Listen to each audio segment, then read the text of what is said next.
I'd like to reconvene the Board of County Commissioners meeting. The time is approximately 1:30 in the afternoon. This time we'll ask for the public hearing agenda for proof of publication. Is there a So moved. Second. All in favor of the motion, say by saying aye. Aye. Opposed, like sign. Motion passes. Our staff will present each item for consideration with staff's recommendation. The board will have an opportunity to ask questions to staff when the presentation is finished. The applicant will have an opportunity to make the presentation as well after. The board will be given a chance to ask questions once the presenter is finished. Members of the public interested in speaking for or against the issue, please fill out the yellow speaker form located in the lobby. Indicate the item number, whether you're for or against it, and place the form in the tray in the lobby, or present it to Shani Beach up here, or the clerk.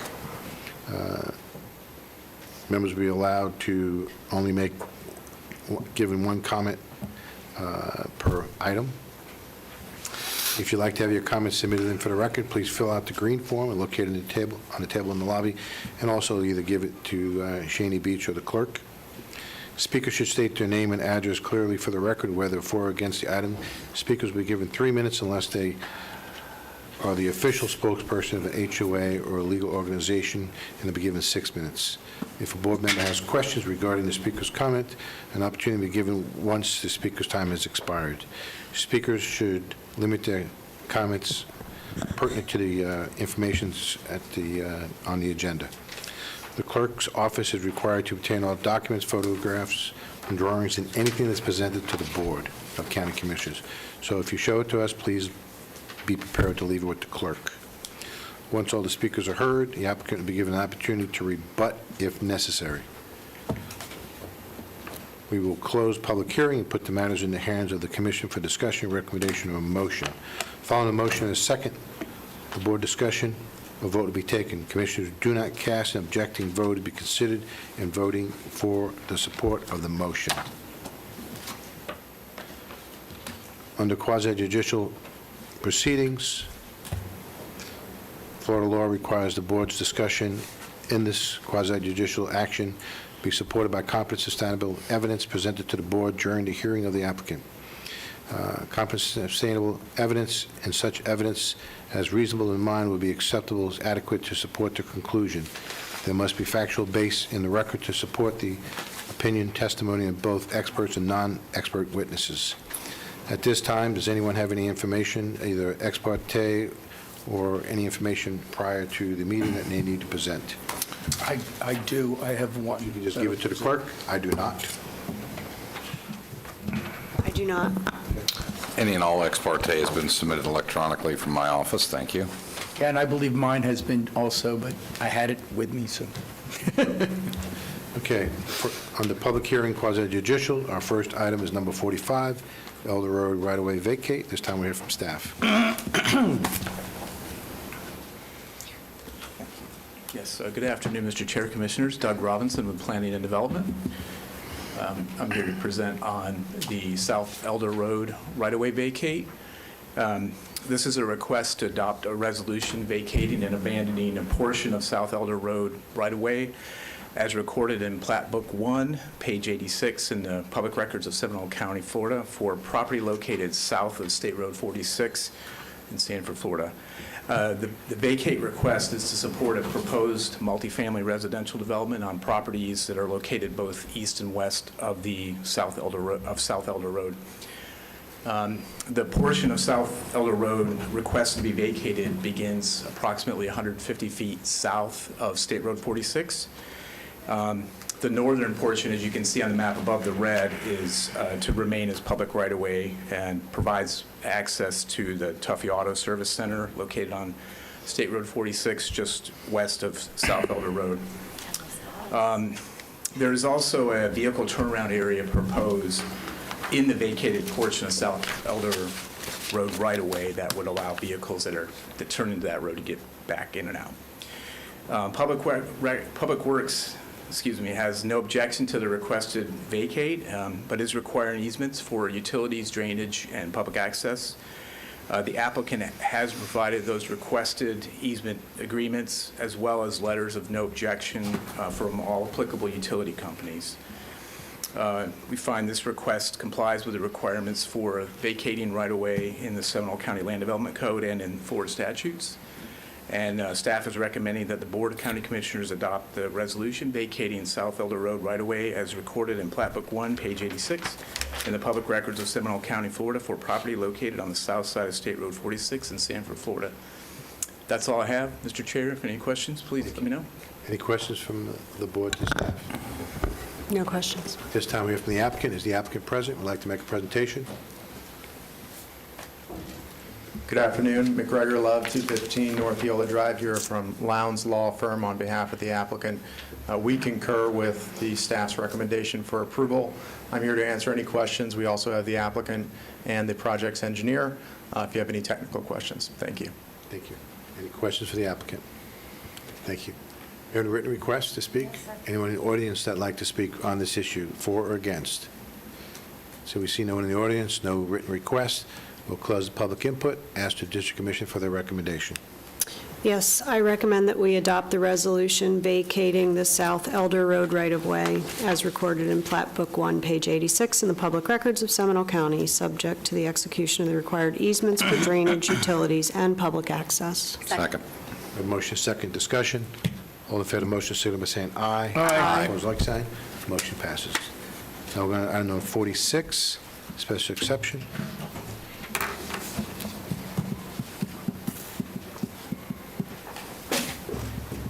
Afternoon, Kathy Hamill, Development Services. This Afternoon, request, Kathy. the applicant is requesting to operate a private school for pre-K to 12th grade.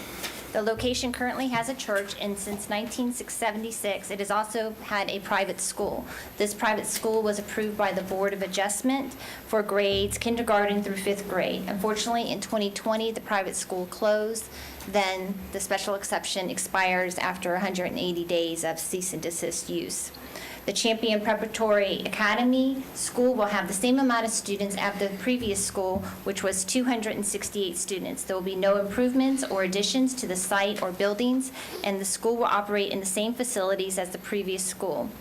The request does meet the criteria for granting a special exception, in which it is consistent with the trends of development in the area, which include office, retail, and church uses, and that the traffic generated by the special exception will not exceed the previous use, since the proposed special exception uses have been in existence since 1976 and expected not to have any unduly adverse effect on existing traffic patterns, movements, and or volumes, and that the granting of the subject special exception will not adversely affect the public interest, since the use has been established since 1976, and there will be no increase in the amount of students or improvements to the site. On April 11th, the applicant had a community meeting in which there were no objections to the requested special exception. On June 1st, the Planning and Zoning recommended approval of the special exception. And finally, staff recommends the Board of County Commissioners approve the special exception and associated development order for a private school in the A1 and R2 zoning districts on 9.63 acres located at 251 East Lake Brantley Drive, Longwood, Florida. That concludes my presentation. I'll be happy to answer any questions you may have. Any questions from the board to the staff? Thank you. I do, Commissioner Mr. Zimbardo. Chairman. Real quickly, I know this is going from pre-K to 12 Right. instead of the original 5th. Do you know whether or not our fire marshal has weighed in on this facility?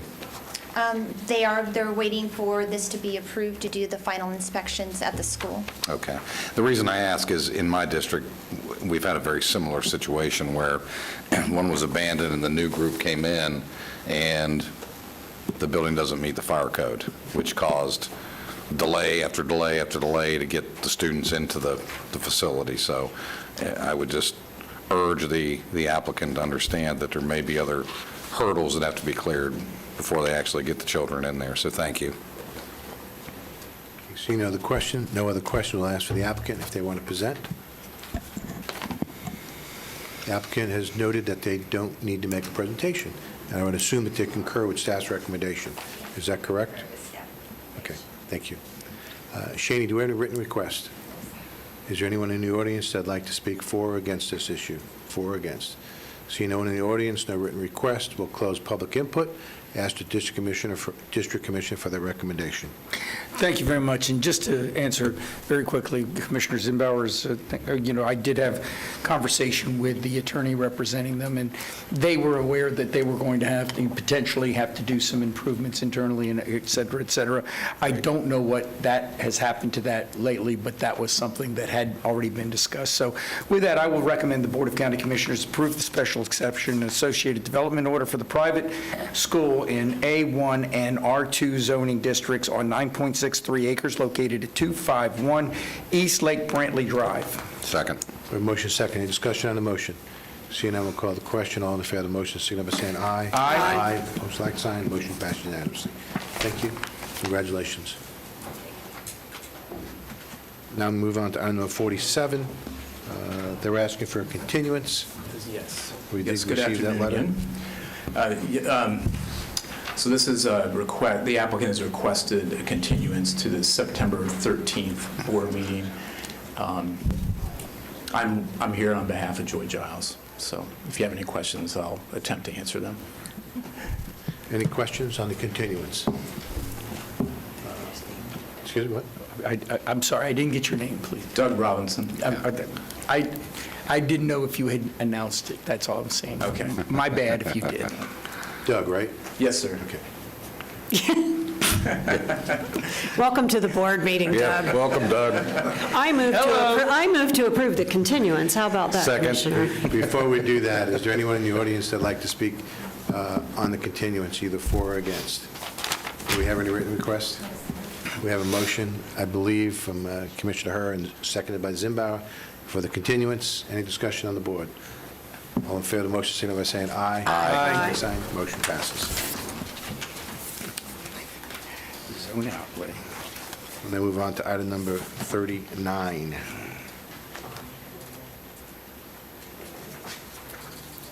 Forty-eight. 48. I'm sorry. Turned the wrong page. 48, thank you.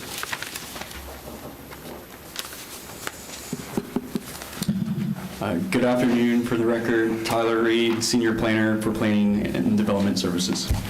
This is a request to recommend an ordinance amending the Seminole County Land Development Code, providing for airport land development regulations consistent with Florida Statute Section 333.03, amending Chapter 2, Section 2.3, amending Chapter 30, Part 3, Section 30.41, Planning and Zoning Commission, to add or amend definitions related to airport protection and the regulation of land uses in the vicinity of the Orlando Sanford International Airport, amending Chapter 30, Part 61 to delete existing regulations, adopt provisions related to the purposes of airport protection regulations, rules of interpretation which are consistent with the Federal Aviation Administration and other relevant agencies, creating sections 30.1163 through section 30.1182.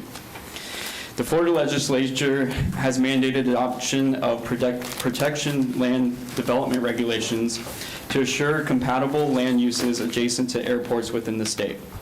The area surrounding an airport could contain obstructions to air navigation, which may affect safety and the efficient use of navigable airspace. Section 333.03 Florida statutes requires every political subdivision having an airport hazard area within its territorial limits to adopt and enforce land development regulations to prevent or minimize such hazards. Where an airport hazard area encompasses more than one jurisdiction, the statute allows common airport protection regulations to be adopted under an interlocal agreement between the jurisdictions. These regulations must provide for a permitting process for construction or alteration of any potential obstruction in accordance with federal regulations. An interlocal agreement, ILA, between Seminole County, the City of Sanford, and the Sanford Airport Authority brings the three jurisdictions together in joint compliance with Florida statutes and forms the basis of establishing common regulations within their respective territories. a previous ILA between Seminole County and the City of Sanford and the Orlando-Sanford International Airport was adopted by the Seminole County Board of County Commissioners on July 20th, 2004. The current and approved ILA was adopted by the City of Sanford on February 14th, 2022. On March 22nd, 2022, the Sanford Airport Authority adopted the ILA, and on March 23rd, 2022, Seminole County entered into the current and approved ILA, providing for the common airport protection regulations allowable under the statute. Another ILA was adopted by the Orange County Board of County Commissioners on July 11, 2017, between Orange County, City of Orlando, Seminole County, Osceola County, Winter Park, Oviedo, Belle Isle, Kissimmee, and the Greater Orlando Aviation Authority regarding the Orlando International Airport and the Executive Airport. Both agreements state an intent to adopt such regulations but did not formally do so. The proposed regulations drafted to meet the requirements of the Federal Aviation Administration and other relevant agencies were attached to the ILAs for illustration purposes. With the executed ILAs, now in place, Seminole County can begin the process of formally adopting the regulations into its land development code. Provisions of the new regulations include the following: establishment of permitting requirements in certain areas around the airport based on building height, creation of an airport height zoning permit application procedure, including review by airport officials, setting criteria for approval of height zoning permit applications, and designating the Development Services Director as the person responsible for administering and enforcing airport-related land development regulations within unincorporated Seminole County. On May 4th, 2022, the Planning and Zoning Commission voted to recommend the Board of County Commissioners adopt an ordinance amending Chapter 30 of the Seminole County Land Development Code to enact airport land development regulations consistent with Florida Statute Section 333.03. That concludes my presentation. Staff is on hand to answer any questions. Thank you. Questions from the board to the staff? Since we are the applicant, is there anyone in the audience that'd like to speak? Do we have any written requests? Is there anyone in the audience that'd like to speak on this issue? Anyone? For or against? Close public input. Ask for board direction. Mr. Chairman, I can tell you as the board appointee to the Sanford Orlando International Airport, this is consistent with their desire as well, so I think we're in a good place. So I'll move approval of the motion. Second. We have a motion and a second. Any discussion on the motion? Seeing none, we'll call the question. All in favor of the motion, signal by saying aye. Aye. Aye, opposed, like sign. Motion passes. Thank you. Well done, Tyler. Before we go into presentations, I'd like to take a 5-minute recess if there's no objection. Yes, why? Still have the meeting if you want. I just thought we were coming and rolling along here. All right. I didn't want to make it publicly, but I guess I will. Yeah, well, do what you got to do.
In the meeting, if we can.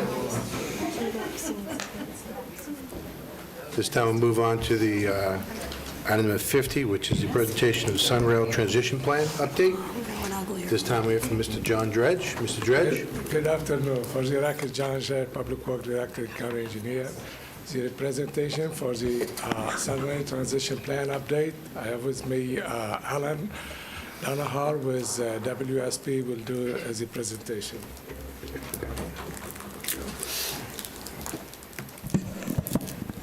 Thank you, John. Really nice to finally be here to share our insights with the commission related to the Sunrail transition study. I will not be speaking alone. I have an associate that's about ready to walk in as we speak. We had to do an Orange County Commission presentation this morning, and that ran a little late, so I ran up here, and he's right behind me, so he should join us in a minute. That's Simon Mossbaugh. I'm Alan Danaher, and I'm the Deputy Project Manager for WSP on the Sunrail Transition study. And we've had a lot of opportunity over the last year and a half to meet with the county staff, with the Commissioner Detlari, with respect to sharing insights, sharing information, and are moving ahead now quite quickly with respect to making a decision on governance and then moving ahead and assembling a draft transition plan.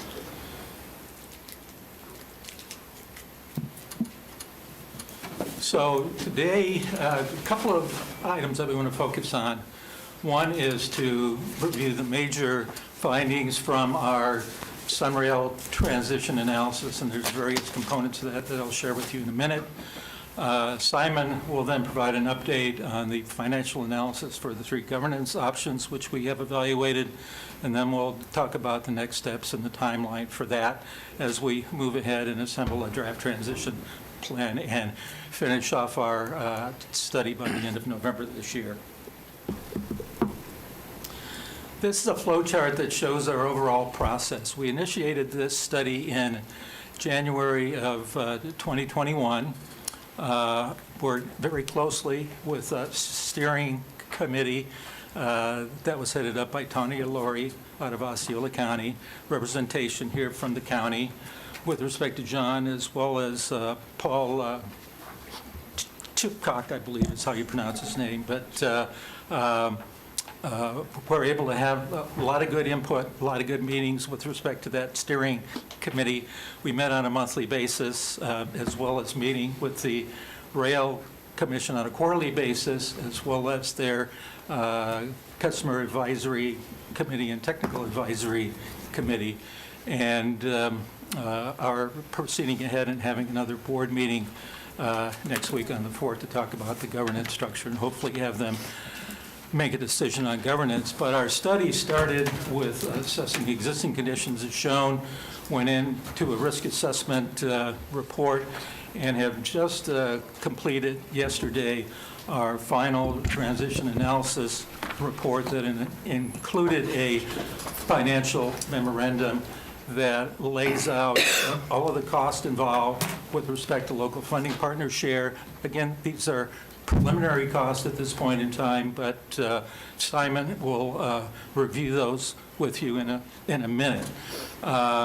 We'll be moving ahead by September and having a draft transition plan, and then proceeding ahead and probably having a board workshop with the Rail Commission Board in October, and then having a decision on the plan itself at the Commission's November meeting. So we have 7 areas which we have addressed in our transition analysis, including right out the bat, looking at all of the commuter rail operations in North America, and there's over 30 of them, and learned a lot from them with respect to how to bundle contracts or unbundle them, with respect to the overall organizational structure and the like, and a lot of that information is shared in our transition analysis report. Another key thing that we've been addressing is the contracts and agreements with respect to all of those agreements that have to be transitioned over to a new entity from FDOT over the next couple of years, and we've got a lot of insights to share on that. We've also taken a hard look at staffing and committee structure, doing a financial assessment, ending with a preliminary local funding share that's identified over the first 5 years of transition, doing an operational assessment, including a state of good repair analysis, and then focusing on the governance analysis, how to put it all together. So in terms of transitioning contracts, there are 3 primary operating contracts to be assigned. Right now, the FDOT funding period related to the transition of Sunrail from FDOT to another entity is scheduled for middle of 2024, June 30th in particular. So what FDOT has done is to extend those 3 primary operating contracts related to rail operations, signal maintenance, and heavy vehicle maintenance through 2024. We have recommended as part of the transition study extending them another 3 years so that the new entity, when they start operation in 2024, wouldn't have to worry about extending those primary operating contracts. They would already be extended. So that's a critical recommendation which we've identified at this point. There are a series of vendor contracts as well, a number of them, a total of 12, that have to be extended or re-procured, everything from MoveL's new contract related to fare collection.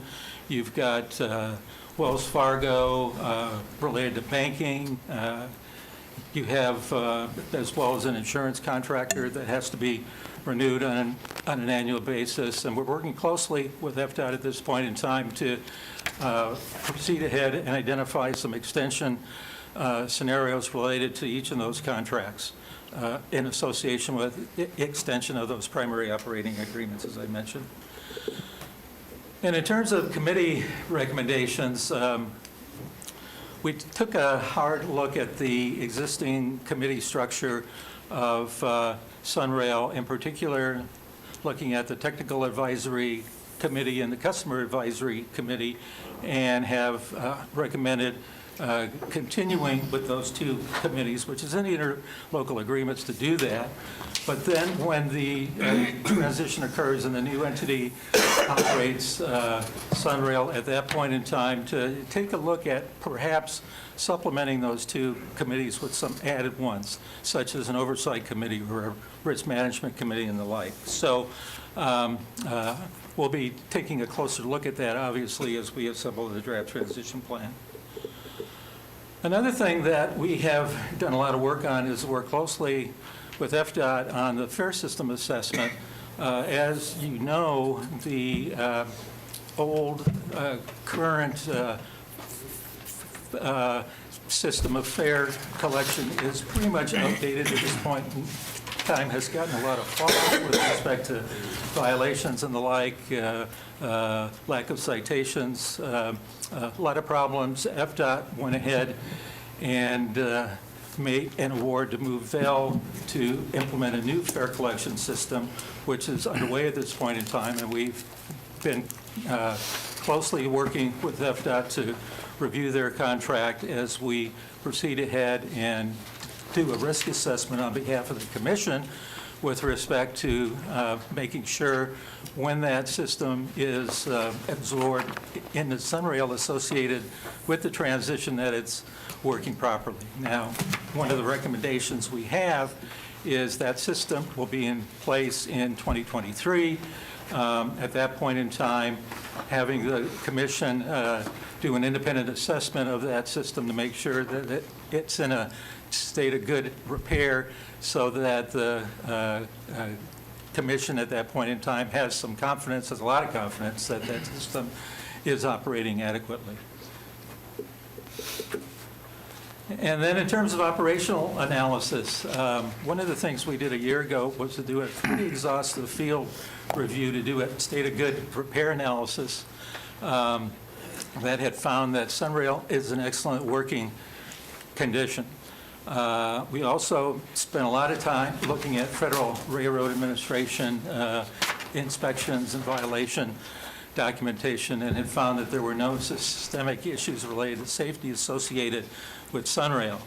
And certainly that FRA is confident that if you would maintain the current operating structure of Sunrail with respect to how it's managed and the level of management as opposed to contractors, they would be happy with that into the future.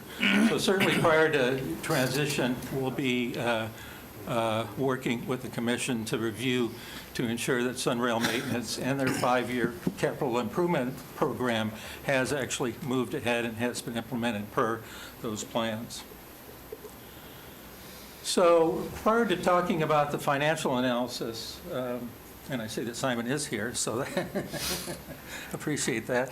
I want to talk a little bit about the options which we have evaluated, and as I had mentioned, the Commission Board on August 4th hopefully will be making a decision on which one makes the most sense to manage and operate Sunrail looking into the future. So we've identified 3 options. Within option 3, we also had some sub-options, but option 1 would be a scenario where the commission takes everything in-house. They hire the engineers, the conductors. They do all of the operations and maintenance themselves, all of the management, all of the marketing, everything, so that there's virtually no contracted operations other than the ones that absolutely have to be contracted, primarily tied into banking services and the like. So that's option 1. Option 2, and in option 1, the commission basically stays as the overarching agency with respect to managing the organization.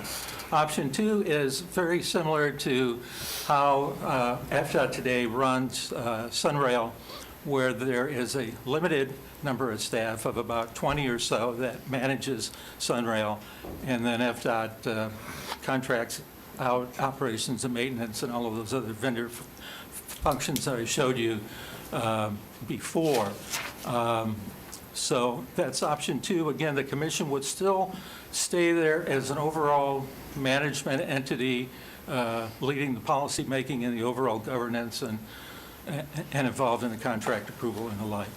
And then option 3 is an option where there would be a very small commission staff, and the commission would contract with the local agency to actually manage the operations and maintenance on a daily basis of Sunrail and all of the other functions. And as a part of option 3, we initially looked at 3 sub-options. We looked at Brightline, we looked at the Central Florida Expressway Authority, and we looked at links.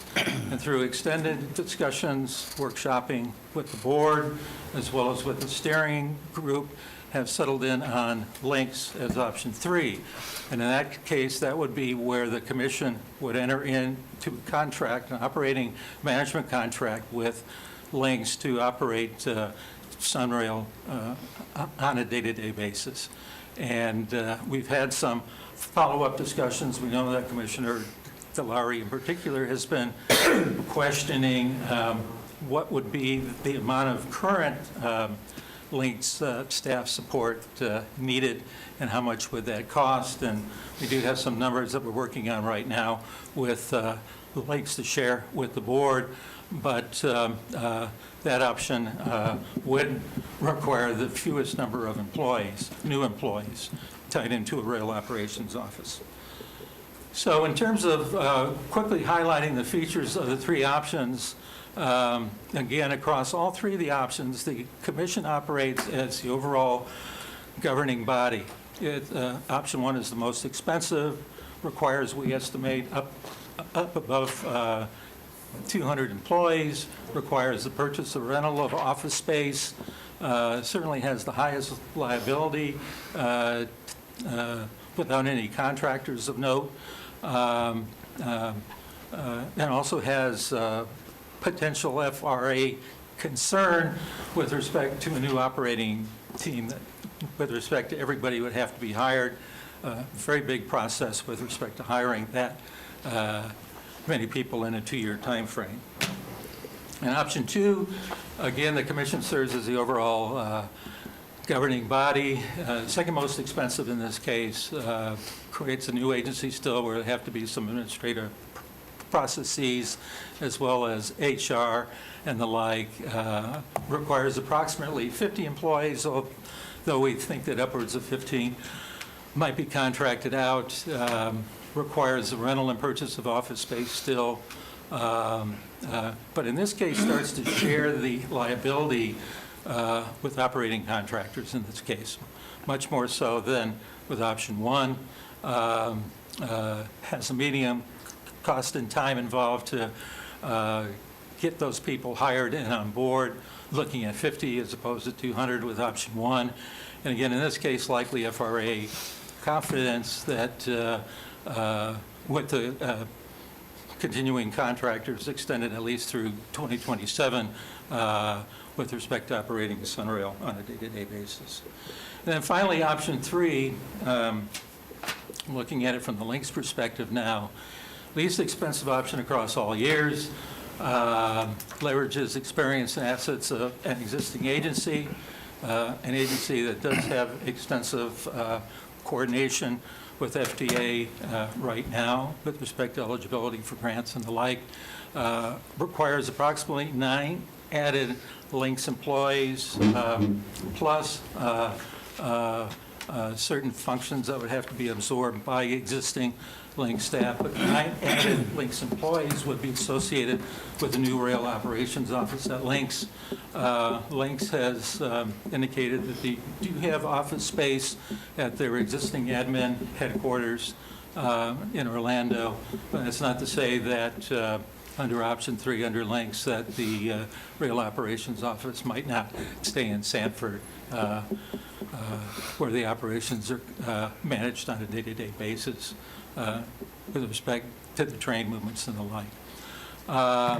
In this case, requires an agreement between the Commission and Lynx, as well as continuing to have FRA confidence with respect to the continuing contractors. So with that, I'm going to turn it over to Simon to review the financial analysis. Thank you, Alan. Mr. Chairman, Commissioners, nice to be with you this afternoon. Apologies, I was not able to be at the beginning of the meeting. So we are looking at 4 types of cost allocations per the interlocal government agreement. For insurance, local operating support, capital plan funding, and station maintenance costs.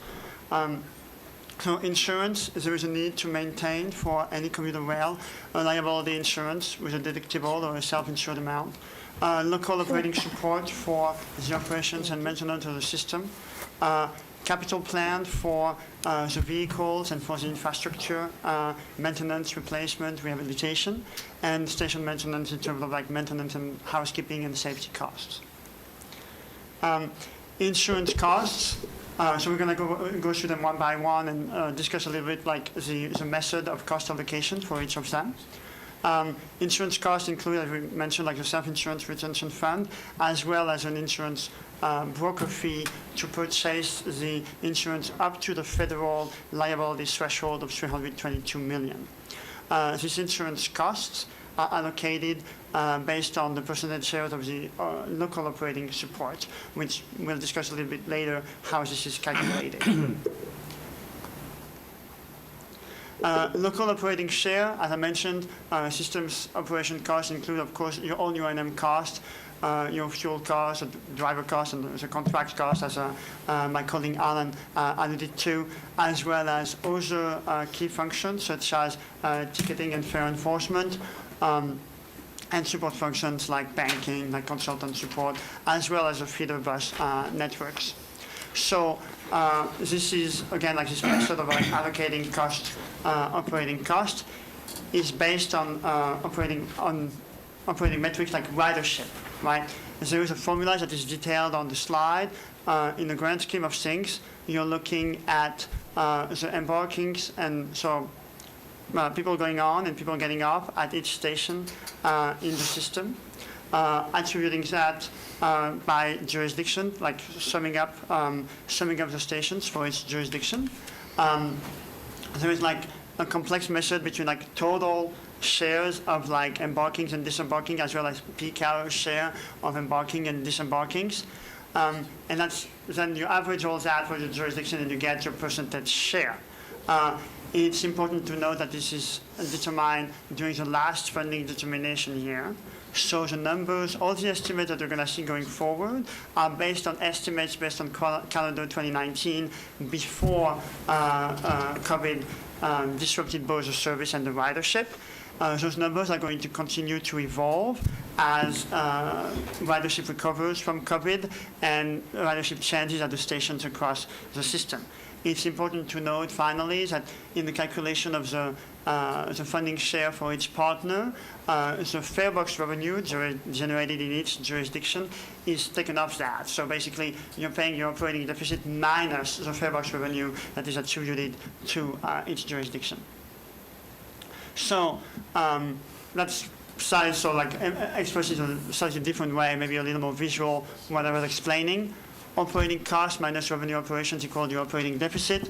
Operating deficit times your embarking and disembarking share, like the calculation I was mentioning. You see here, actually I'm not sure there is a pointer, for Seminole is estimated at 18% on a calendar year 2019 basis. Again, those numbers are not the number that will be used in 2024. You get your local operating support, of which you take off the fare box revenue.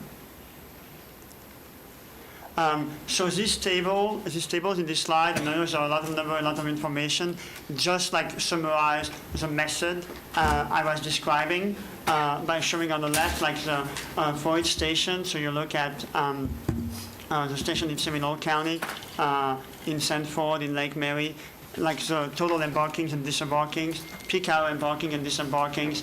And that's how you get to, on the right, this 18.3 numbers. That is based on the calendar 19 ridership results.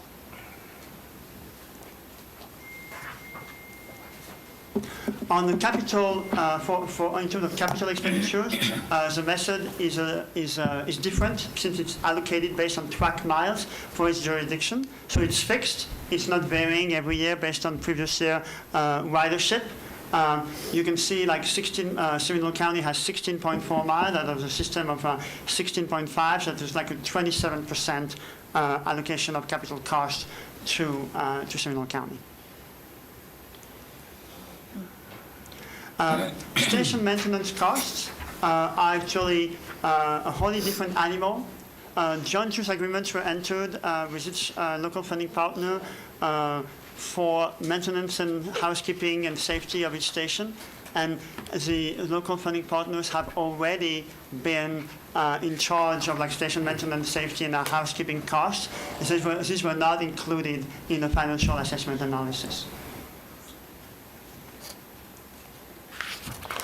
This slide presents, just for your reference, the revenues for fiscal year 21 that were available to Sunrail. You'll note at the bottom there is $10 million in formula fundings from the Federal Transit Administration, and that number will increase. And there is also another federal grant that will come through based on the bipartisan infrastructure law.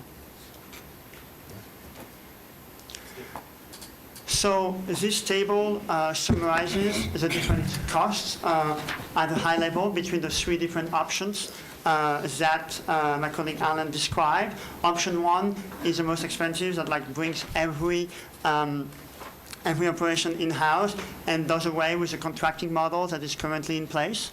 Option two is the second most expensive and continues the contract but sets up the CFCRC as its own agency with a number of staff to manage the contracts and perform administrative functions. Option three, as Alan was describing, basically contracts with links and only adds a limited number of staff. As Alan described, there will be additional costs reflecting existing link staff that part of the time will be dedicated to managing Sunrail operations. So those costs will slightly increase the level of option 3 cost that you're seeing here, but they will not change, for our estimation, the rankings of those three options in terms of costs. So these graphs summarizes in a more visual way the numbers we were just looking at. You see a big spike in 2027 in option 1. So this is the assumption basically based on the continuation of the operating contract Alan was referencing earlier. Right now, the operating contracts are supposed to expire in 2024. They can be extended for a period of 3 years while the Commission would set up its organization, after which a number of capital equipment should be purchased in order for the Commission to be able to bring all the work in-house. So that spike in cost that you see in FY27, in fiscal year 27, for option 1 is due to this capital equipment from bringing all the operations in-house. These numbers now present the detail for each jurisdiction. Again, there is I should have specified that earlier. We show a 10% range because the share that I mentioned earlier of operating costs is linked to the previous year ridership. We obviously do not know what 2023 ridership will look like, and we wanted to take a year that would be more representative than the COVID years that have been really, where ridership has been a little wacky and like varying a lot and not necessarily reflecting the future of the system. But again, because there is a significant uncertainty on the distribution of ridership across stations and jurisdictions, we wanted to show a 10% range. So that's why if you look at option 1 for Seminole County, for instance, we show a range between 11 and 13.3 million of cost in fiscal year 29 in the rightmost column. Fiscal year 24, because it only matches the last quarter of your fiscal year because of discrepancy between Sunwell fiscal year and the local funding partner fiscal years, is only a quarter. That's why the numbers are significantly lower. Alan, do you want to cover next steps? Yep.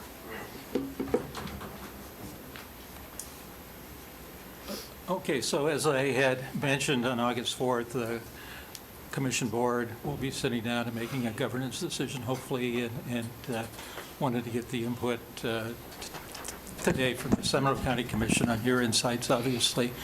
We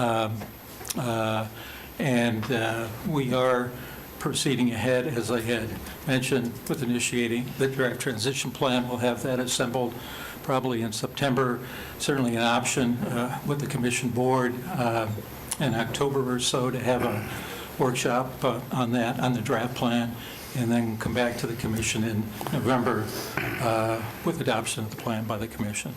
So with that, we'll open it up to Q&A. We also have on video Ron Hartman, who has headed up the governance analysis. And Before we move Ron, to, excuse me, Alan, before we move too much further, I have a question for Mr. Applegate. Mr. Applegate? Thank you. The presentation they showed us, I believe, is complete, but that's not the presentation that's in our book. I was going to ask the other commissioners. Because I've been asking both the two of you, that does not match what's in my book. Right. In large part, it does, except that I've noticed that most of the pages don't have the titles on them. The revenue page is different in this book than the one you showed up there. So John,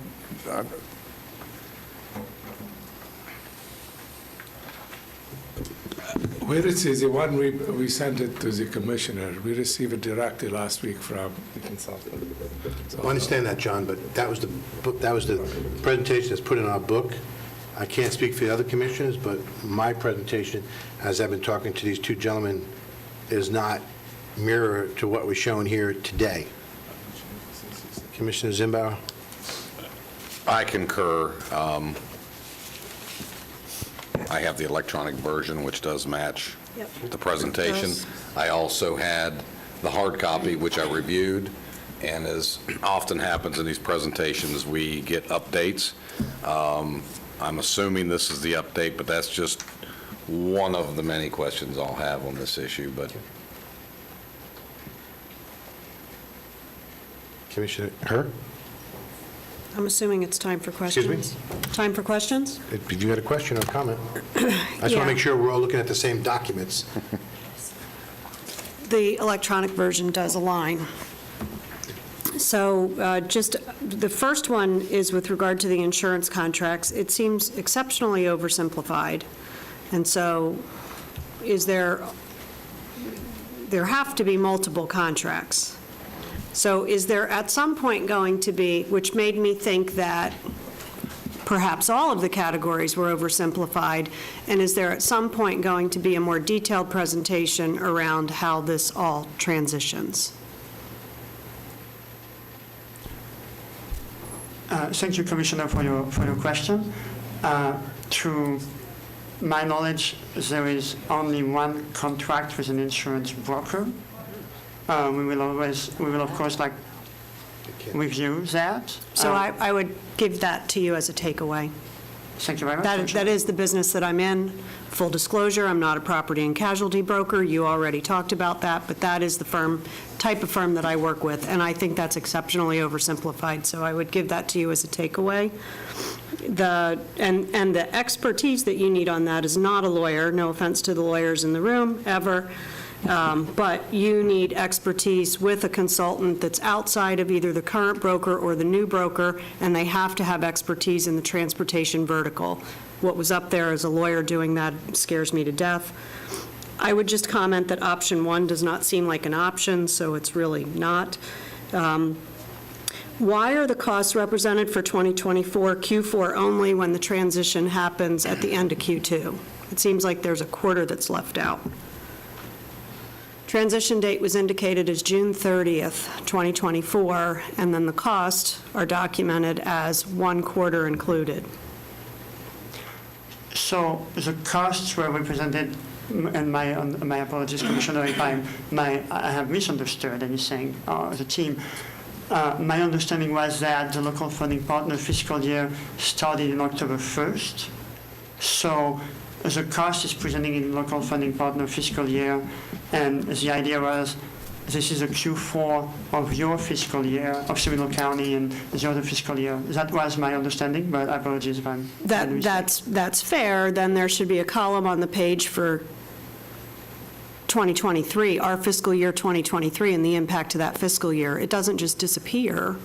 So I'll just offer that up to the finance team that may or may not be in the room, that it seems to me that something's missing from our planning, that you're representing our Q4 because the impact is Q4, unless you're thinking that that money's coming from somewhere else in Q3 that doesn't impact my fiscal year. So I'll give that to you as a takeaway as well. It has to align. The money has to align with the date of takeover. Of course, but I would just respond, Commissioner, unless I'm mistaken, that like Q3 of your fiscal year, if it is indeed April 1st to June 30th, would be paid for by FDOT. So this is not a Q3 of a calendar year, this is a Q4 of a fiscal year? Q4 of the fiscal year, yes. All right, so we probably should put that on the slide. That is a good answer. Thank you, Commissioner. That is a good answer. You got one. You got one. Take it and run, my friend. You got one. I got a few more, though. Is it assumed that the fares remain unchanged? It is assumed that the fares remain unchanged to be conservative fiscally, meaning we don't want to present to you higher revenues that could potentially be realized, if that makes sense. This is generally what we do in trended financial analysis, because a fare requires, increasing the fare requires, a significant process. We often assume that there won't be, so that you have a clear view of the worst case scenario, so to speak, if there is no fare increase. That's fair. That probably should be documented on there as well, because I think we'll get held accountable for why aren't the fares changing. And so the documents that you hand us mean something, and we probably need to be clear about that. And then the model, and I'm sorry, but I don't see a page number, but it's the one titled LFP allocations for each option, updated 6/7/2022. Doesn't look like there's any inflation put in for the future years. And it actually looks like costs are decreasing. So there is actually inflation taken into account, but there are lots of different revenue sources, some of which also increase over time in terms of federal formula. And it's important, I mean, that's becoming more granular, but because your capital needs vary every year, because capital needs are lumpy by definition, some years, and actually, especially in the outer years, they become a little lower, so you get more federal formulas that's used for operations. So all in all, the bill, you match a little bit more inflation, if that makes sense. It does make sense. That also probably needs to be documented on here. And I had one more question, but it has completely escaped me, so I'll turn it Mrs. over Zimbauer? to, I know you have your hand up. Thank you. So there's no option 4 in your presentation. I just want to note, I just want to note that. So now I'll get to my questions. When you did your review of other similar operations in North America, of which you say are many, I would like to know what your take is on the South Florida Rail Transit Authority and the way it's funded. Okay, I'll have Ron answer that one. Ron? Well, in terms of funding, I don't think we really looked at funding for the South Florida for Tri-Rail. So wouldn't that be important if we were looking and coming to ask our taxpayers to consider certain options? So South Florida Rail Transit Authority, which is Palm Beach, Miami-Dade, and Broward, each kick in $2.1 million a year. They have dedicated funding through the state. That should be something that is a comparison, hence option 4. I'm no expert in rail transit, but what I will say is I can do math pretty good. So some questions. It looks like if we take these numbers for face value, it looks like you are telling us that the fare collections between the card fare and the fare box is about $1,015,000 if you combine those two numbers. But we had 3,244,458 passengers. And the cheapest fare that you can get one way is $2 to go through one county. So I'm not sure those numbers, I have a very difficult time jiving those. Also, when you have your embarking and disembarking numbers, it really doesn't give a true reflection of what this county is utilizing on that rail. Fair? Well, the embarking and disembarking procedure, analysis procedure, is what's identified in the current interlocal agreement. So that's what we followed. The question related to amount of the fare revenue and the like is that there's a lot of violations out there with respect to fare violations. So you're not really getting a proper accounting of potential revenue out there because of the violations. Sure. And again, Sunrail does not have a citation program in place, so they aren't able to enforce that, and that's explaining why those revenues are down in general. And there is a third point, Commissioner, which I believe like the 3 million you were referring to is on the disembarking and embarking slide, Right. which is dated from 2019. The 2021 revenues, the fare are even lower due to the mix of the fare violation issues that my colleague referenced, but also much lower ridership in fiscal year 2021. So Sure. all your points are correct, but just to give you a little more context. Thank you. So I'm understanding we're having a new fare process that's rolling out because the last one was inefficient. It actually cost more to print the ticket than what the fare was. It would have been better for people just to ride it for free. Excuse me, for the record, you're nodding your head, but can you say something in the microphone? Thank you, Commissioner. Thank you, Chairman. The fare system, I mean, you've commented on the fare revenues, which indeed have been lower than the fare collection costs, right? Now, there are different factors to this. Some of them we've just described, right? There is a new system in place. I think we've been coordinating with FDOT, as my colleague referenced. I think FDOT is confident in the providers that they have selected, and the process and the calendars that they have, that they are working with their supplier. With respect to free fares, from my I'm talking as a professional, right? I'm not giving any opinion regarding what Sunwell and what CFCRC should decide or this commission should decide. Generally, we suggest to our clients that they look at the cost of collecting fares versus the revenues generated and make decisions accordingly. Sure, I understood that, but to point out, if you're only collecting $1,015,000 in fares for the entire line, and you want each county to pay millions of dollars each year, you go down to your slide that Commissioner Herr referred to, the LFP allocations for each option.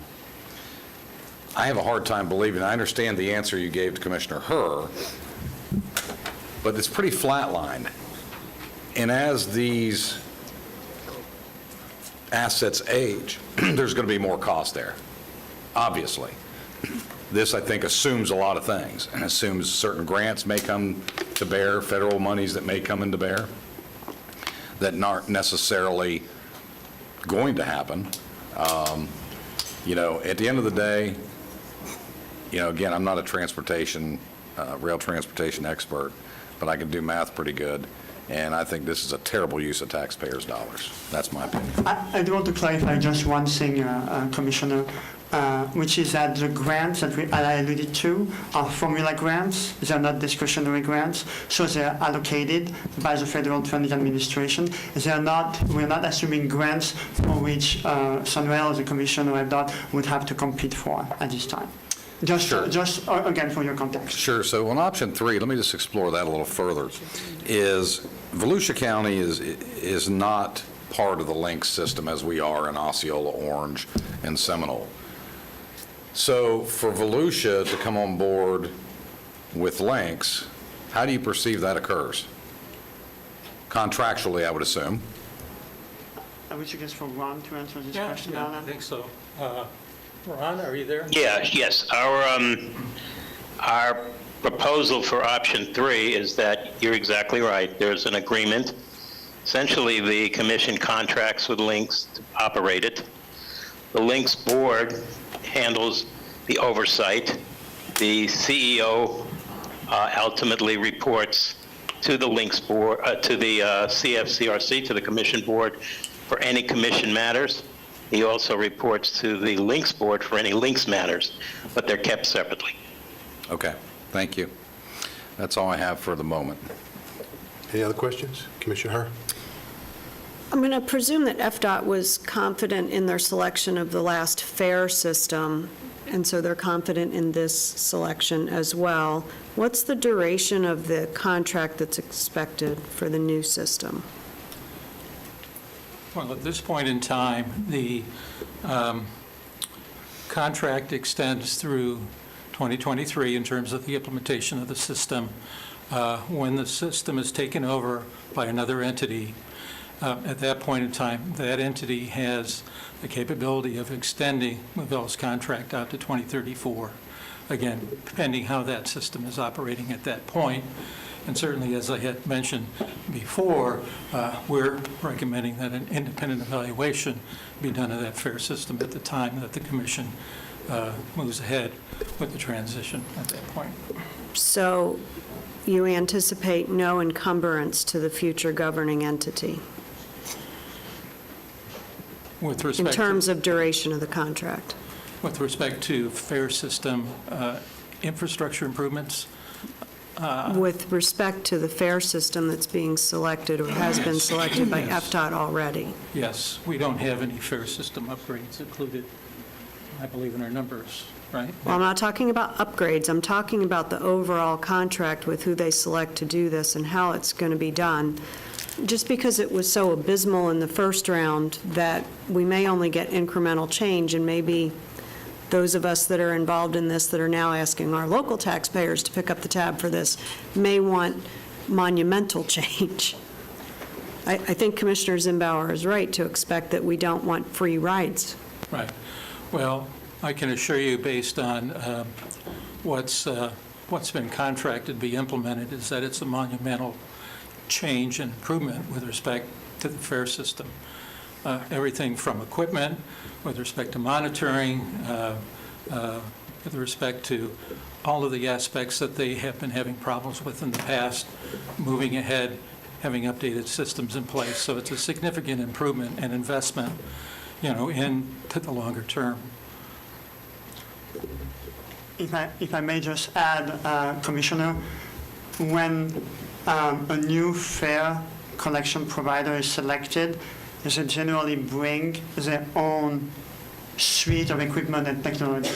So I think anyway, you would expect a wholesale change. Now, whether it's to the satisfaction of the Commission, all of that remains to be seen, right? Because those projects are inherently risky in nature across transit properties in the nation, right? But when you change providers, that's generally a wholesale change. Just for your information and context. One of the questions that I have, and I'm going to go back to Volusia County. Volusia County is not a part of Lynx. By us going to Lynx, you originally said somewhere in this report that we needed 30-some-odd plus employees. Lynx has said that they'll be able to absorb 20-some-odd, 27 of them, I believe. Because Volusia is not a part of Lynx, the 3 counties that are paying for Lynx right now is really absorbing the 27 positions, not Volusia. So I really want to see that contract with Volusia on how they're paying their fair share regarding those positions that Lynx is absorbing. I spoke about that before in a couple of meetings. I've been told that I'd get clarity. I haven't gotten clarity yet. Still waiting. So I'm hoping at some point soon that there'll be clarity with that. Because to ask 3 counties to absorb the 27 positions that Volusia's not paying for, it's not fair. And then the other question that I've asked for clarity with, that I haven't got with, is the bonding capability of Lynx. Anytime you do a rail system, it's always about not just future expansion, but what you have to do for purchasing of equipment. You have to be able to bond. I've not yet seen the bonding of what Lynx is able to do. I've asked for that information. I have not received it yet. The other information I've asked for is the insurance. DOT's increased the insurance coverage quite a bit over the past couple of years. With PCT now in place, we should be getting a reduction in insurance. I've not seen anything yet on that either.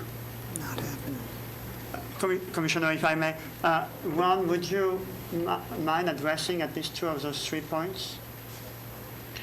Sure. In terms of the first one, I think probably, in retrospect, as you look at that table about the employees, it might have been misleading. That was an attempt to take from a model of number of employees and then move across to how Lynx would do it. It did not mean to imply there were 27 positions.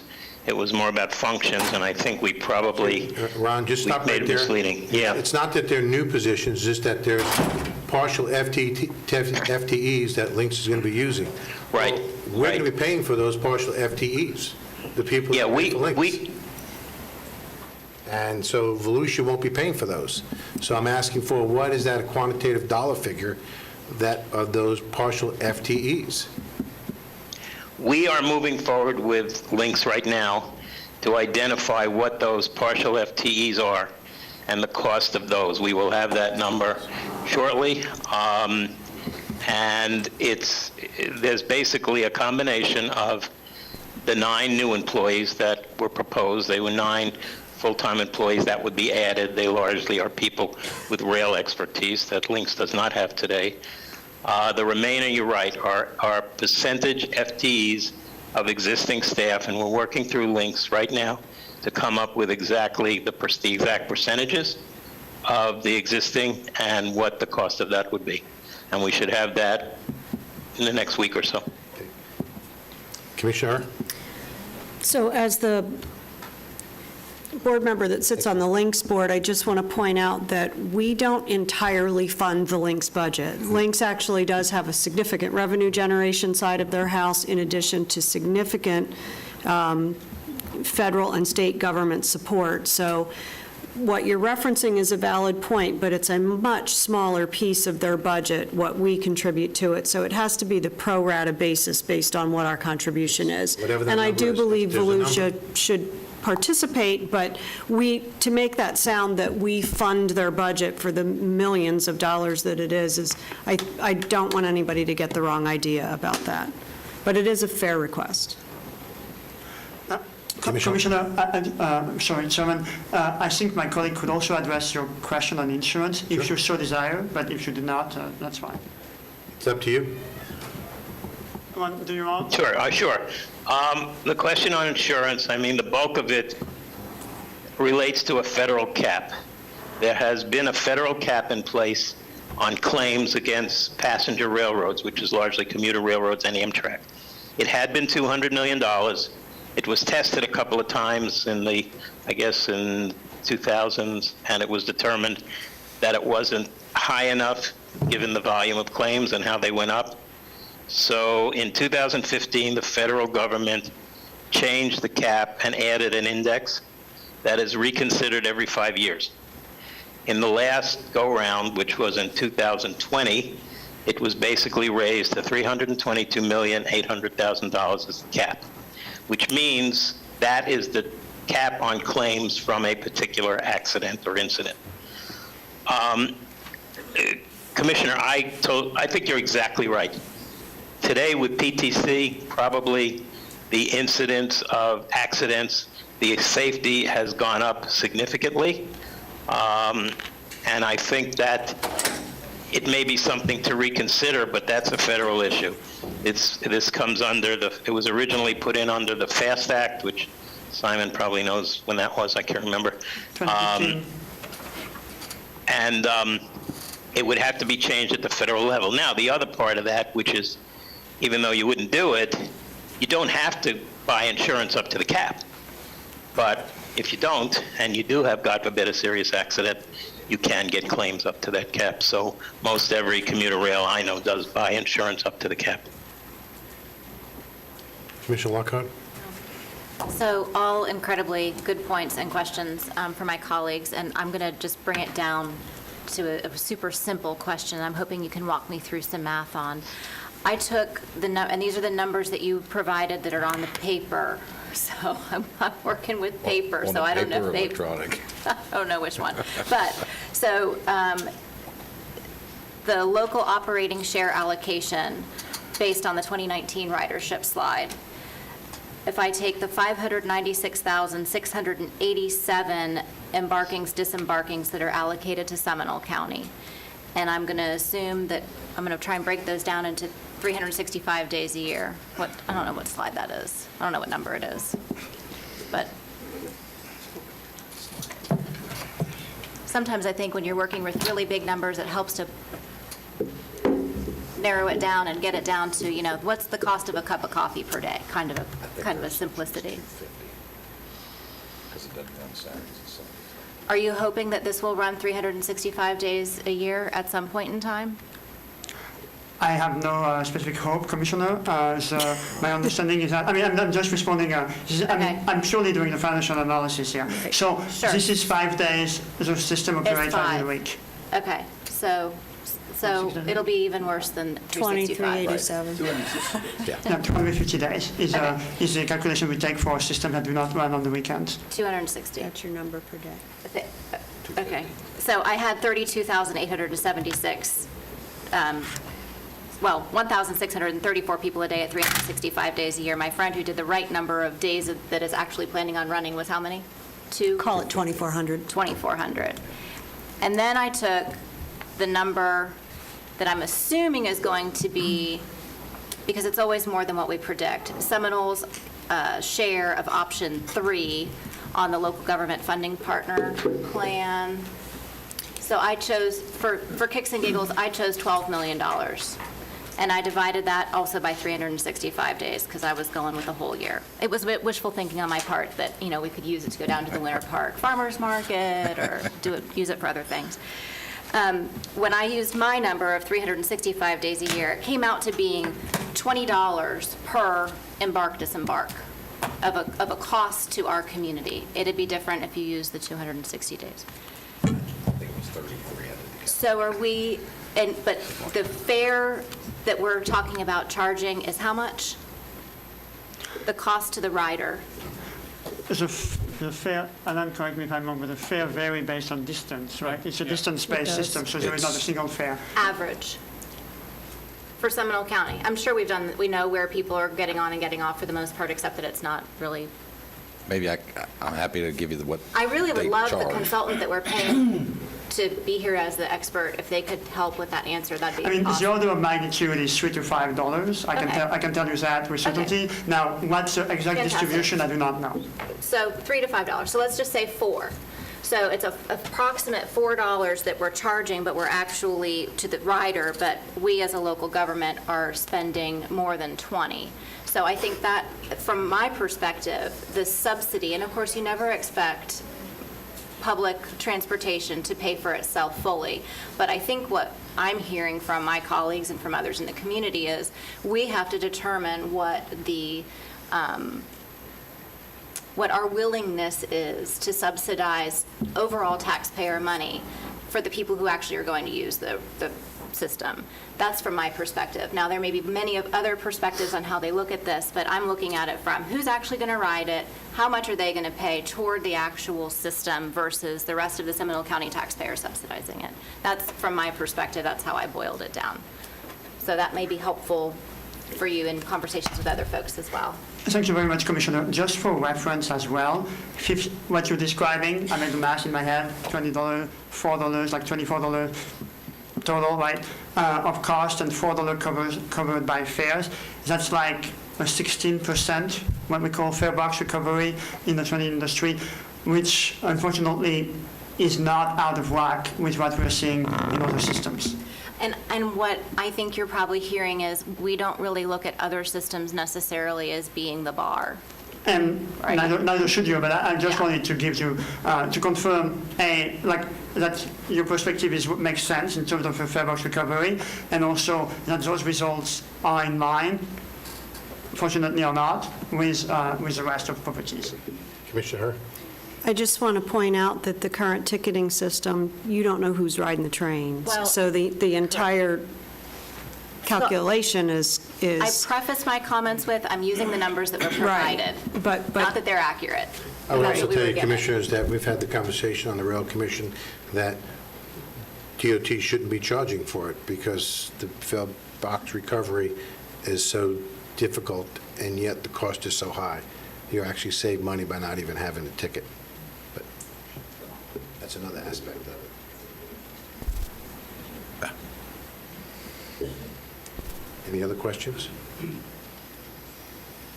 Commissioners? What? I said Russia's opting out of the space station. That seems like a far more complicated task.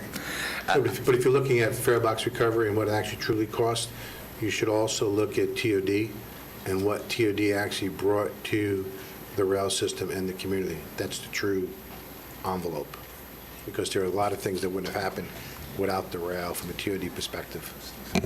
Mr. Chairman, Commissioner Constantine. all good points made by my fellow commissioners. I think this just goes to show, even though it seems like a short period of time, I think there's a lot of things that are going to come unwinding down the road with this, and there's a lot of questions that still need to be answered. So I'm sure we'll be getting another report like this in the very near future. Commissioner Zimbauer? You know, another thing that, we're talking about these numbers that sort of concerns me, links, arguably, we subsidize that as well. I understand Commissioner Herr, but at the end of the day, we do subsidize that, and taxpayers subsidize that. the fact that this premise that there are 27 employees currently at Lynx that apparently aren't doing enough, or either not efficient with the workload they have, that now they're going to assume those positions from Sunrail, the whole thing's a boondoggle of taxpayers' funds, in my opinion. There's so many answers out there that just it makes no sense. One rule of getting understanding is getting communication, and I would tell you that this is not what I would classify as the best communication of true factual data. Until I get that, I'm a fan of option 4 that's not given to us yet. Commissioner Herr. I think the gap is in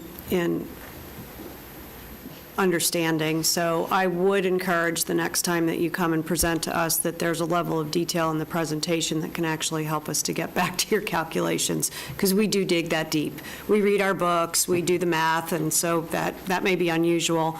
But I would also say that I actually appreciate option 3, because you're relying on existing staff. If we went out and hired 27 new people, we wouldn't need a new HR director, we wouldn't need a new risk manager, we wouldn't need a new director in any department. Any business that absorbs that many people, it's not because somebody's not doing enough now, it's because absorbing those folks in their daily operation would be very natural for them. Organizations, and Lynx is one of them, are built with some elasticity. Ours is as well. So I can't cast those aspersions in their direction. I would also tell you that the math, we know the math is wrong because the underlying numbers are underaccounted for, but if we're pulling 2,500 cars off of the road every day in Seminole County, and how many times do we sit in this commission meeting and listen to people stressing about how traffic is so horrible and you can't get to work, and that infrastructure costs to rebuild roads because of those roads, those cars get, but this notion that pulling out, we need to look forward, not look backwards, and we need to figure out how to make this as tolerable for the non-riding citizens as we possibly can, and have it be a tremendous experience to get more ridership on the rail. That's the reality that we're faced with. To spend time looking backwards, I think, is just unproductive. But we need your help to get there. Well said. Commissioner Zimbauer? No, I have nothing. I thought you were putting your hand up. No. Anyone else?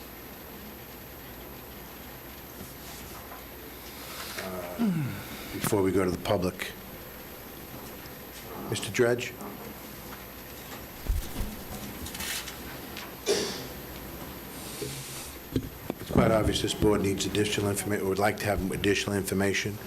When can we schedule another workshop to do just that? I'll get with the consulting. I will just schedule to get back with you on it. Okay. Thank you. Could I suggest, I would be happy to have a sit-down conversation with you and your team to go through some of these numbers so that it's not necessarily in this environment. Love to have public, candid conversations that are open and transparent, but sometimes they're a little harder, and we're all trying to ask our questions. And so feel free to set up individual appointments if you think that would be more productive as well for another briefing. Okay. Shani, do you have any written requests to like to speak on this? We do. The first one is Cindy Holler.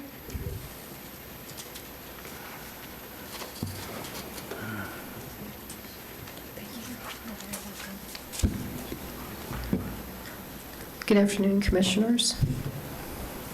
Cindy Holler, 1731 Beacon Drive, Sanford. Just a short comment. By the way, I have used Sunrail on a couple of occasions. What I wanted to talk about is the development around the Sunrail. Any new development should be redevelopment of the areas accessible by Sunrail. And that's all I wanted to say. Thank you for your time. Thank you. Nancy Harmon.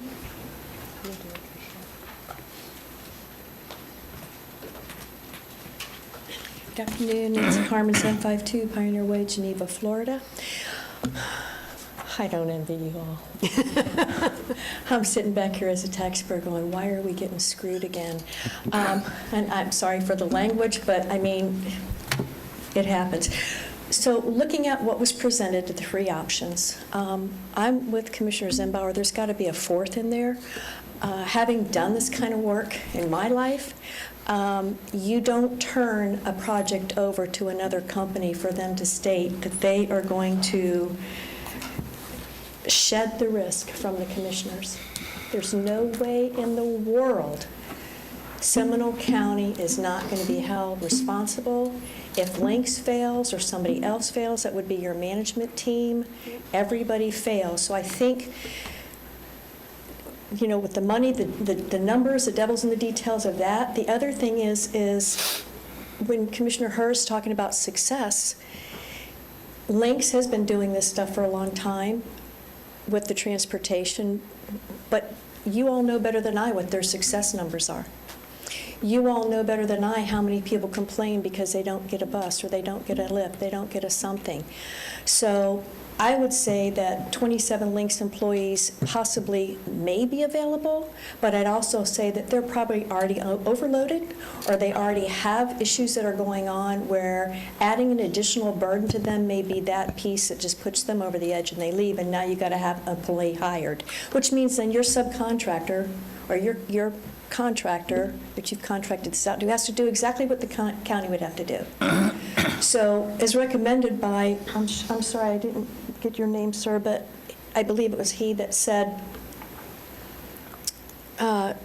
you could start with the plan where it would be an option 3 and then move to an option 4, which is, in my thought, that first of all, option 3 is they don't take all your responsibility. They don't take all the risk because they know they can't. But the other piece is finding a way to create within Seminole County our own team that does the evaluation, that does the oversight, that does the overview to ensure what's happening is supposed to happen, and that we're paying and getting our fair share of services, as well as we're not paying for the lacks of quality of what is happening at the Lynx because of the lack of experience or the lack of personnel or the lack of, because this is a big deal for everybody. I mean, has Lynx managed Sunrail? I don't think so. So anyway, thank you for your time and listening. Joe Humphreys.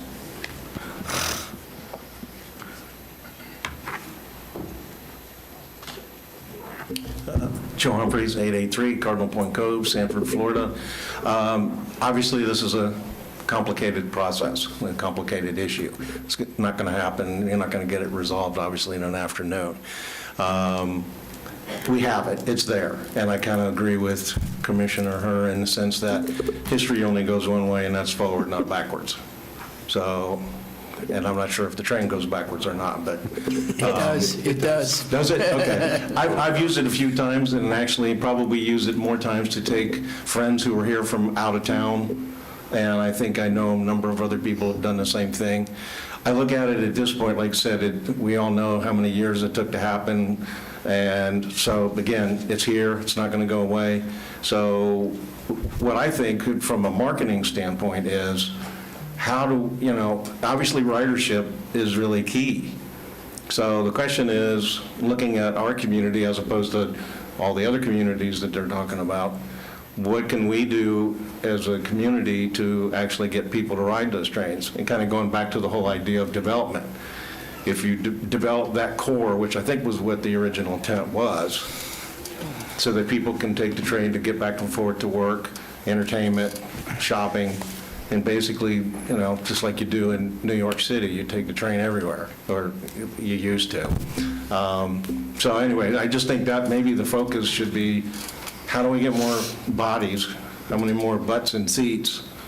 Because the more people on the train is how we're going to end up ultimately paying for it.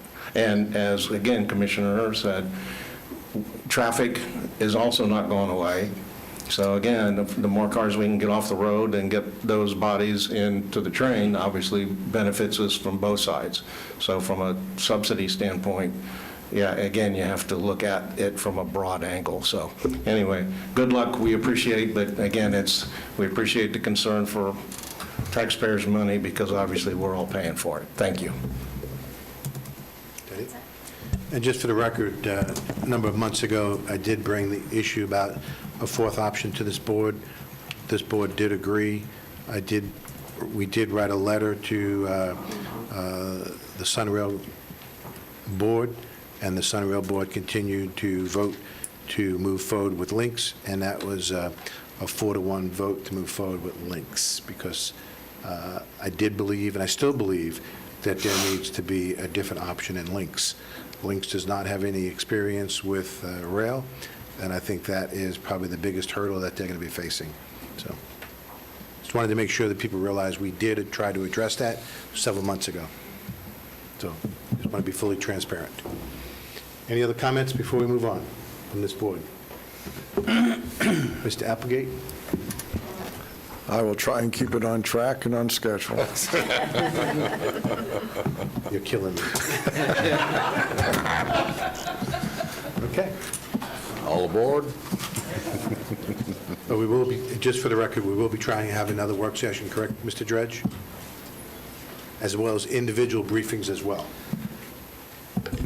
Yeah, I will get in touch with every one of you who would like to be one-on-one briefing, and we can arrange that, and then we can have workshop, another workshop if you choose to. I know Volusia County is asking for another workshop, correct? I think from the minute I saw that they requested in the future to have the links come and talk about links, and they requested there may be another workshop.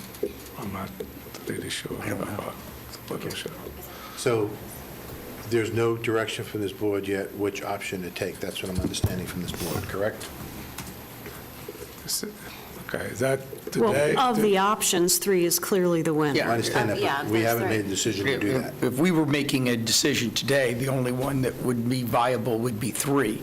But all of us understand that there are other, and you've said it, Commissioner Deloria, and I believe the Commissioner Herr and others have said this, there's a lot of factors involved, especially as to what the benefits and the costs are with Sunrail. This is just strictly from what we receive from the pay box or the ride box as compared to what it's going to cost. There's other things that we need to take in consideration. And that is a covered structure today. There is a still outstanding issue between the Commission and also DOT.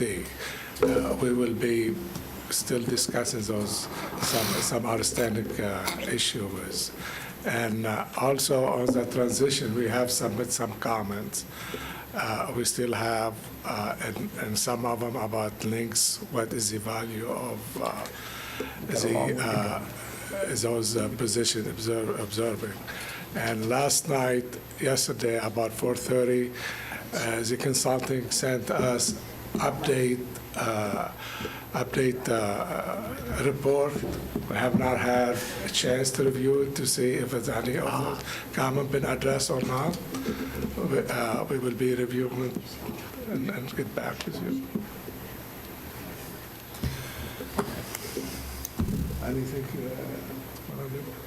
Mr. Dredge, I was just informed that there is the chairman of the Board of County Commissioners from Volusia County is present. Can he stand to be recognized, please? Is there anything you'd like to address to us, sir? Would you like to come to the podium? On Sunrail, no. Okay. I just want to make sure that we're giving you all the respect that you do, and I just want to make sure that we have open arms across the river, and we're all on the same track at some point. Anything else, John? Once they get built. That's all, not anything else. Thank you. We'll move on. Thank you. So I didn't see you walking in. At this time, we'll move to item number 51, which is a presentation. Short break. If you'd like to have a short break, we can take a short break. Okay, let's take a short break. Since we're here now, I mean.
Please. Anything else, Al? I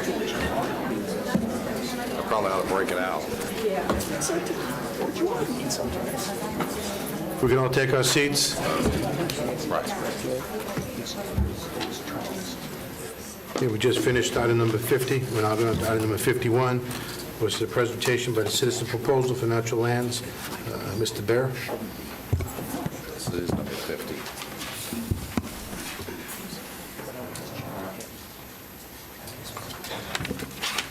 Good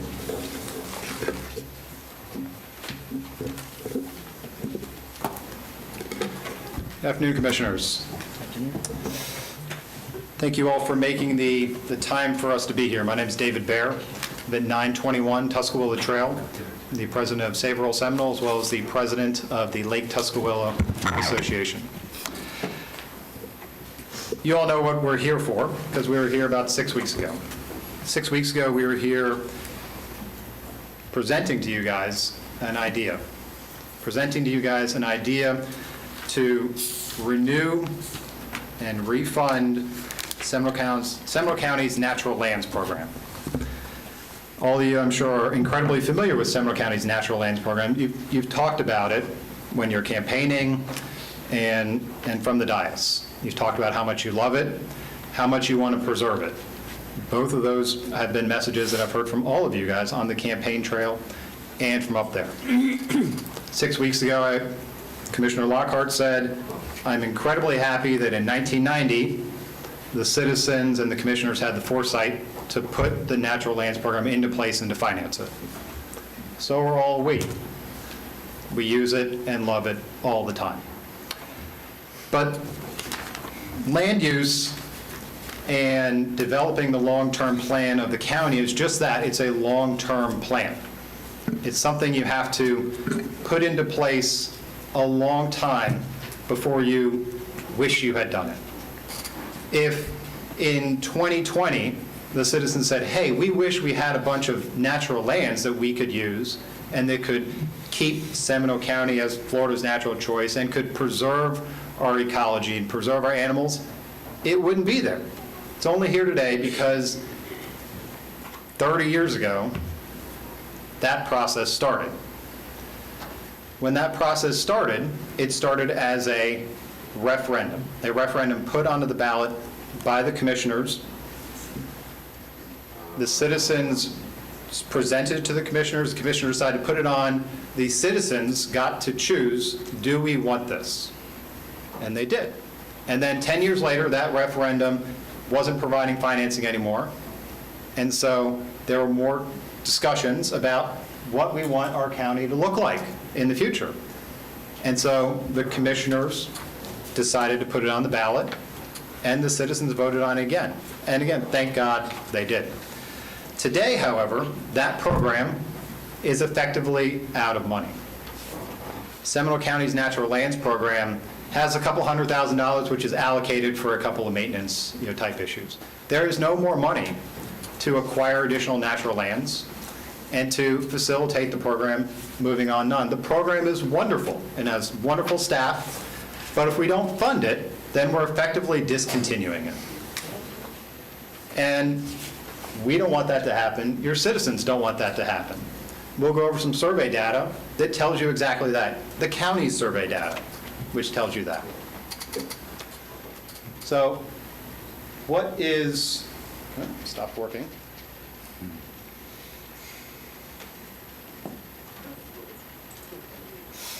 There we go. Seminole County's Natural Lands Program, you've all said you love it. You're all thankful it's there. What is it? You guys have pictures in your head, so you don't need to look at the pictures up here.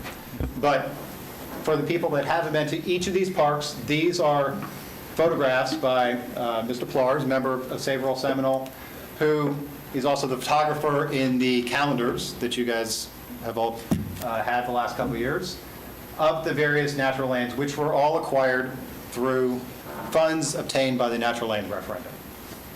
This is native, natural Seminole County, which is why we live here. Why are we fighting for this, though? Is this just something that David Baer and some of the community activists here, rabble-rousers, want a vocal minority to impose upon you guys what we want? And I'm going to show you that it's not.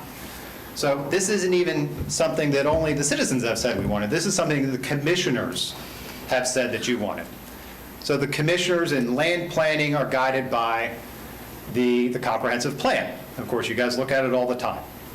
And so we went through the comprehensive plan and looked at what did it say regarding this topic. So if you look at the conservation element, What does it say? It says primary methods of directing incompatible uses away from wetlands. Item 2, the highlighted area. The second primary means of protecting wetlands is reliance on land acquisition via the county's natural lands program. That's your guys' words. If we have effectively defunded the natural lands program, you can't do that. The conservation element of the comprehensive plan. Give you a moment to look at it. It's also, in the slides that were provided to you before, but the land acquisition section. The highlighted portion reads, "The purchase of environmentally sensitive lands is perhaps the most significant tool used to protect wetlands. Seminole County, which has adopted as its motto Florida Natural Choice, has long recognized the value of preserving its natural environment, not only for the sake of preservation, but also to achieve other important economic and community development goals." And not our words, your words. And I know sometimes it sounds cliche. A lot of speakers step up here and say, Florida's natural choice, that's a slogan. But that's the language that you guys use here, Florida Natural Choice, to describe what the land acquisition program is for. Conservation element 10. Give you a second to look at it. And if you read the highlighted section, it says, create a countywide and regionally linked open space system and greenways, trails, blueways system that assists in permanent preservation of county and regional environmental assets. If you don't have funding for Seminole County Natural Lands Program, you can't do that. Conservation element 1.8. If you read the highlighted section, it reads, for acquisition of lands within the Geneva freshwater lens area. Your goal. Conservation element 7.1. The highlighted section reads, the county shall continue to acquire, as monies are available, and partner with other agencies to acquire areas of environmentally sensitive and wetlands in the Wekiva River Basin, Lake Jessup Basin, the East Rural Area, and the Geneva Freshwater Lens. It goes without saying that the county cannot continue to acquire if the program has effectively been defunded. Something on here talking about partnering with other agencies. We have a couple other speakers in our presentation who will talk about that and about how having money available for the county to acquire lands is a unique opportunity because of the money that's available in Tallahassee. So there is an exceptional opportunity right now to partner with other agencies, other financing groups. Future land use element 12.5. The highlight section says to seek out locally and regionally significant natural areas and environmentally sensitive lands within the Wekiva River Protection Area for preservation through land acquisition. Can't acquire land if the program's been defunded. Future land use 11.14, and I'm sorry this probably sounds repetitive, but I think it's important to show this isn't like some one-off thing that there's just some residual language somewhere. It's over and over and over. Future land use 11.14, the highlighted section, purchasing properties when appropriate with funds from the Natural Lands Program. Protect the St. Johns River by purchasing property when appropriate with funds from the Natural Lands Program. Can't do that if you haven't funded the program. Future land use 12.8, pursuing the acquisition of property within the Wekiva River Protection Area. Can't do that if the program's not funded. Future land use 5.7, the county's natural land program will continue to pursue acquisition of environmentally sensitive lands along Lake Jessup shoreline. Can't do it. Future land use 5, the Seminole County Natural Lands Program, lands purchase program also prevents sprawl. You guys deal day in and day out about growth management, preventing sprawl, something all of you guys have talked about on the campaign trail and from the dais. This is how the comp plan says one of the tools you're supposed to use to do that. Moving away from the comp plan, the county, along with Volusia County and a number of our neighboring counties, went together through the Congress of Regional Leaders, How Should We Grow? There was a survey of 20,000 residents done as a part of that. That process produced a document called the Central Florida Regional Growth Vision, which included as an element that Seminole County has signed up for, that a goal is to preserve open space, recreational areas, farmland, water resources and regionally significant natural areas. How's Seminole County going to do that? This is the goal that Seminole County has signed up for, along with its adjacent counties. Moving away from what the county has done to what the citizens have said they want.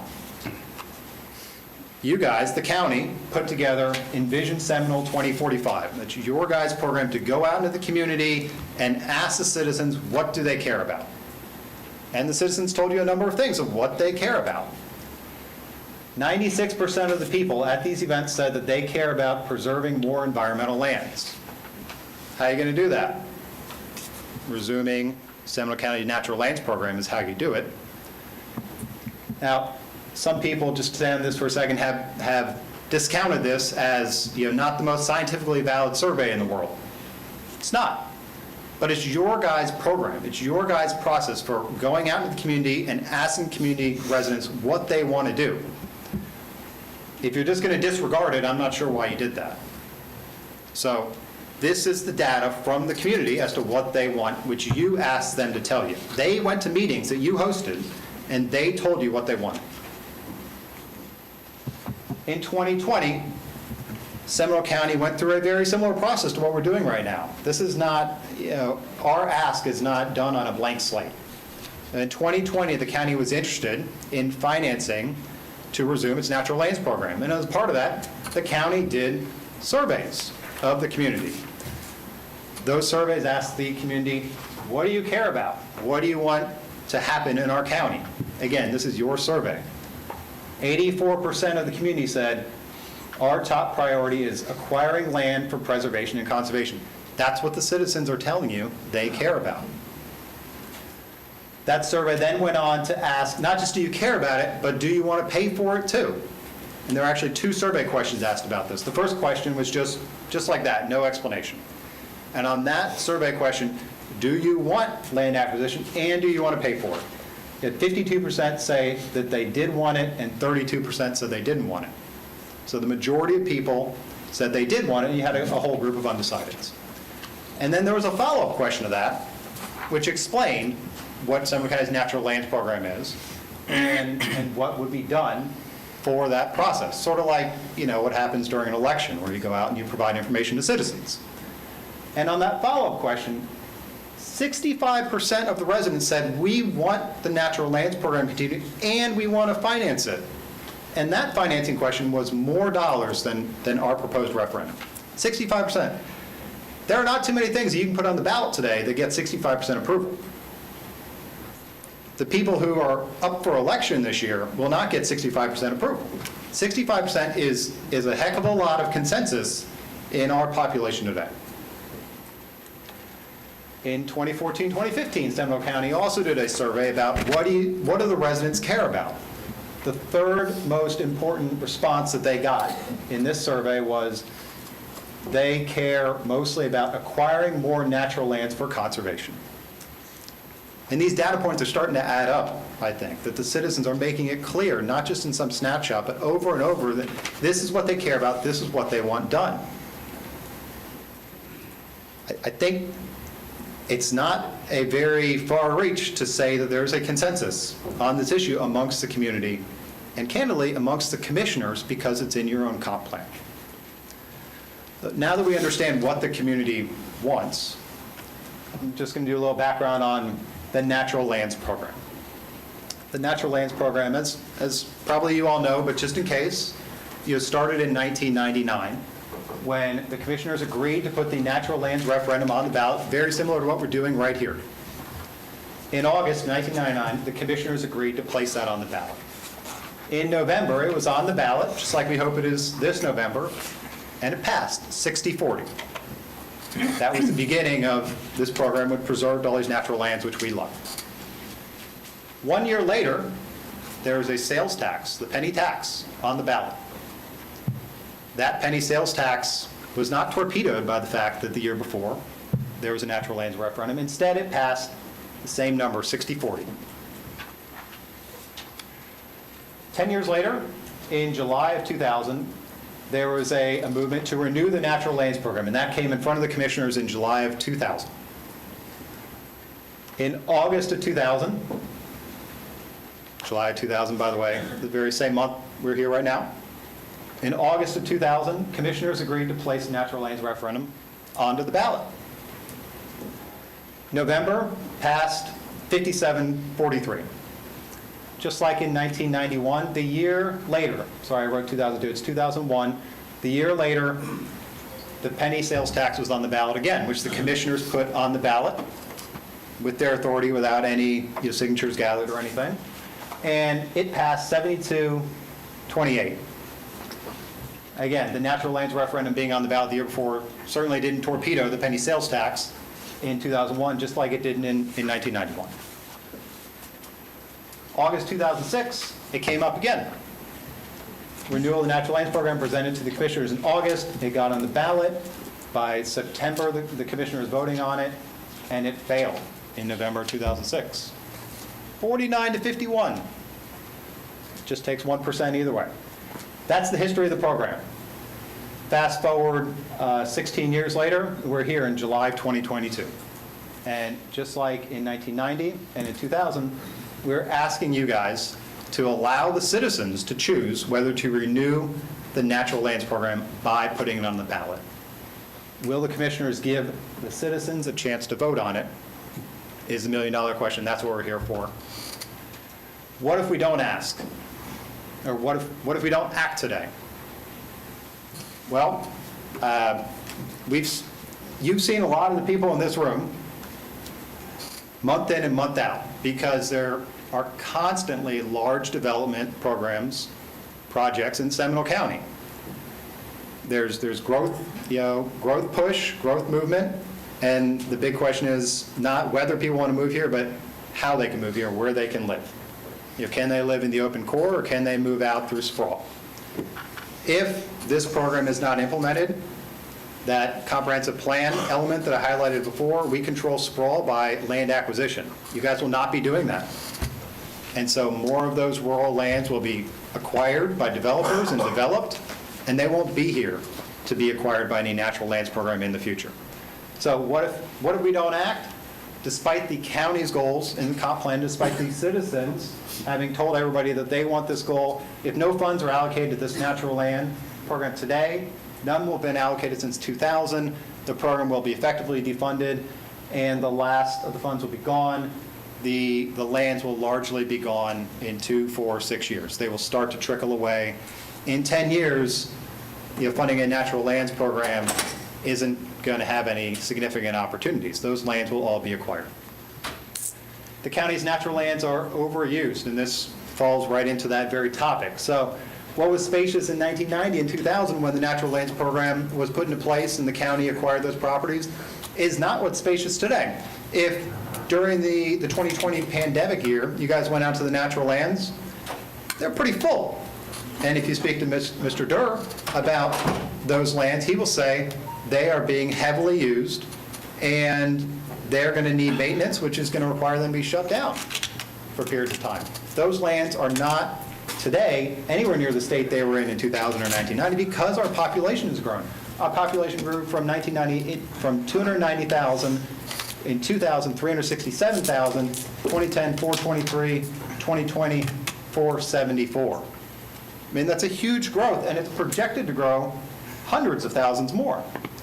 If we want to be able to keep Seminole County in 2070, where we might have as many as 700,000 residents here, anything like it is today, we have to plan and act ahead of time. We can't wait to do these things. Just like in 1990, they didn't wait until 2020. They acted ahead of time. These type of plans are long-term plans, not snap-your-finger plans. You have to plan ahead of time.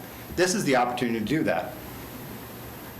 Last opportunity to acquire natural lands. The red are developed lands, and this is Thousand Friends of Florida's projection. So in 2010, you can see the red lands.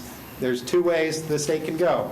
The trend, which is if we don't change what we're doing, the majority of the state is red, or say a third of it, 34%.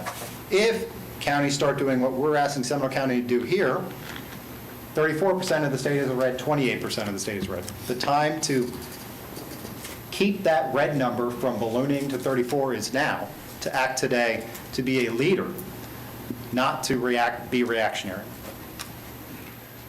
So that's the goal. Those are the values of the community. How do we do that? We have proposed a land referendum on the ballot, not a novel idea. Seminole County did it twice before, and you know what? Lots of other counties have done it too. And you have a speaker here from Volusia who will tell you about their county doing it. So I put together a chart for you guys about other counties that have done this exact same thing. So you don't just have to take my word for it. You can look at the data of other counties that have done what we're asking you to allow Seminole County residents to do. In 2020, Collier, Volusia, and Manatee County had natural lands ad valorem proposals on their ballot, ranging between 0.15 and 0.25.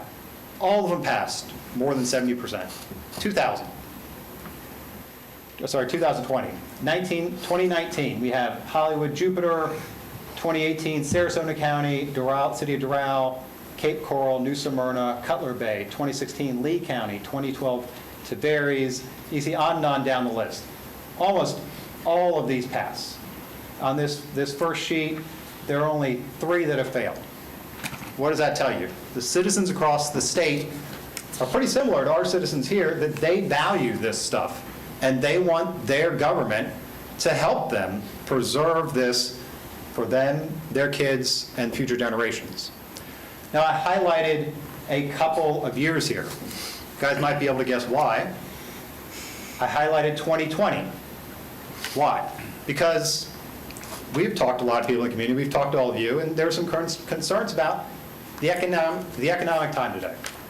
Obviously, economically, things are far from ideal right now. Inflation, there's a lot of questions. When was another time when there were a lot of economic questions? 2020. So you guys had a question today. Would people be concerned about the economics of voting for this? Yeah, they will be, because it's an economic question. Do I want to take an additional $25 out of my pocket? 2020, November, what's everybody doing? They're in lockdown. They don't know when they're going to go back to work. They're faced with that economic uncertainty, which I would say, candidly, is a greater economic uncertainty than we have here today. More than 70% past that. 3 out of 3. 2008, what was going on economically then? Great Recession. Lots of people out of work. I remember that was the year after I came out of law school, lawyers working for free at the state attorney's office, private offices, because they couldn't get a paying job. In that economic time, 2008, we had 4 natural lands referendums across the state. All of them passed, even in that economic time. I think this is the data that tells you that here, in 2022, even with the economic times we have, that will not affect people's appetite for moving forward with something like this. And the chart continues to go down, 24, and then have our prior ones as well. Again, almost all of these pass. So a natural lands referendum is not a novel idea. You can see it's done over and over and over. We know the outcome because it's been done dozens of times. The county and its residents are forever grateful for having had the opportunity to vote for it, I should say. And you know what? We know that it works well because counties renew their referendum efforts. Volusia County, you'll hear directly about that here. They started in 2000. It worked so well, they renewed it in 2020.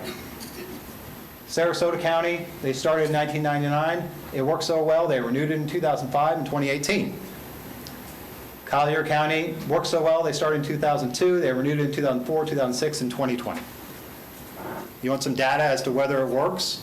Counties don't renew plans unless they work. What's the appetite locally for this kind of stuff? On top of the survey data, Seminole County survey data, which we looked at before, what does Central Floridians say about these type of conservation issues? Well, in addition to the Volusia conservation issues I mentioned before, we have 2 Orange County charter questions which were up on the ballot in 2020. Again, not a particularly good economic time. They were asked, do you want to put more burdens on what the county can do, what economically businesses can do to favor conservation goals? One of them was rights of nature.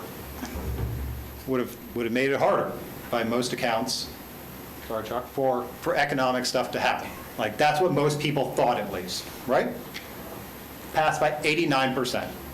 89% of the voters in Orange County said, despite the economic times in 2020, this is what we want our government to do. There was a second referendum that year, also clearly economically based, 86%. This is 2020. Volusia County, they, in addition to the Forever Volusia land acquisition ballot referendum that we talked about before, they had a second one, it's the ECHO program. Very similar, both of them were for point 2. ECHO is for acquisition, restoration, construction, improvement of environmental, cultural, historical, and outdoor recreation projects. Obviously not the same as natural lands acquisition, which is why it's a separate referendum item there. Both of them passed. ECHO is 72, Volusia Forever is 76. Winter Park Charter amendments. Probably all of them were ecologically based, but at least 2 through 6, everybody would say, they all passed between 58 and 62% in 2021. What does this tell us? This tells us that when county citizens are given the ability to choose how we grow, Central Floridians repeatedly choose to elevate conservation. That is a value they hold. And if you give them the opportunity to vote it in, they will. They want you to give them that opportunity. How do we propose doing that? We propose doing that by a ballot referendum. Allow Seminole County residents to choose whether to finance natural land acquisition. County residents will have the opportunity to express their values. What do they care about? Not what you care about, not what I care about. What do they care about? Through the democratic process in November. So we put together a ballot referendum with a number of statewide experts in this process, that have been a part of the majority, if not all of those other ballot referendums that we looked at over there. This ballot referendum, after getting data from the property appraisers, we were able to bring it down to a 0.1 mil to finance a $75 million bond.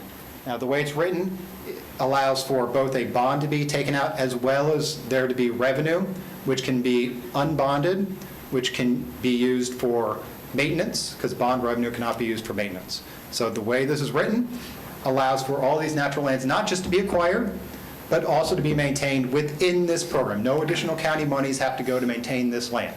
Every year, throughout the course of it, there'd be approximately $1 million of additional revenue beyond what's necessary to service the bond.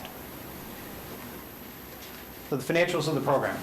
Per David Johnson, property appraiser's office, a value of $1 million is $38.5 million, and assessed the median household in Seminole County, $300,000 at the, according to the property appraisers. Obviously, as you guys all know, it's different than the fair market value. The average taxable value of that, $250,000. So if we're looking at the median household in Seminole County, taxable at $250,000. Again, that's not the fair market sale value, that's the taxable value. That would be $25 a year or $2.09 a month. I was talking about this with somebody earlier, $2.09. I said, that's a cup of coffee. And their response was, I don't know where you can get a cup of coffee for $2.09. So less than a cup of coffee, maybe a small coffee at McDonald's. That's all that this program requires from the median household to allow Seminole County to preserve itself as a green, natural choice, rather than 20 years from now looking back and saying, I wish we did that, or having the counterfactual, or today we're looking back at 1990 and we can't say, I'm really glad the citizens did that in 1990, instead saying, I really wish they had done it in 1990.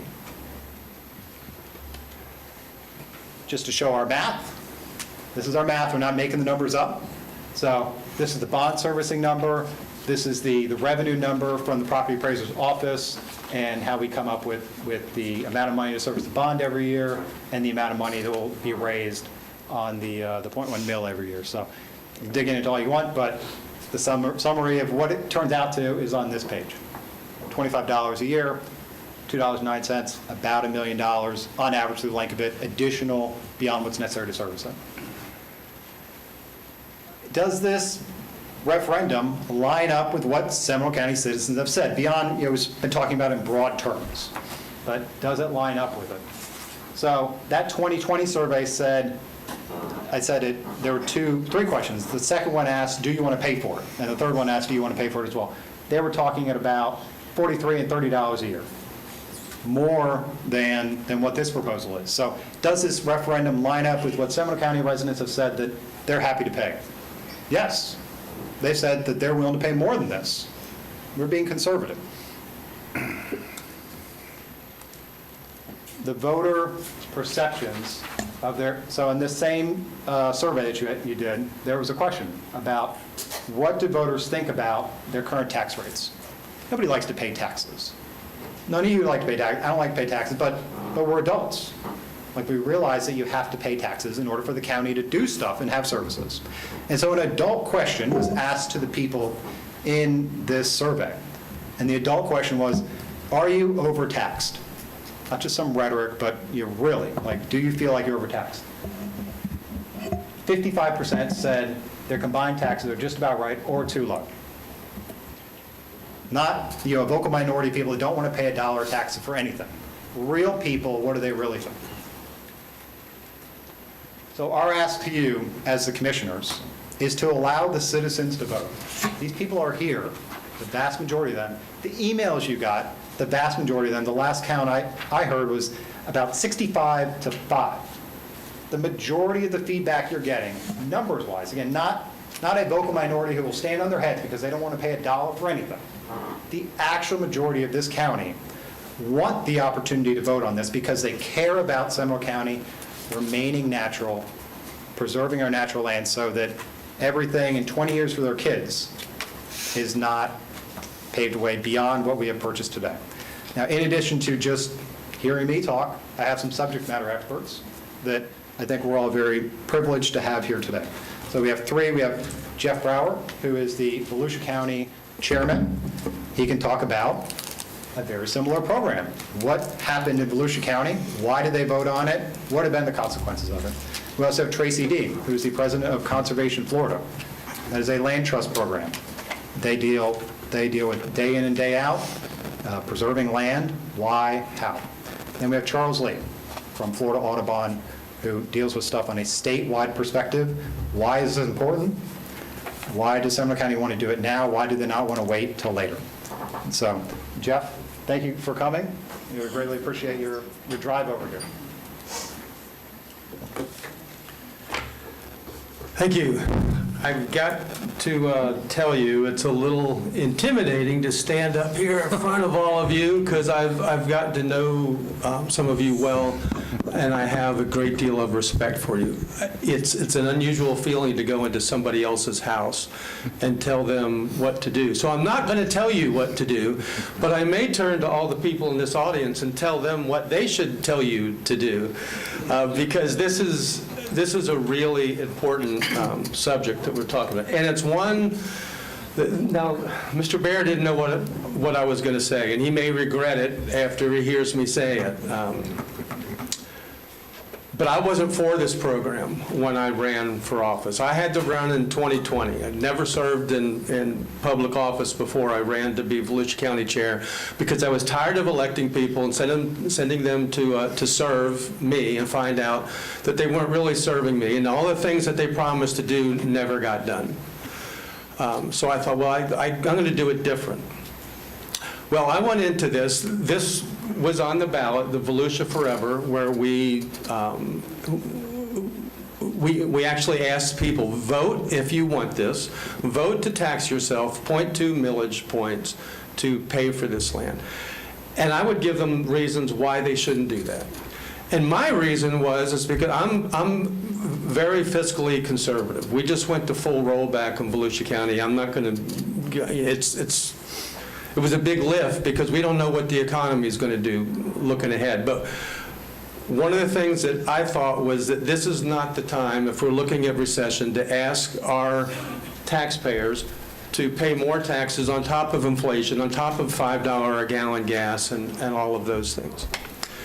And what I saw in doing my research in Volusia Forever is there was a common piece of land I would share with voters.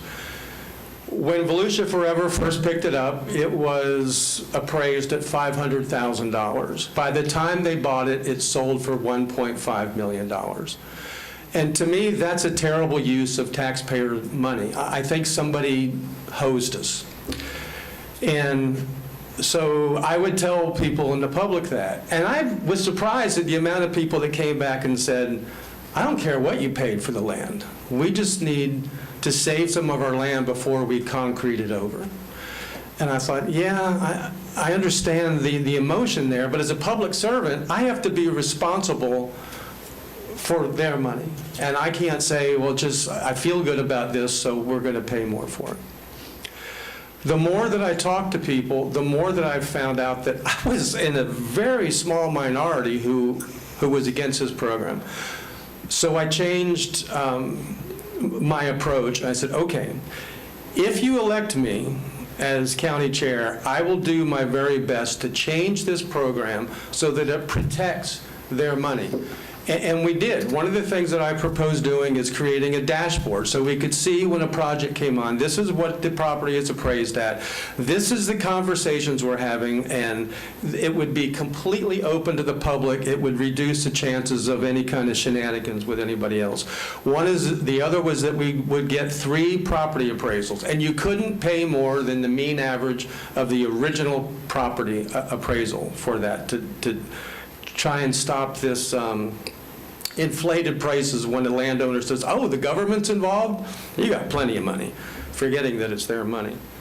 And then also to have a citizens advisory committee that would look at all the properties before the elected people got it, make recommendations to us, and then we have to debate it and decide if that's a good value or not, because you should be responsible, and I should be responsible for the people's money. We did all 3 of those things, and I thought, oh, okay, I feel better about this. And then, as I went out and to the public some more and told them that, I found out that the voters' preferences were different than what I thought. They really wanted this program, but you know what they told me? The reason why was? A common thing I would hear is, we don't get anything that we want. This is the only way we can get something that we want. We want to preserve the county that we chose to live in or were born and raised here and grew up in. We love our green spaces. We actually like being able to swim in the water. We actually like to be able to catch fish. We actually like to be able to drink clean water. We actually like to see wildlife in the wild instead of our backyard in our neighborhood. And it wasn't really hard to see their concerns and their desires. We do need to preserve some of this land. And I'm going to be real frank with you why I think why. I've served for 18 months now as a county chair. We have comprehensive land regulations, and we have zoning that everybody has always counted on, that you can't change those. You are not going to develop this land here because it's a beautiful wetland, it's on the shore of St. John's River or whatever it is. They depended on that. Every single meeting, I see somebody come in that's asking for a comp plan change, a zoning change, where agriculture land or environmental resource where they can build 1 home per 10 acres, and by the time they're done, they can build 1,000 homes on 10 acres. It's wrong. We have destroyed the trust of the public that expects us to preserve what we told them that we were going to preserve. Now, I'm sure that doesn't happen in Seminole County, but I guarantee it happens in Volusia County and most other counties. I don't want to live, and my voters don't want to live, in the concrete corridor that you see between Miami and Fort Lauderdale. We live in a very popular state. We live, I believe, in the freest state in the country. New York, California, New Jersey, all of our relatives want to move here for good reasons. But we cannot sacrifice the quality of life of all of these people that have lived here all their lives, that pay taxes, that depend on us to make decisions for them. We can't sacrifice their desires just to bring in more people. we're not going to stop growth, but we can do it more responsibly. We need responsible growth and not just growth because it's good for us elected to go to a conference somewhere and say, hey, we're the fastest growing county in Florida. Big deal. I want to be able to go and tell people about the environmental security that you can have here, about the clean water that you can drink.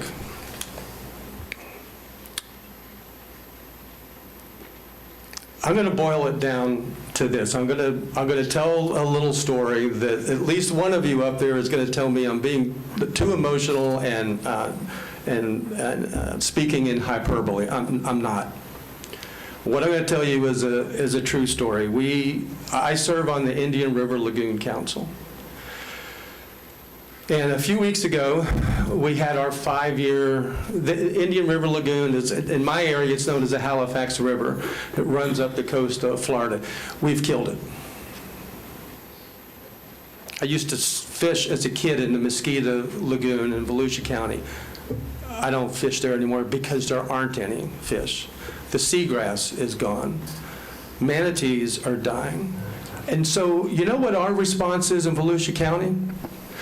Well, we're going to move to toilet to tap water. And yes, that's just what it sounds like. You flush the toilet, they clean up the water enough so that it goes into your tap and you take a shower in it and you drink it. And then they'll tell me that, well, the astronauts do that. Well, fine. If an astronaut, they collect his urine or her urine and they clean it up enough, I would probably do that as an astronaut. I might even drink my own cleaned up urine. I'm not drinking yours. And you shouldn't want to drink everybody else. Think about what that does to our tourist industry, to the businesses that we need here. We need businesses with high-paying jobs to come to our counties. We're a desirable place to live. So in this was a 5-year evaluation by the EPA for the Indian River Lagoon. And they invited me to come down and listen in. I didn't have a vote on the daily things that were going on. But we were looking at different experiments they were doing on seagrass and having these intense discussions. And I noticed there was a woman there from Dixie Crossroads. She owns it. Some of you know Dixie Crossroads restaurant, one of the most popular restaurants in Florida. And I noticed every time I looked at her, she looked like she was going to cry, not hyperbole. And so finally I asked her, you are distressed. And I'm not even sure why you're here. And she introduced herself and said, are you aware of my restaurant? And I said, I am. I love your restaurant. And I said, I'm sorry, I haven't been there in about a decade. And she says, well, what are we known for? And I said, rock shrimp. And she says, yeah, we don't have those anymore. Clams, oysters, rock shrimp. Most of the things that were on my menu are not there anymore. Do you know why? I said, I think I know why. She says, because we've killed the lagoon, and that's where we got everything. It's not there. But she says, Mr. Brower, this is what I really want you to take away from here. I can't get the fin fish. And I said, excuse me? What do you mean? She said, you know, red snapper, blue trout, fish that I said, the offshore fish. I said, yeah, the fish that's 30 miles, 90 miles at Steeples that we catch. I can't get those fish anymore. And I said, why? She says, because they're not there. I said, why are they not there? That's not polluted out there. And she says, yes, but that's not their nursery. This is our nursery, the Indian River Lagoon, the water bodies that all of us are responsible for, that you're responsible for and I am, and that we are required to be good stewards of. Because we're going to hand down whatever decisions we make that affect our environment, that affect our quality of life, to affect the way that we live, to not only our children, but to theirs and their grandchildren and the grandchildren after them. I said, well, why are the finfish not there? We've killed the nursery. All this estuary is where the eggs are laid. They don't lay them out 90 miles offshore. They lay them here. And the nursery raises them up and they swim out there.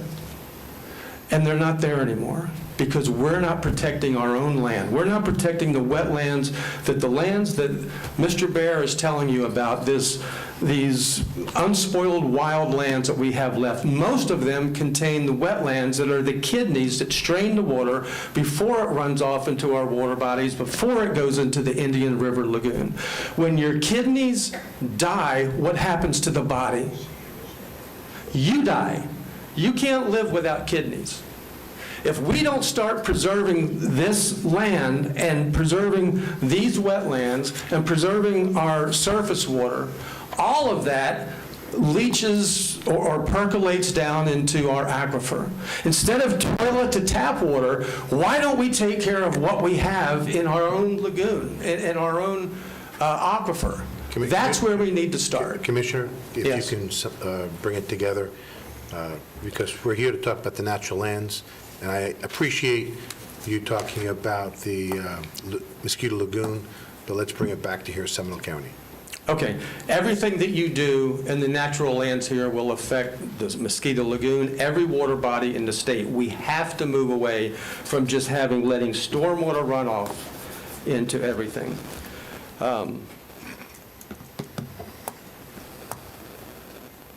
So I'll end with this. 20 years ago, we put Volusia Forever on the ballot, and it won with 60% of the vote.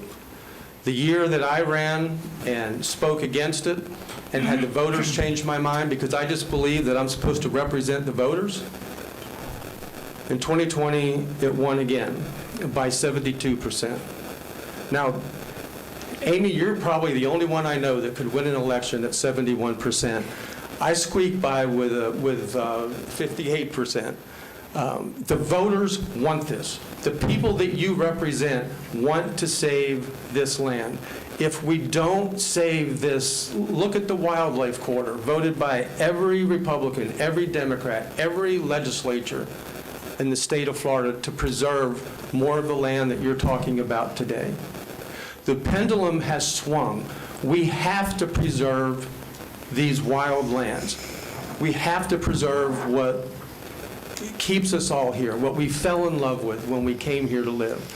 When we clear-cut it all and build more houses, thinking that that's what it's going to bring our tax increases so that we can provide all the public services that everybody needs, it's not happening because growth does not pay for itself. If you want to make Seminole County a more profitable place to live, a more profitable place for you to oversee, protect what makes it beautiful.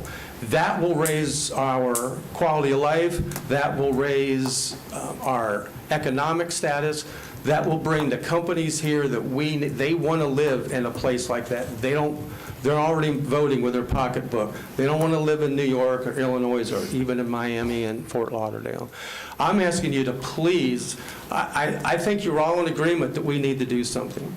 I think your best choice, and I'm not for raising taxes, and this is my third time I'll say I'll end with this, I really will. I don't like tax increases. We just went to full rollback in Volusia County in our general fund. I don't know how you find $5 million in your general fund. Maybe you can. Give it to the taxpayers. Trust them to vote. Half a 0.1 mil, we're 0.2 mil. We raise about $9 million a year. Out of that has to come, we reserve 15% to manage those properties, because the last thing you want is a property that you can't do anything with. It needs to be the people's property. Let it go to the voters. You're not raising taxes. Let them vote for it. And I think you will be astonished at how the percentage of people that vote to do something that they want to do, because like they told me, it's the only way that I can get something that I want done. So, thank you. Mr. Chairman. Commissioner Constantine? We've been going on since we started this for over an hour. Can we take a 5-minute break? It's up to you. Sure. Thank you.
Mr. Bear, I believe we've given you quite a bit of latitude. If you can make it very brief, Yes. so we can conclude and hear the public input. And I don't believe she'll have that long, certainly not as long as I took to my presentation or the next one. Good afternoon, Commissioners, Chairman, Commissioners. Thank you for having me today. Tracy Dean, President and CEO of Conservation Florida. We're a statewide nonprofit land conservancy. We work with the state. We work with the federal government, including the Department of Defense. We work with local government. We work with municipalities to achieve conservation goals together. We are very much in support of a dedicated funding source. We will be a partner to you. We are here to share our great support for a dedicated funding source of land conservation here in Seminole County. Again, I thank you for your time. I thank you for your consideration of a natural lands program, again, here in Seminole County. Thank you again for your service. I appreciate your time. Thank you. Thank you, Tracy. Mr. Bear, does that conclude your presentation?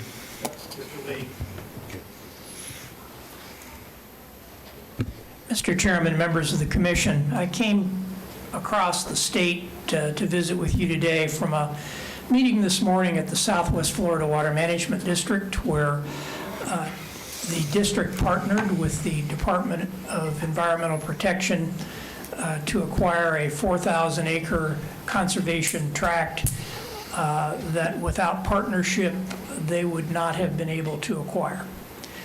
And I think that the key question that faces Seminole County on environmental lands, with the $400 million a year that has come from two consecutive conservative Republican legislatures, $400 million, out of which $100 million is Florida Forever, $300 million is directed to the Florida Wildlife Corridor, of which we have plenty of that land in Seminole County. When the program rolls out for the expenditure of those funds, will Seminole County be in a position to step up to the window and to offer partnership on Seminole County projects? Because I can tell you from many years of experience working with the Preservation 2000 and Florida Forever project programs, that the projects that move to the top of the list are the projects that have local partnership funding. And Seminole County does not want to be number 67 or number 65 or some other low number. You need to be in the high partnership capable counties to get your projects to the top of the list. And there's so much left to be saved in Seminole. I'm not going to go into detail about it. You know it. I don't have to tell you about it. The reality is this. There are lots of ways to achieve the goal. The goal is funding of a natural lands program for Seminole County. You can do it with a referendum, and that's been the very traditional approach that we environmental groups have advocated around the state. You don't have to have a referendum. You have the capability as a county to do this by ordinance, by allocating an equally unpainful amount of small revenue sources that are recurring, that are growth-driven resources, just as at the state level. Who would have thunk that a real estate transfer tax, the documentary stamp tax, would be the basis for the funding of Preservation 2000 and Florida Forever? But it has been. And what is the nexus? The nexus is it's a marker for growth in Florida. We know those funds are going to grow. And you have certain revenue sources in Seminole County that are flowing in that if you tapped a small percentage of and dedicated them to natural lands on a regular guaranteed basis, you could painlessly advance this program. That's another way to do it. Which way do I prefer? I prefer the one that would get a majority vote from this commission to move forward, and to move forward quickly. Because I don't think in the final analysis it will be long noted nor remembered how you got 5 million or 6 million or so a year available for natural lands whether it was referenda or whether it was by your leadership for just voting it in by ordinance. I don't think that will be long noted or remembered. What will be remembered is, have we preserved the conservation lands remaining available in Seminole County? And I know I'm absolutely confident that everyone here wants to reach the goal of having the capacity to compete and to work through partnership projects with the state's $400 million program. And I simply ask, y'all can't talk with each other outside of the sunshine as to how you'd like to put this program together and fund it. You can talk to yourself today, you can talk to each other today at this dais, and I just ask you to work this through and reach a funding formula, referenda or directly by ordinance, by which you can fund this program to keep Seminole County in a leadership position in the conservation acquisition lands business. Thank you very much. Thank you, Charles. Thank you, Commissioners, for giving us the time to present all that information. I think it's clear what the citizens want, what we're asking you to facilitate the acquisition of land. As Mr. Lee said, it can be done a number of ways. So thank you for your time, attention, in having it reinforce what the citizens want you guys to facilitate happening. Happy to field any questions throughout the process. Thank you, Mr. Barrow. Any questions for Mr. Barrow? I have one. Counselor, are you going to invoke a closing statement today? Just checking. I think I did, 30 seconds. Okay. Yeah. Any other statements or questions? Thank you, Mr. Barrow. Okay, Shaney, can we do it in blocks of 3, please? And we're going to start with Representative Carlos Smith, followed by Bill Hyde and Jim Hadaway. Okay. Again, everyone will be given 3 minutes. Good evening, Seminole County Commissioners. I, too, feel a little awkward and intimidated in front of you. You know me as State Representative Carlos Guillermo Smith from the Orange County side. I think I'm on the better side now, but if you repeat that, I'll deny it. I guess the tape is rolling, so that's not going to work. Look, I just wanted to support these efforts and applaud you for considering them, because what you're going to do here today affects all of our bodies of water in Central Florida. It certainly affects us in Orange County, especially around the Econ River Basin. I see this as a crucial step to protect Seminole County habitats from being paved over with mega development. We all know that the growth is coming, but it needs to be smart growth. And frankly, from my perspective, what Seminole County has been doing up until this point around land conservation, around protecting our water quality, around protecting the rural boundary that you actually have, is running circles around what Orange County government has done. So you have an incredible opportunity to show leadership in the Central Florida region and inspire other local governments to do what is not only necessary and critical to protect the rural boundary and to protect these natural lands, but also what we already know is extremely, extremely popular. Now, speaking to you, of course, as a state legislator, I regret that perhaps one of the reasons you're here having to consider these other options is because the state of Florida has not provided consistent, stable funding for the Florida Forever program. My pledge to you, as we have been doing for many years, is to continue working within the Florida legislature to have more stable funding of Florida Forever, to be able to help support your efforts, to be able to make sure that we have that steady flow of resources.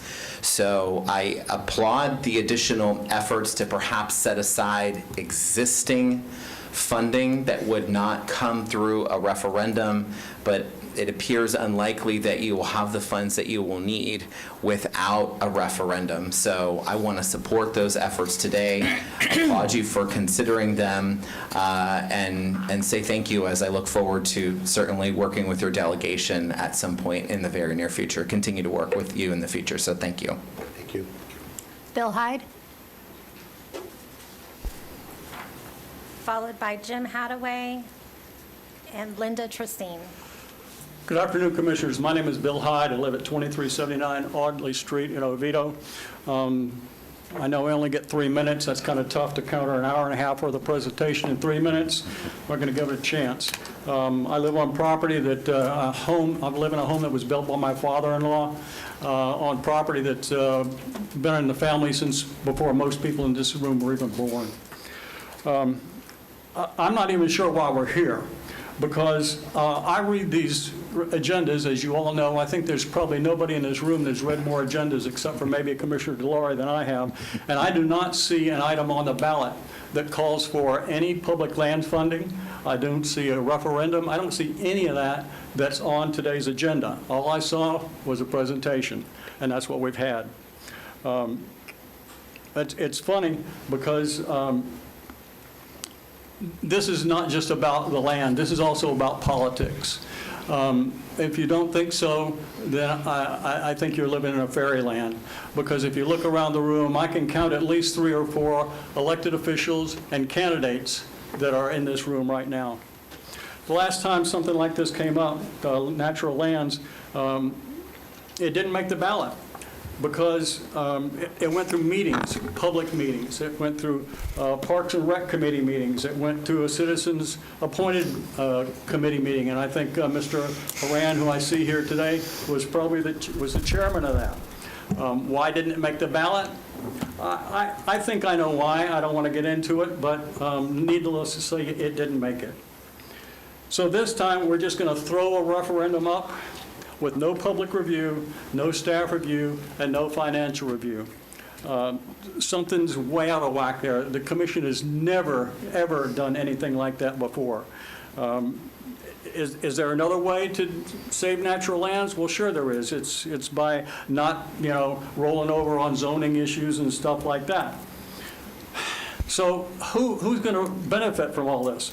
Well, developers, property owners who have failed to ran through zoning changes that want to offload albatrosses onto Seminole taxpayers, like me. I can think of a couple of possibilities right now. So this group wants $75 million of my tax money to buy private property in their favorite part of the county, take that property off the tax rolls, which will further increase millage. Not 1 cent would go to save the 30 acres that's on the block right now in my neighborhood, where it's A1 zoned and there's deer. You know what we were told the last time when we came up to try to save land in my neighborhood? Hey, if you don't like it, buy it yourself. So I would use those words. I'm counting on you to oppose any ballot item on the commission agenda with essentially 0 public notice. It's wrong, it doesn't follow board policy, and it just doesn't pass the smell test. 3 minutes exactly. I hope all the other speakers can maintain that as well. Thank you. Jim Hadaway, followed by Linda Tristine, and then Kathleen Corbett. Thank you. Mr. Chair, if I might, I'm here also representing the DAB. If I could perhaps invoke the rule for 6 minutes, even though I don't think I'll need it. Are you the official representative? Yes, sir. Then you'll have 6 minutes. Thank you, sir. I'm here not necessarily to speak in opposition to Mr. Mayor's proposal, but I do have some questions, and I think that there are some vagaries. And I come before you as someone, I'm born and raised in this county, as a lot of you all know. I spent my childhood running around in the woods here. My father, born and raised here, ran around in the woods. My grandfather ran around in the woods in this county. My baby boy, who's an infantryman in Germany right now, grew up in the woods around the Wekiva River, which Commissioner Constantine's worked so hard for. I understand these concerns, but I also think about this as an entrepreneur, as I've been a real estate and commercial litigator in this county for almost 30 years. Hadaway Realty, our family business, has been in this county for almost 60 years. And so we have to start thinking, yes, this is a noble goal.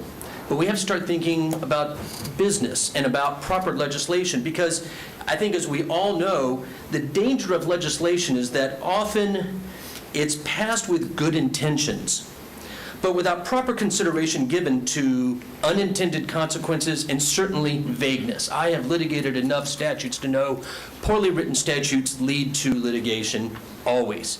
And what we've heard today has been heavy on sentiment, very weak on details. And I've got two issues that I beg your indulgence to listen.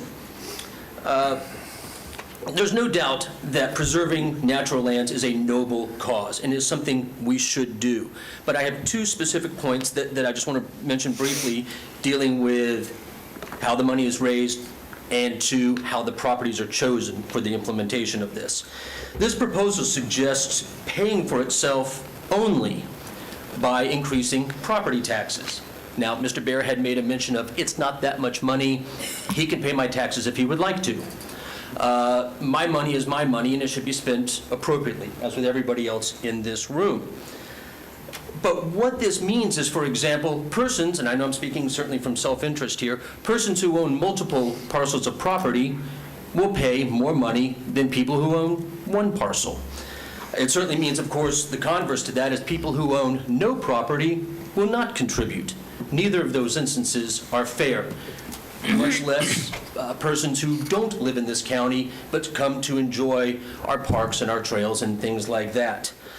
Also, similarly, persons who own non-residential property that's taxed differently than residential properties that are protected by Homestead and Save Our Homes, they're going to pay a disproportionate share.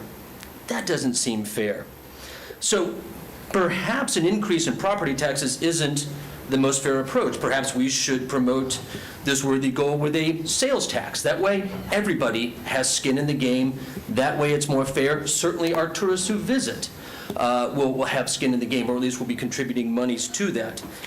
Next, there's the question of how will the parcels be chosen for purchase.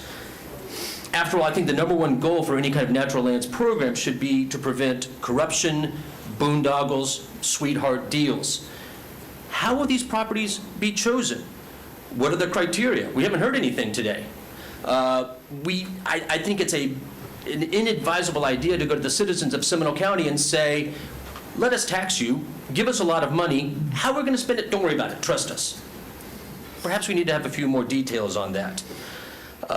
For example, what if the most suitable properties are owned by people who don't want to sell? Is the county ready to invoke eminent domain? Because that sounds kind of likely as we're getting closer and closer to build out. Just because someone is willing to sell, also the converse, that doesn't necessarily mean that is the most suitable piece of property to meet the goals of the Natural Lands Program. And so perhaps more thought should be given to creating standards before imposing a new tax on the citizens of Seminole County. I think that's just good government, to have the details in place of how we're going to spend the money before we raise the money. So in conclusion, I suggest let's not rush. A noble goal does not justify poorly thought out legislation, that we should put more meat on the bones, have more discussions about this before we put it under the noses of the voters of Seminole County when they next go to the ballot box. And I thank you for your time. Thank you, Jim. Thank you. Linda Tracine, followed by Kathleen Corbett, followed by John Haran. Linda Trocine, Geneva, Florida. First, I want to thank you, Chairman Delary and Commissioners. Really appreciate all you do for Seminole County. I'm here as a citizen and as a taxpayer. I oppose purchasing any land. I oppose any referendums. I oppose any vote for taxpayer money to buy such land. I checked with the property appraiser's office yesterday and asked how many acres in Seminole County is currently owned by the government. The answer was 36,000 acres in Seminole County. In my opinion, that's enough, right? You're competing with private property. I also understand that 74,000 acres is already in the rural area. That looks like conservation area to me. So I would implore you, if you vote for a referendum, that's a tacit approval, and I would implore you not to vote for a referendum. Also, I read in yesterday's Orlando Sentinel that Commissioner Constantine had proposed that possibly $5 million a year could be used for such lands. My understanding is that property values have gone up 12%. That means some of us might be paying 12% more in property taxes. If there's $5 million laying around for this, perhaps you should roll back some of it back to the taxpayers. Lastly, I would say that the surveys that were mentioned were all done before the record high inflation, record high fuel prices.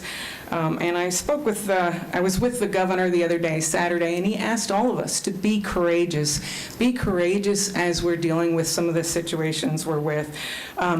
Final thought, if you vote no on a referendum, you could wear that saying that you blocked a $75 million tax increase. Thank you so much for your time. Kathleen Corbett, followed by John Haran, followed by Joe Humphreys.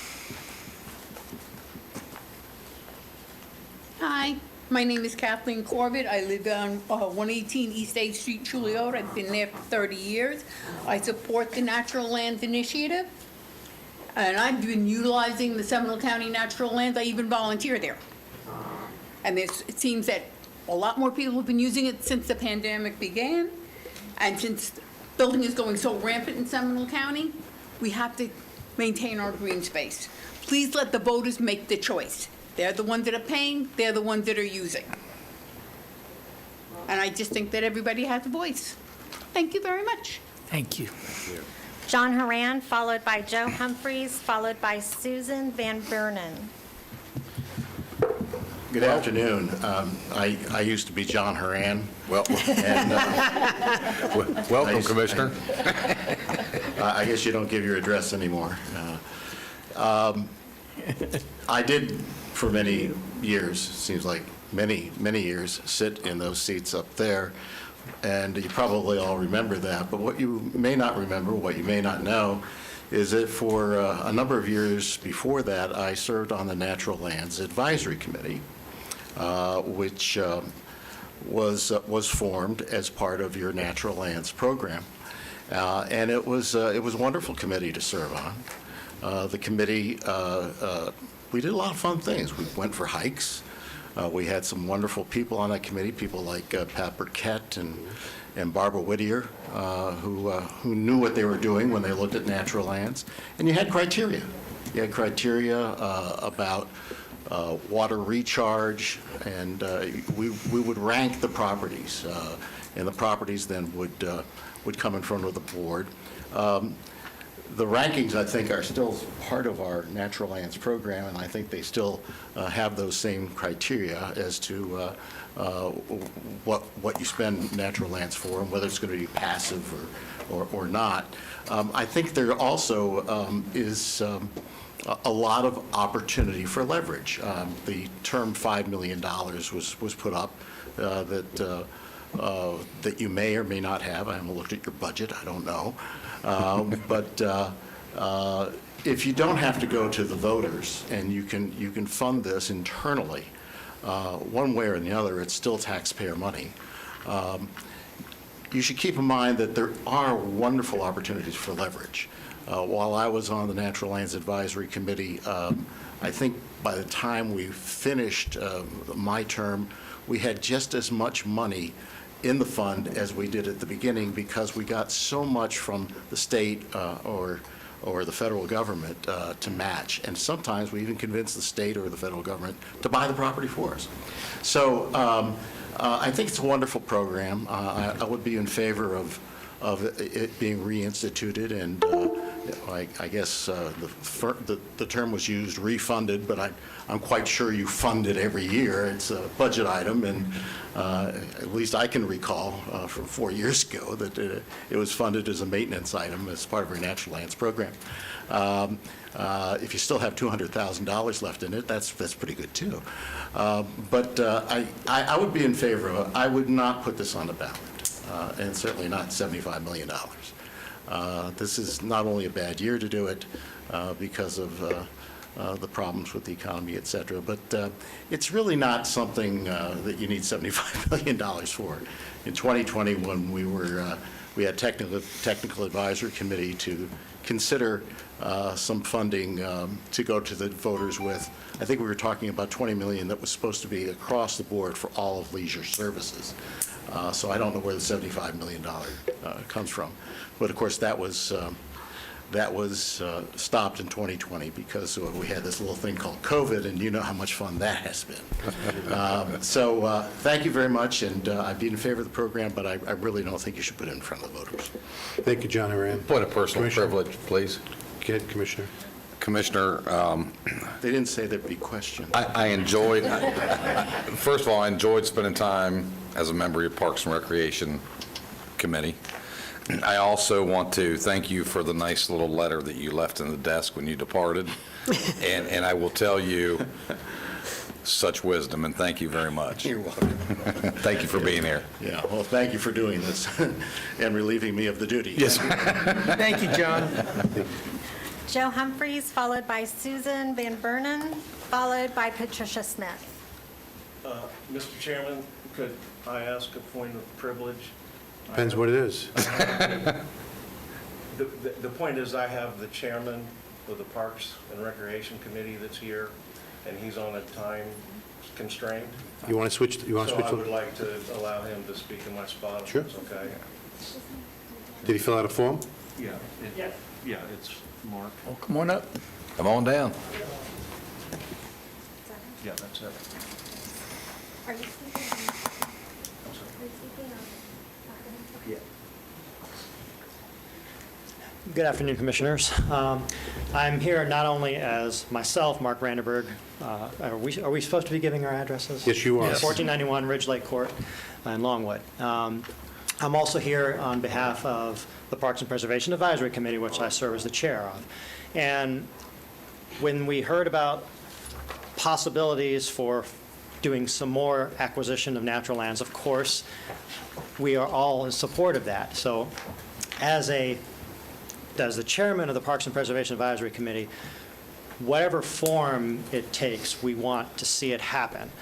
Every day, it seems like I drive around and more lands are being developed, they're being cleared. The longer we take to get something done, the less opportunities we're going to have to protect it. And so however we can get to that point where we can start acquiring more of these natural areas, sooner the better. In addition to that, though, I'm glad I heard, at least with the proposed on the referendum, not only just for acquisition, but also for maintenance, and maintaining it is important. And as part of that, another aspect of that is also restoration, because a lot of these lands that we might be able to acquire are going to need to be restored back to more natural setting in some areas and some parts of the properties that we acquire. So I would strongly recommend that when we come up with something, it's land acquisition, maintenance, and restoration as a whole. And again, like I say, I am behind whatever way we can get this done faster than waiting another year or 2 years or whatnot. So thank you for your time. Thank you. Mr. Chairman. Commissioner I'm going to pull another point of privilege and thank Mr. Brandenburg for serving as my appointee on that board. I have somewhat quarterly meetings with Mr. Brandenburg to try to keep up with the things that the committee is working on, and he's just been a wonderful voice, not just for me, but for this entire board and for the community. So thank you. Thank you. Good work. Okay, Joe Humphreys, followed by Susan Van Bernen, and followed by Patricia Smith.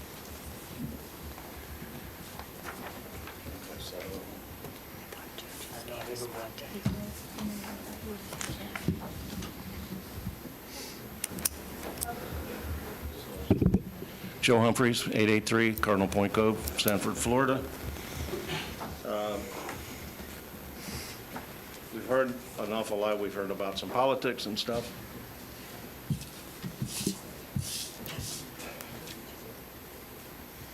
My family's been serving in the government since the Civil War. I'm a staunch conservative Republican. I believe in we, the people. This is our government. state government, federal government. There's a lot of people in Washington, D.C. that have forgotten that. So you're here at our behest. We've heard from lots of people today about why we need to do this. You know, we heard that, oh, this is in secret and stuff. This is a document that's dated July 13th, 2021. So the fact that we've just started this, is it a new process? Nobody's heard about it, it's in secret? Really? What's this? This is not new. We've been doing this since 1990. The processes, as you heard from former Commissioner Horan, who was involved in this process, we have the infrastructure, unlike Sunrail, to do this stuff. We're not the only ones in the state doing this. So again, it's what I'm asking is, as my dad would say, don't tell me what we're going to do it. That's what we're asking for. And it's time. Now, and I appreciate hearing from Mr. Hadaway being in the real estate business. Well, I was in that business too. I just had a friend of mine who was here who's been in the real estate business for 2 generations. He's not as old as the Hadaway family. They built subdivisions. His father died a couple of years ago. They're wrapping up the business. He's looking for a second home. We've traveled the area. They like this area. Why? Because of the trees, because of the parks, because of the trails. When he drove around, he says, Joe, you don't need to clear cut to build a subdivision. I know because I've done it. People are coming here, and they have been since the Astors had Astor Farms because of the trees, the wildlife, the springs, and so on. My question is, when we talk about why we're doing what we're doing or why we're not doing what we're doing, the Hadaway name shows up an awful lot on campaign contribution records. There's a lot of 103 Commerce Streets on here. Being in the real estate business, having done a lot of LLCs over the years, I know where the money comes from. So are you listening to the people, or are you listening to these people? Thank you. Susan Van Bernen, followed by Patricia Smith, followed by Gray Wilson. You know what? How do we ever get? Good afternoon. My name is Susan Van Burnham. I live at 550 Orange Drive in Altamont Springs. I'm a Seminole County resident. And I'm also the president of SOBA Orlando, so I'm here to represent the cycling community of what we do and how we do use your natural lands. We are a 501c nonprofit organization, and we currently have 7 trails: Markham Woods in Lake Mary, Snow Hill in Oviedo, Soldiers Creek in Longwood, Orlando Mountain Bike Park in Orlando, Mineola in Mineola, Shingle Creek in Hunters Creek, and UCF. We now have trails on the campus of UCF. Natural lands, yes, we use them. Mountain biking, yes, we have it in Florida. We might not have hills, but we have salt palmetto roots, and we have to get over them. So we love these natural lands, and the trails we have are fantastic. It is land preservation, and we have, right now we currently have 200 members. The organization started in 2013, and I became the president in 2018. Quality of life. We currently have a Wednesday night ride at our Markham Woods Trail in Lake Mary. We have 60 to 80 people. It's fantastic. People love it. It's a great park. People are walking dogs, hiking, biking. It's just fantastic. Riding a bike helps the environment. They don't have carbon emissions. People can commute. But again, it's about the natural lands. We use them and we love them. We build on them. We maintain them. We use Mark Brandenburg. He's one of our big help, a biologist. We make sure we don't damage anything. We get approval, and we can just build further, and we hope to expand with other lands and use more trails on those lands. I know Volusia's County's come up a lot. Doris Leaper Spruce Creek Preserve. It's a wonderful place. We love it over there. I know it's Volusia County, but it's just a great example of natural land preservation. It's camaraderie, and it just brings people together. Cycling has exploded since COVID in 2020. and it's just growing, and if we can preserve the land and have more land to bike and hike and have multi-use trails, it would just be great for our community. And talking about Sunrail, you want more people on the trains, more people on bikes. In New York, they used to have a bar car, an example. How about a bike car? People could put their bikes on that one car and they can commute, and it would just be, I think it would change everything. But land preservation and natural lands, yes. Please help us, and thank you. Thank you, Susan. Patricia Smith, followed by Gray Wilson, followed by Gabrielle Milch.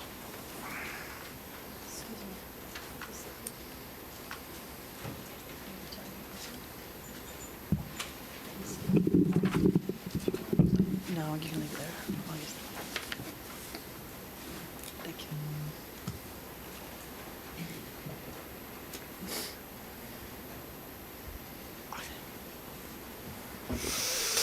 Good afternoon. I'm Patricia Smith. I'm representing the Aquatic Preserve Alliance right now of Central Florida as a citizen.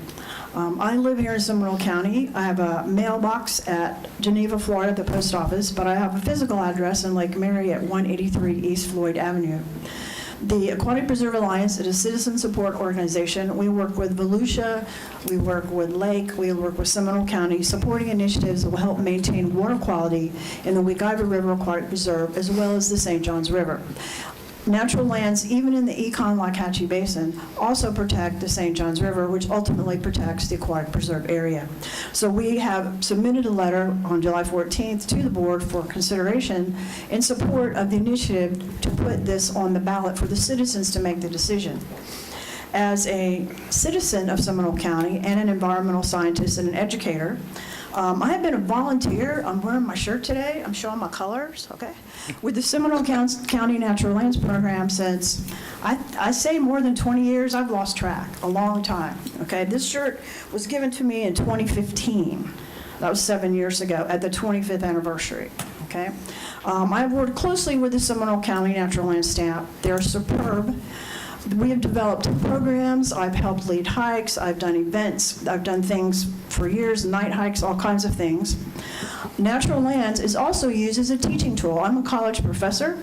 Rollins College uses the Natural Lands program. University of Central Florida, Valencia College, Seminole State Colleges, all your surrounding university type systems use these properties for educational purposes, okay? Our programs have always gotten a thumbs up, positive reviews every time we do them. I support placing this initiative for the Natural Lands Program acquisition on the ballot for the citizens to decide.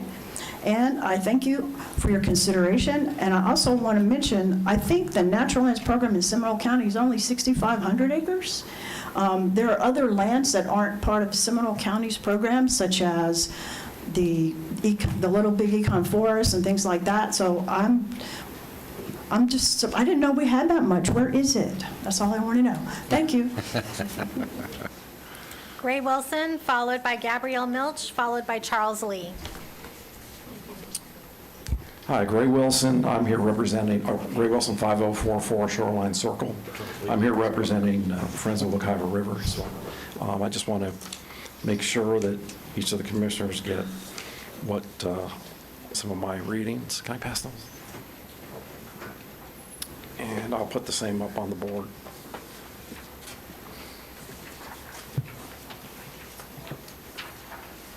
I've never used this before. How does this work? How do I forward this?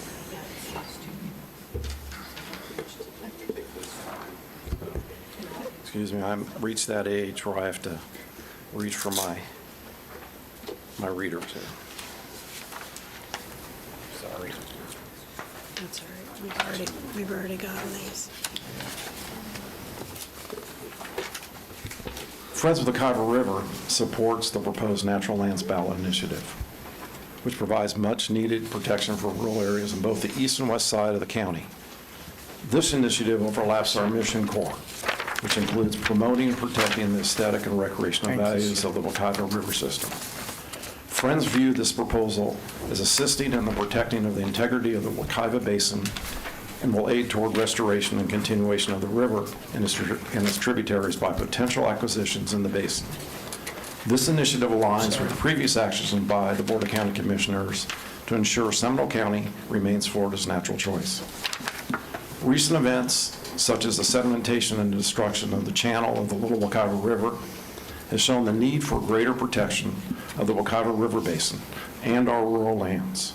By obtaining funding for rural land acquisition, we will ensure these natural treasures are protected for future generations. We encourage the Commission to place this on the November 2022 ballot.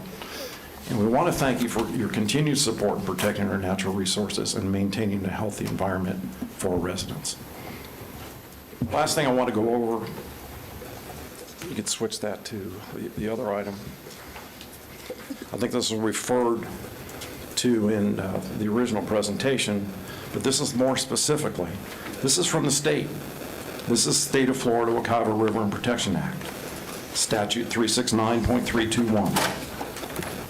This is in part states that local governments shall establish land use strategies that optimize open space and promote a pattern of development on a jurisdiction-wide basis that protects the most effective recharge areas, karst features, and sensitive natural habitats. And to achieve this objective through the comprehensive plan strategies, including coordinated greenway plans, dedication of conservation easement, land acquisition, and low to very low density development. In addition, the referendum provides the opportunity to fulfill what the citizens already have stated in the 2045 visioning events, and it shows that they support it. Thank you very much. Hope this goes on the ballot. Thank you, Greg. Thank you. Gabrielle Milch, followed by Charles Lee, followed by John Spolsky. I believe Charles Lee's already spoken, haven't you? Yeah, Mr. Lee's already spoken.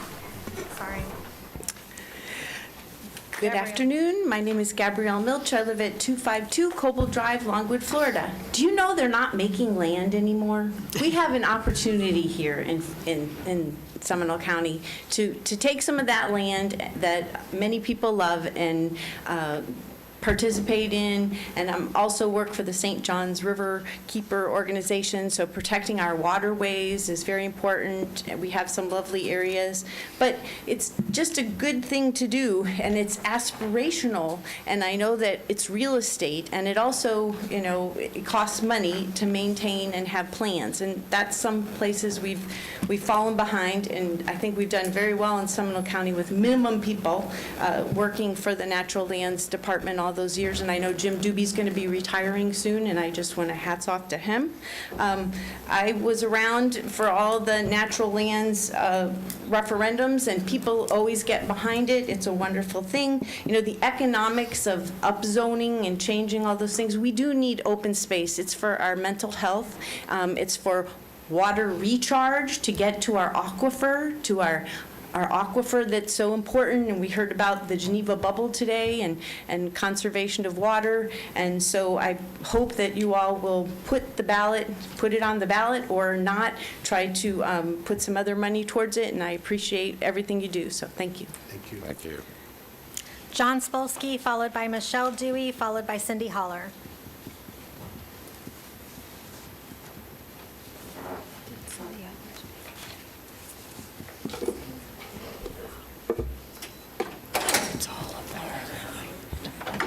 John Spolsky, 1425 East Airport Boulevard, Sanford. A lot has been brought before you today, obviously, so I'm going to try not to be repetitive on it. Thank you.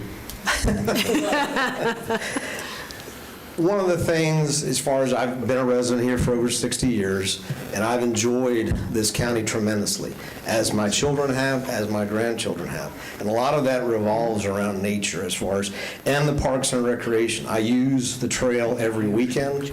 I'm out there riding it, I'm enjoying nature.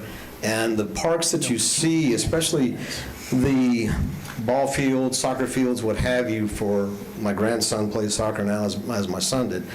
It looks, when you drive around, it may appear that we've got enough, but in reality, we don't, because those fields are being worn out. There's not enough space there as far as rotational type of deal, where if it's natural grass, as far as it's getting just worn out.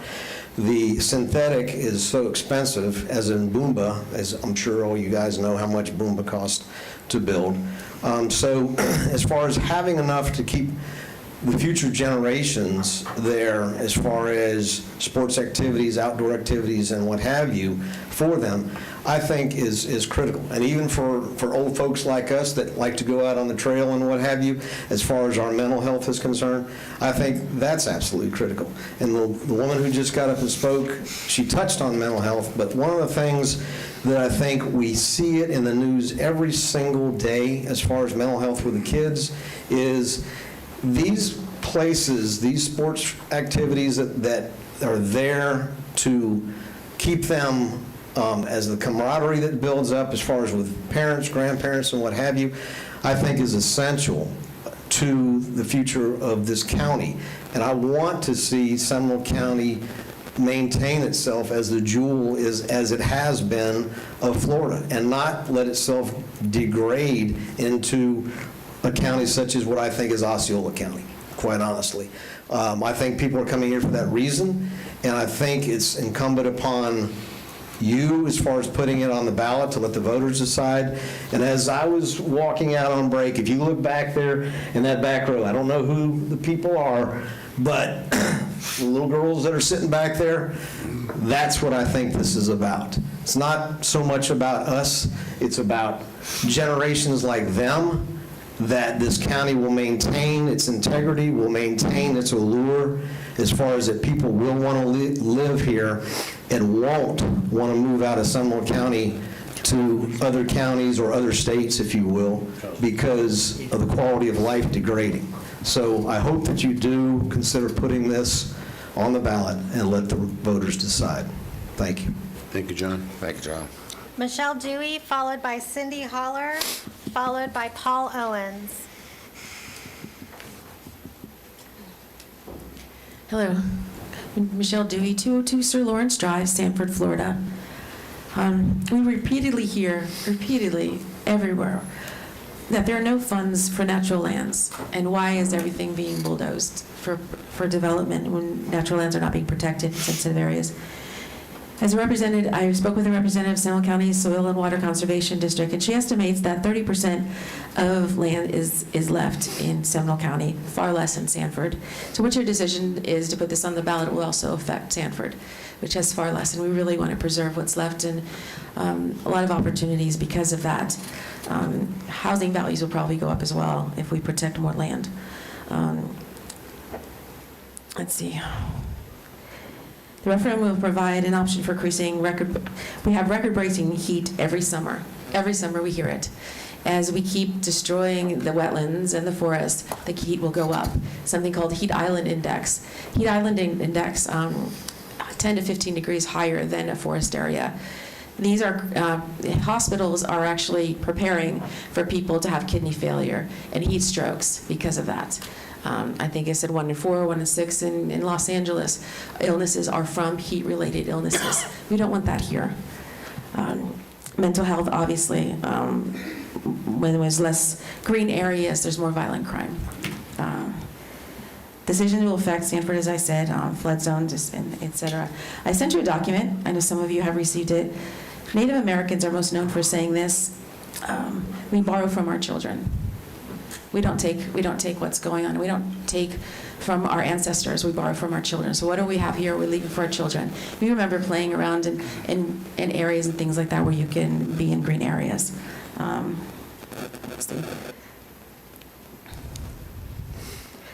It's the human right to have sustainable environment. We know, as everyone has said, what happens on the forest affects our waterways. It affects our aquifer, affects our drinking water. We know this.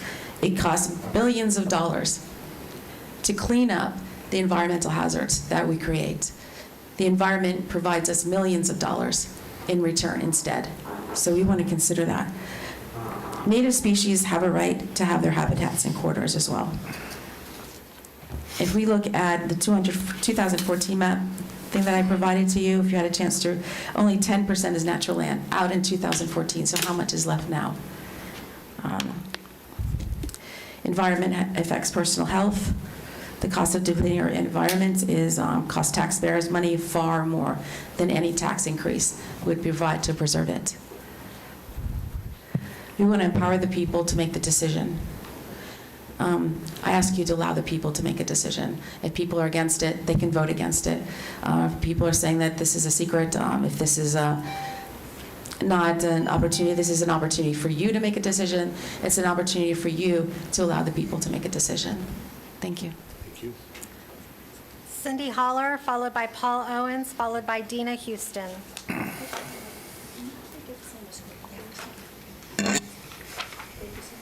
And can I still speak from this? Sure. Just one? Okay. Thank you so much.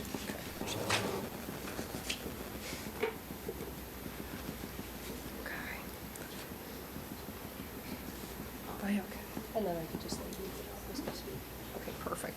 Okay, thank you. Okay, so the day continues, the meeting. All right. So Cindy Holler, 1731 Beacon Drive, Sanford, Florida. And I wanted to highlight the history of the tax items on the Seminole County ballot. Land acquisition 1990 passed. Land acquisition 2000 passed. Land acquisition 2006, that was brought up before, failed 48.7%. So, details, it lost by 2,600, oh, dang, bug. Okay, got away. Lost by, I'm fine, lost by 2,600 votes out of 104,000 cast. Ballot items stated not less than 50% spent on environmentally sensitive land. No other ballot items had this condition. All others were 100%. Infrastructure sales tax 1991 passed. Infrastructure sales tax 2001 passed. Infrastructure sales tax 2014 passed. No one is asking the county commissioners to raise taxes. Quite the contrary. We are asking county commissioners to allow democracy to take place and let Seminole County voters decide, as has always been the case in all previous years. None of these 6 items ever before required citizen petition efforts and were always put on the ballot by commissioners. Commissioner Lockhart and Commissioner Herr have publicly stated that both of you do not support the the natural lands referendum on the 2022 ballot.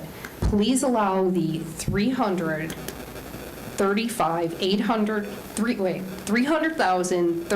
870,000 registered Seminole County voters to decide this issue. Also, please tell the audience if you support the infrastructure sales tax going on the 2024 ballot when the current tax expires without a petition. And I thank you for your time. Paul Owens, followed by Dina Houston and George Sellery.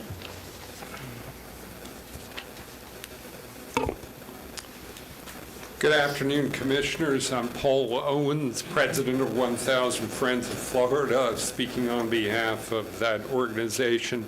We're a statewide nonprofit dedicated to environmentally and fiscally sustainable development. We're based in Tallahassee. I live in Orlando. Land conservation has been a priority for 1,000 Friends since our founding in 1986. We've been staunch supporters of the premier state land conservation program, Florida Forever, since it was created more than 2 decades ago by some visionary state leaders, including Commissioner Constantine. We also support other land conservation programs like the Rural and Family Lands Protection Program. The most effective and enduring way to preserve environmentally sensitive land, of course, is to buy it to prevent it from being paved over. Annual state funding for land conservation has been sporadic in the last decade, anywhere from $0 to several $100 million. Smart counties have created their own local land conservation programs to fill the funding gap in lean years and to generate matching funds to leverage state dollars in flush years. Seminole County would be wise to renew its own program so that it can keep up with the competition, as Mr. Lee alluded. The opportunity to leverage matching funds not only from the state but from federal and private sources means Seminole taxpayers could get at least an extra dollar for every dollar they contribute. Consider it a buy one, get one free deal. You saw in David Bayer's proposal that the University of Florida has predicted Seminole will add more than 200,000 new residents over the next 50 years.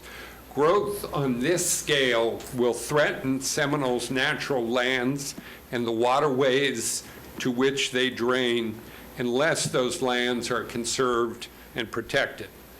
There's no time to waste. I agree with Mr. Brandenburg, who said the sooner the better, because the longer the wait, the higher land costs will rise and the more land will be lost forever to development. Now, 1,000 Friends of Florida has endorsed successful land conservation ballot initiatives in many counties, including Volusia's in 2020, and we stand ready to do so enthusiastically if it is the will of the Commission to put this initiative on the ballot in 2022. But we can also see the benefits of a local ordinance based on Florida Forever. Florida Forever remains a time-tested national model for land conservation with bipartisan support. It's a fine model on which to base a local program.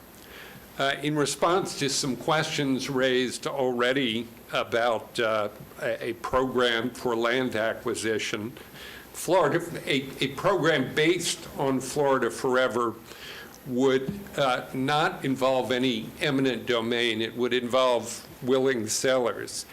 If it's based on Florida Forever, it would include citizen oversight and objective criteria for land acquisitions, for ranking land acquisitions.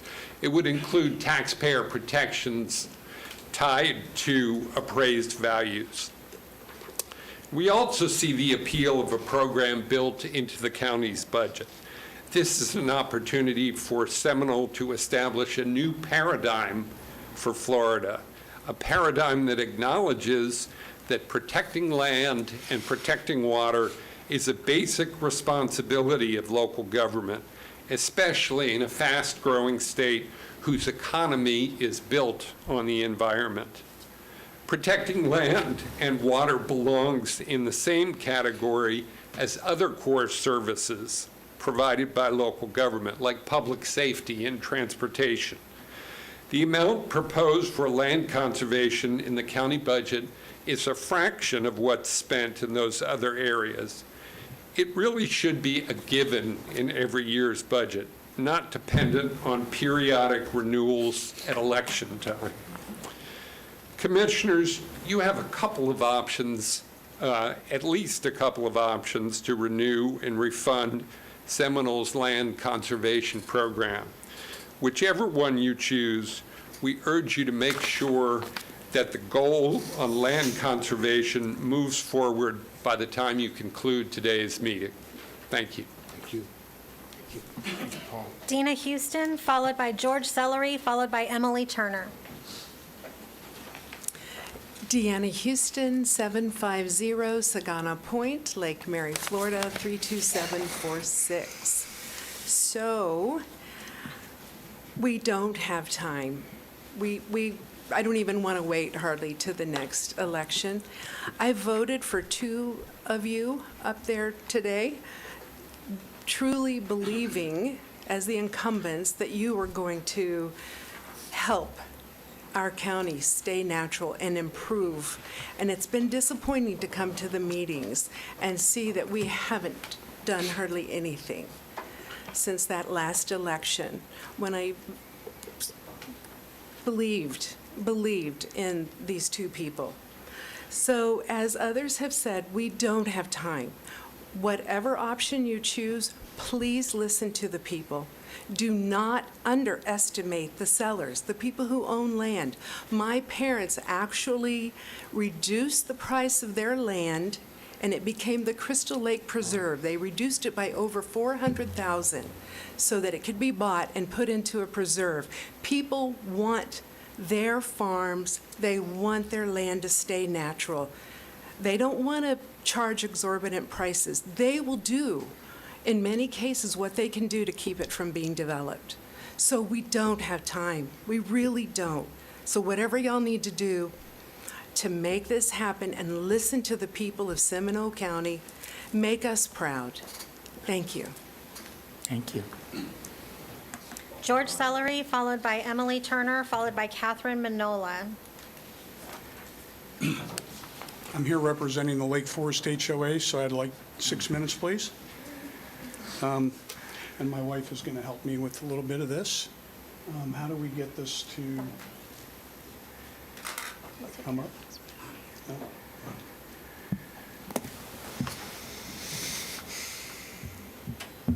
All right, thank you. George Sellery, 5231 Shoreline Circle in Sanford. On Wednesday, July 20th, the Lake Forest Board of Directors in a 7-0 vote approved communicating to the Board of County Commissioners their unanimous support for putting a land acquisition ballot item on the November ballot and allowing Seminole County voters the opportunity to decide the issue for themselves. Just really quick, this is Lake Sylvan on a Saturday soccer day. That line of cars, I just wanted to make sure you saw that one. We've got a few others. Allowing the electorate to vote. Is that not part of we the people and a huge reason we view ourselves as the greatest country on earth? All 5 of you are Republicans, and we got different definitions of Republicans nowadays. I'm a true Ronald Reagan Republican and have always adhered to the Republican principle of government at the local level. And voting on county issues, especially tax issues, is about as local as you can get. We don't vote on ad valorem taxes. We don't vote on a lot of other things, rollback. We don't vote on those. We don't vote on buildings and stuff. But this one we have a chance to. Seminole County Commissioners did it not once, not twice, but all 6 times there was a tax issue. Commissioner Carey did the last one. She made the motion in 2014 for the sales tax item. Commissioners vote on taxes all the time, so letting 335,000 Seminole County voters decide is not only a great thing to do, it is the Republican thing to do. I cannot imagine a Republican not wanting to let people vote. Volusia County did it in 2020 in the middle of a pandemic. Jeff Bauer is probably the most conservative Republican I've ever met in my life, okay? Yep, we have anti-tax folks here. I've heard from 1 or 2 of them, or 3 of them today. And that's fine. You know, there's a lot of different reasons. No one likes paying taxes. I don't necessarily like paying taxes, but that's how you get your services. I support law enforcement, fire, and all that, and I'm glad to pay taxes to support those services, okay? Those folks, they're not supporting your sales tax either, I can tell you right now. So if you give them the excuse and you say, we're not putting this on the ballot, we're setting precedents, we're not going to put it on the ballot, they're going to be here and we're going to have a film of this so that in 2024, in the special election, because it'll be a special one, that everybody can show that this one wasn't put on either, if that's the case. But you'll need a process for citizens then and petitions maybe. But the opposition here, they're asking something completely different from you. They are actually asking you, well, let me go back. They could easily run a campaign saying, we don't want this. We don't want to approve a small tax to save land from development, save wildlife, save wetlands or other environmentally sensitive land, and purchases land for parks. Oh, wait a minute, they probably don't want to do something like that because it's not going to go over too well. Instead, they're asking you to not allow the public to vote.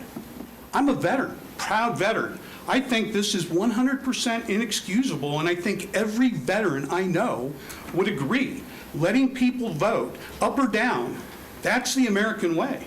They want 3 of you to not allow 335,000 people's voices not to be heard. They want you to suppress the ability of the electorate to decide this issue. 2 of you are on the November ballot. Let the audience members and press know what your position is. You're on the ballot. Let them know. Do you think this should be on the ballot right there alongside of you? Tax increases passed, salary increases passed in 2006 by 72%, the same year the last land acquisition ballot was on. The slogan is on the wall behind you, and it originated because Seminole County was the leader, the absolute leader in land acquisition. It would be hypocritical for anyone with that sitting right over your shoulder to say, no, we're not going to let the citizens vote. I mean, what are we worried about? Next one, please. I saw in yesterday's paper where Commissioner Constantine has come up with a mixture of alternative revenue sources to fund Seminole Forever. It's a great slogan. By the way, I think that's a DAB project right there. Right next to the sign's gone now. There's no need for it. I saw in yesterday's paper where Seminole Commissioner Constantine brought up about Seminole Forever. It's a great slogan, and I admire his thought process, but the devil is in the details, and this is the 23rd hour. Are they viable revenue sources? Who loses funding to make this happen? Does the zoo lose their money? Who loses money? Tourists pay a portion of a future sales tax. So you take tourism taxes and you're not spending it on tourism, that's less tourists paying a potential sales tax. Are we saying that the county has lots of extra money laying around like the one lady was indicating earlier? Will it bring in the same amount of money as a clean 0.10, 10 cents mill ballot issue, and will it bring it in quickly and be bondable? And of course, the 900-pound elephant in the room question, can this plan be ready for review and approved by 3 commissioners by no later than mid-August, because that's the deadline for putting this on the ballot to get it through to the supervisor election. If the alternative plan is not approved by mid-August, if there's one proposed, will all 3 of you, and actually all 5 of you, agree to put this on the ballot and let the public decide?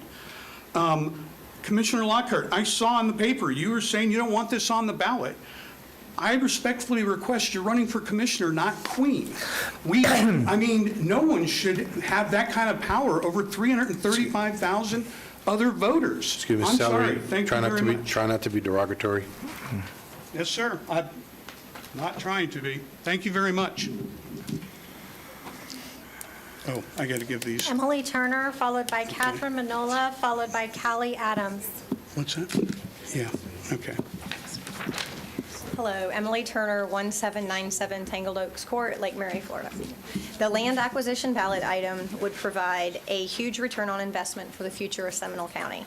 $75 million can be leveraged with federal and state dollars to bring in more money. The average assessed value of the home in Seminole County is $300,000 according to the property appraiser. If you take the $300,000 less homestead exemption, the taxable value would be $250,000. $250,000 divided by your $1,000 millage levy is $250. The proposed millage for this ballot item is 0.1. $250 times 0.1 is $25 per year. That's what for the average homeowner. $25 a year doesn't buy much, a few beers, coffees, 2 pizzas, not much. But collectively, $75 million in new lands safe from development that can be used with federal and state money, protecting wildlife, wetlands, farmlands, and ensure our water quality, purchase passive and active parklands and trail properties, the great outdoors. I think the residents deserve the chance to decide. Thank you. Thank you. Thank you. Catherine Manola, followed by Callie Adams, followed by Karen Harrett. Good afternoon. My name is Catherine Manella. I'm a new resident of Seminole County. I live at Legacy Point at UCF. Legacy Point, I guess my address, let me see, I have to check, it's so new. 2100 Hestia Loop, number 412, that's it. Anyway, Legacy Point is a continuing care retirement community, or CCRC for short.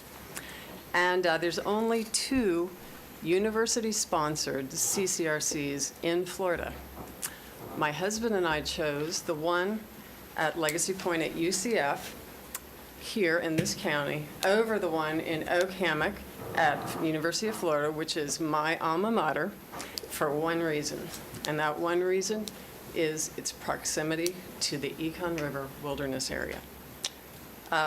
One lesson I've learned in this pandemic is how important being a being able to go to natural places is to me and my personal health and my mental health.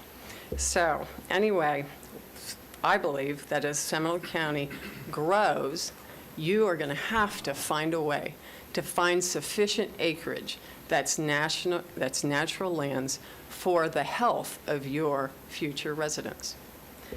I think it's also critical that you be true to your logo, which is Florida's natural choice.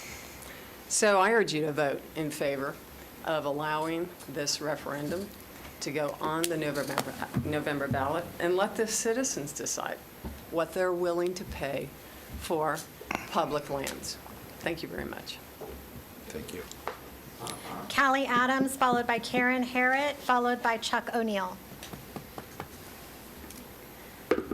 Hello, thank you for having us, Commissioners. I appreciate the chance to speak to you all on this. I'm representing Couplet Fern Chapter, so if I could please have 6 minutes, but I'll try not to take all of that time because I know everybody is Can you just give us your name and address for the record, please? Sorry. Kaylee Adams, 1011 Mockingbird Lane in Geneva. So as a voter, I appreciate the chance to being able to make choices on things, and as an environmentalist, I appreciate being able to acquire lands and manage it properly so that we can restore and protect our natural resources. So I wanted to tell you about something I've been busy on the last year. With Couplet Fern, we have rescued several thousand plants from a 5-acre parcel in Oviedo, or just outside. And this property was a pristine scrub rosemary bald, where gopher tortoises and other animals live. And we were able to pull out 2 endangered listed plants and also a vast majority of other plants that are growing rare because they are known to scrub communities that are usually developed fast because the white sands are preferred for building, and also it's upland, so less flooding issues. Places like that are increasingly rare because more and more people are moving to Florida every single day. A lot of those people who are coming to Florida are driven here for the natural recreation opportunities we have. So many different ones, and year-round, so we have so many different choices. Being that we are Florida's natural choice, it makes sense that we have the natural amenities, and it also makes sense that we give people the choice. So please consider allowing it to be on the ballot, and I look forward to being able to vote for it. Thank you. Thank you, Kaylee. Karen Harrod, followed by Chuck O'Neill, followed by Patrick Bolin. Good afternoon. I'm Karen Harriet. I live at 1006 Corbin Court in Oviedo, Florida. And I will be really brief. Please put this on the ballot. It's only right to let citizens decide. Thank you. Thank you. Chuck O'Neill, followed by Patrick Bolin, followed by Nancy Harmon. Chuck O'Neill, 2329 Park Village Place, Apopka, Florida. Also president of Speak Up Wekiva, and speaking on behalf of our 1,400 members. So the Red Queen said, "Here we must run as fast as we can just to stay in place. And if you wish to go anywhere, you must run twice as fast." I think that's where we are right now with conservation land, especially in Central Florida and in Seminole County in particular. If you look at the conservation elements in your conservation plan, it says that Seminole County has 41,000 acres of wetlands. 18,000 acres of that are basically jointly preserved by the St. Johns River Water Management District and rules under the U.S. Army Corps of Engineers. The St. Johns River Water Management District, in its June meeting, put 127 parcels on the auction block. That's 18,637 acres in the St. Johns River Water Management District. Luckily, it was pulled, but it just shows you how temporal these things are, even when they're purchased in government hands. So it would be good to have a funding source that Seminole County could, if needed, use that funding source to buy those wetlands. Secondly, the U.S. Army Corps of Engineers is no longer in charge of wetlands dredge and fill permitting, known as 404. That's been transferred to the FDEP, and the FDEP has put in a system where normally it would take 3 or 4 years to get a permit to fill in a wetland. Now it takes, in one case in Orange County, only 10 months. So there has been a considerable amount of math thrown around here. And I would just like to give an observation from somebody who has a degree in math. I heard that $5 million that's a good amount, but $75 million is way too much. $75 million over 20 years is $3.75 million per year. That's less than $5 million per year. Also, this, as written, as I read it, authorizes Seminole County to bond $75 million. If you bond $75 million, you have $75 million in your hands today that is worth much more than $5 million per year for 20 years due to the time value of money. The interest rate, the capitalization rate, and in this case, what we're talking about is the appreciation rate of that land. If you wait 19 years to buy a parcel of land, let's say wetlands, you're going to pay an inordinate amount of money more than if you had bought it 20 years earlier today.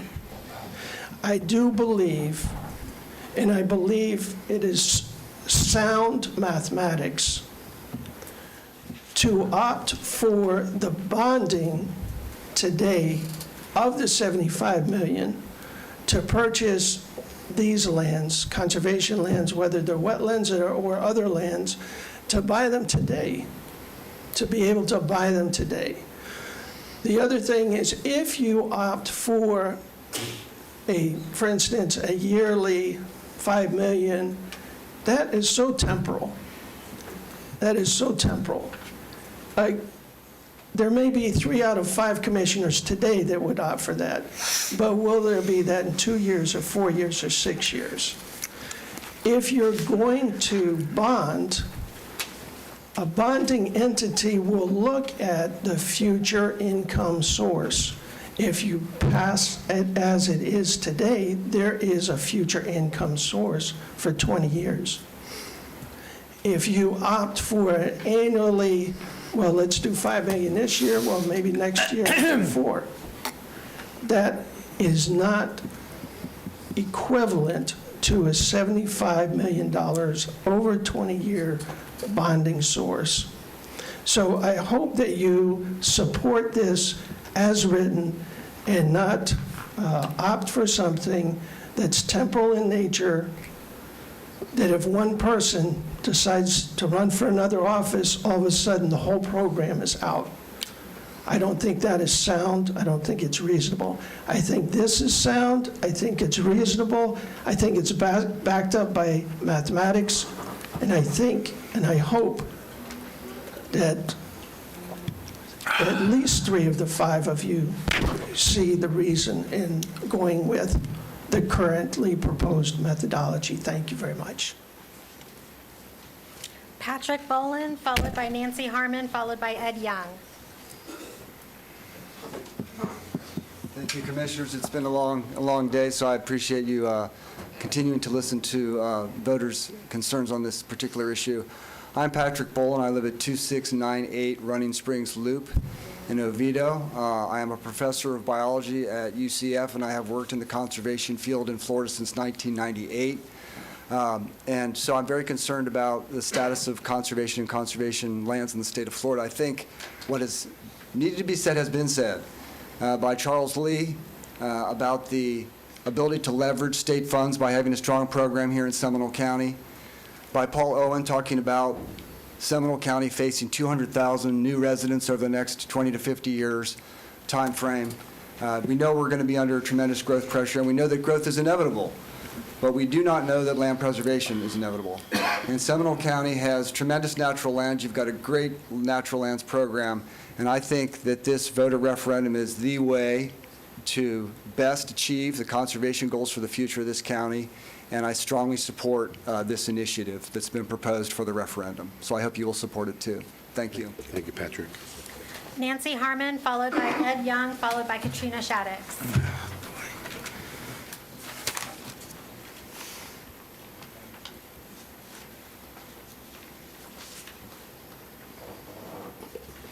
Nancy Harmon, 752 Pioneer Way, Geneva, Florida.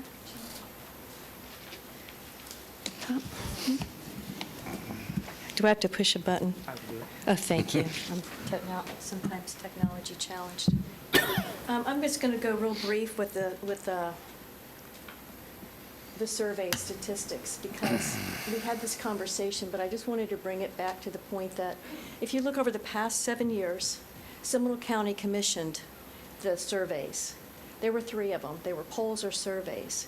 In 2015, 300 participants listed that the third most important need was to acquire more natural lands. 2020, they followed and leveraged from the Gaia consultants study and collected from 302 participants, and they found that 78% wanted a natural lands program. They would support it. In 2022, we had Canaan that did 245 participants, and their results was 96% recommended preserving the environmental lands. Based on the 3 surveys, I think we can see that consistently over this period of time, the people are saying what they want. Now, when people talk about the validity of surveys and going, well, not enough people, not enough this, I wanted to pull up this information and show you that in the state of Florida, Florida Forever Coalition, they solicited from 600 voters out of 18 million people in the state of Florida, and 81% of them said they were very positive for the Florida Forever. USF did a same kind of a poll. This was for the Florida Wildlife Corridor Act. 600 Floridians, 21 million at the time, live in the state of Florida. 87% said, yeah, we're for it. UNH Survey Center, 845 voters, just recently, 2022, stated they preferred DeSantis over Trump. Again, 22 million people in the population of the state of Florida. The AP NORC Center for Public Affairs just recently published that 67% of the population of, or 67% of those polled in the U.S. supported justice term limits. They used, I'm so tired, a sampling of 1,085 Americans to come up with this. So my point here is that when you consider the sampling size that Seminole County's used, and then you look at the sampling size that these other, the Florida State and the government has used, the country, it's kind of relatively the same. I mean, anyway, and I also was told I could read this letter because it was sent to Bob and was asked to be read. It's from Will Wills, and he addressed it to all of you. And I don't think you got it because it was supposed to be distributed. But he's representing himself and 133 families that live on Tall Tree Community in Seminole County. They are wholeheartedly in support of the natural lands referendum on the ballot for Seminole County voters to vote on in the fall. In the past, the BCC has been the source of many pivotal and celebrated decisions that have protected both large natural and ecologically sensitive areas in our county. From Lee's efforts to implementing the Wekiva Protection Act to our work together to make sure the Wawa didn't inadvertently pollute the same basin. We have done a lot of good work together, and these are the sorts of decisions that voters remember when they think of our county commissioners.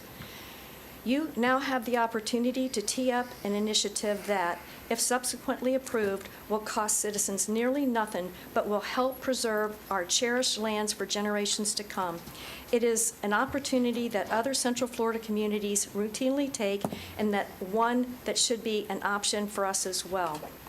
As I drive through Seminole County shows both the wonderful ways that we have protected our environment, but it also is the areas that have mistakenly allowed overdevelopment to occur. As Will Rogers says, buy land. They ain't making that stuff anymore. And I'll end with that because I think that's a good place to end with this letter, and I'll submit it for you all to have copies. Thank you so much for your time. Ed Young, followed by Katrina Shaddix, followed by Wafa Espedito.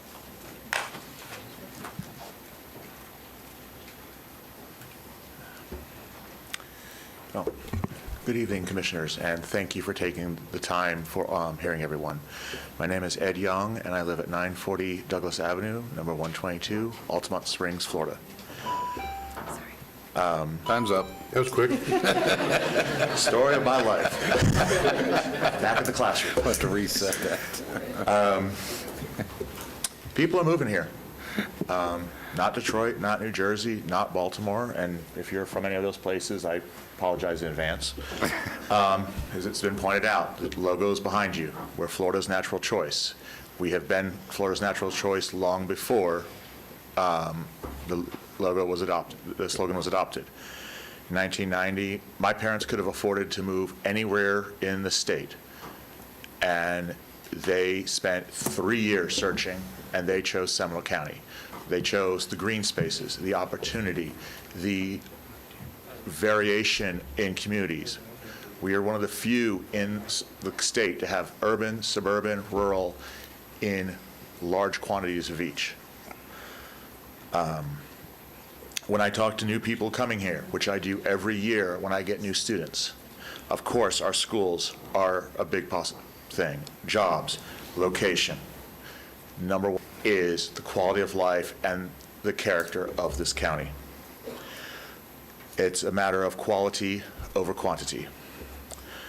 Some naysayers today have spoken about the government has too many lands. Well, that particular real estate broker, I'd like to point out, her number was not just the lands the county owns. It's what the school owns.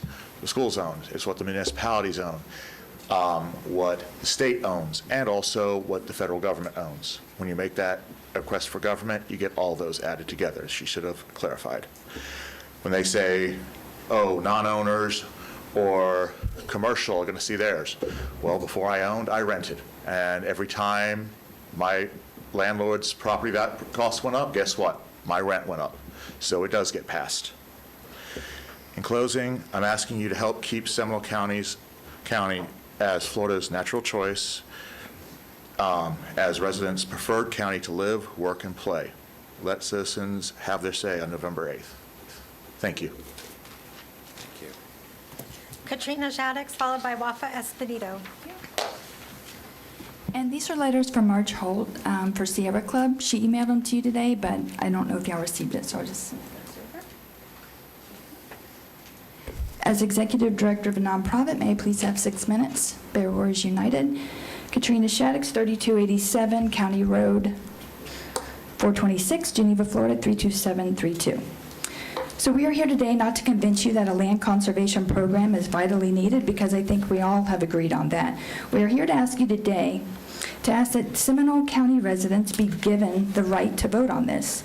In the Orlando Sentinel article, Commissioner Constantine recommends a program similar to the Florida Forever program, allocating only $5 million a year for conservation land purchases, instead of giving residents the right to vote on the citizens' initiative presented here today by Mr. Bear. First of all, $5 million is not enough to fund what is needed. Second, this 11th hour idea should be a completely separate issue to address on an agenda after the November election, should the land buying referendum not pass. Third, the Florida Forever program is not a program to emulate, as it has been ignored and brazenly abused since its passage. It's an overall failure due to politicians' destruction of the process, as they have consistently allocated and rated the funds. The state now owes us over $1 billion in conservation land purchases, which makes it all the more important to give Seminole County residents the right to vote on the superior program that Mr. Bear presented today. And this is from the Florida Fish and Wildlife 2060, FWC's Wildlife 2060. Florida natural lands and waters are at the core of our state's prosperity, bringing billions of dollars in economic benefits to our state every year. Our forests, rivers, and creeks and coastal waters are invaluable to fish and wildlife and to our own quality of life. But recent predictions indicate that our state's human population may double to 36 million in the next 50 years. If that happens, as a study published by 1,000 Friends of Florida suggests, about 7 million acres of land could be converted from rural and natural to urban uses. If we develop as we have in the past, roads, shopping malls, and subdivisions will replace the rich diversity our landscape currently offers. In the years to come, leaving the work of conservation and management to just a few won't be enough.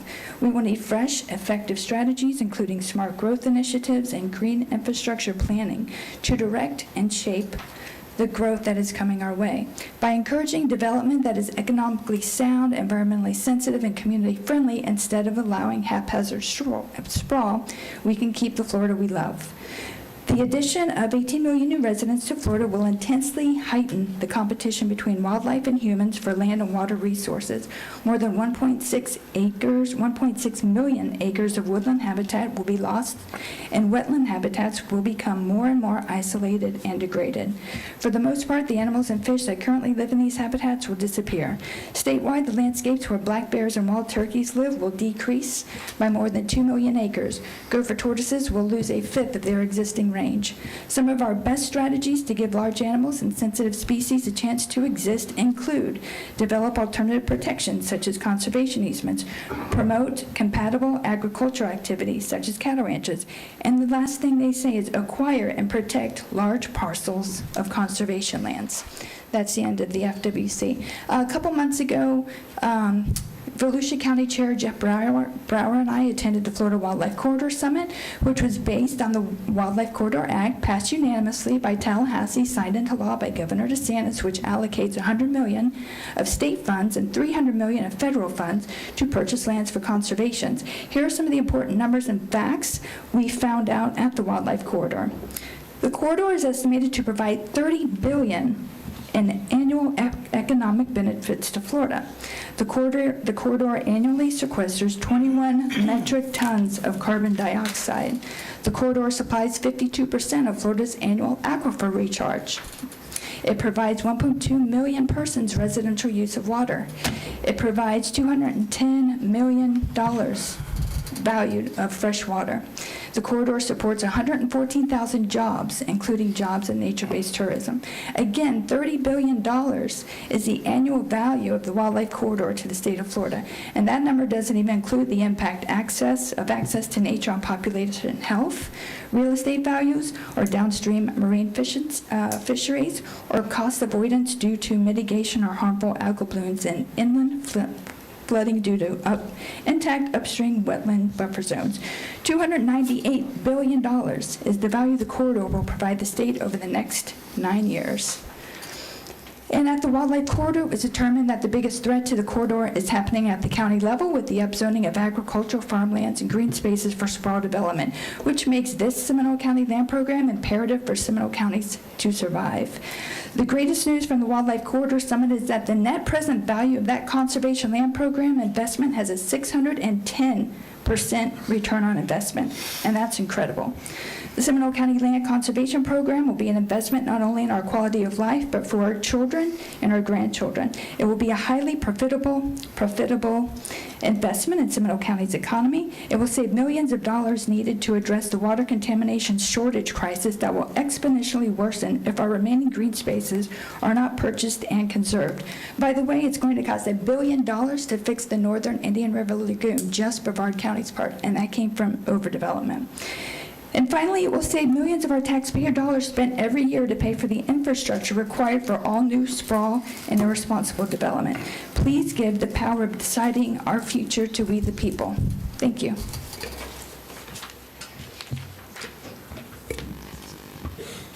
Our last speaker is Wafa Espedito. Wafa Esposito, 5040 Hawks Hammock Way. I lived on 6 countries, over 4 continents, and 2 U.S. states. Freedom was only enjoyed on those countries where the people were able to vote in issues that matter to them. To have to say in budgeting their services and determine quality of life. I'm hoping this commission will help their constituents whether they are for or against this issue to exercise their democratic right by putting in the public land buyout program on the ballot.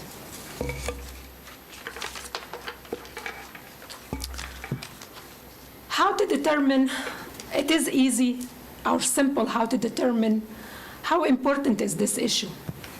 It has been all over various social media in the last few years, especially since the real estate concrete growth took place, bringing the county to become the second or maybe the first most dense county in Central Florida, which is in contrast with what the residents expected from Seminole County being the natural choice, and how they expect to strike some balance with what left by instating this program.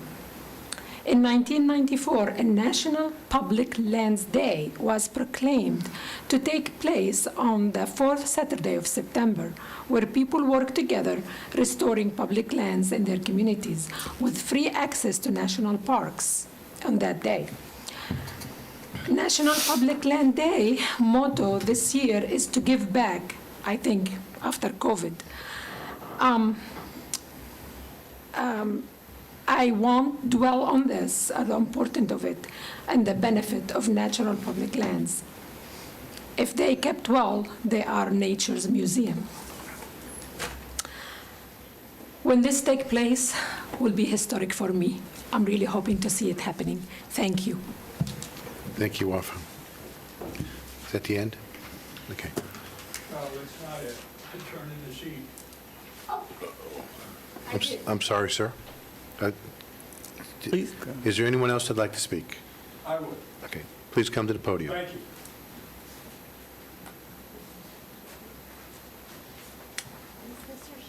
That's me. Oh, okay, this is not on, he's not speaking on this item.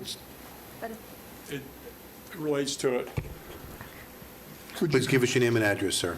Dr. Peter Berry, 2636 Lake Howell Lane, Winter Park, Florida. I have solutions for you. You've heard a lot of problems, a solution. Your landfill currently takes 850 tons of landfill mass every single week. That's a lot. It's ground up, put in the ground, and covered over, and in 30 years, you will be out of landfill, totally full. One thing that you could do, and she's passing out right now, that's called biochar.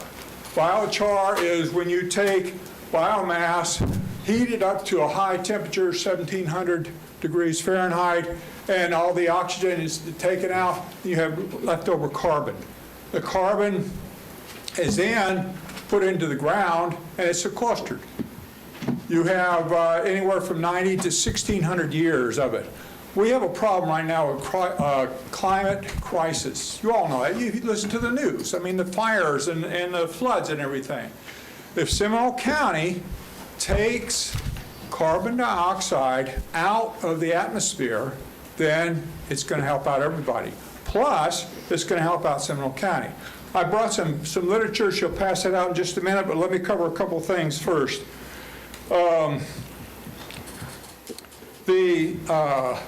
Currently landfill, and you all may know about this, but So I learned about it on tour. This is potentially about a vote for the ballot. This is not about the landfill. Huh? This is not about the landfill. But it's for the... Let him go. Just let it go. Yeah, let's. Go ahead, sir. Your landfill has 200 methane wells. That methane is captured and is turned into electricity for 1,400 homes. This will be some money for you if you take biochar It's 850 tons, turns into 170 tons of biochar.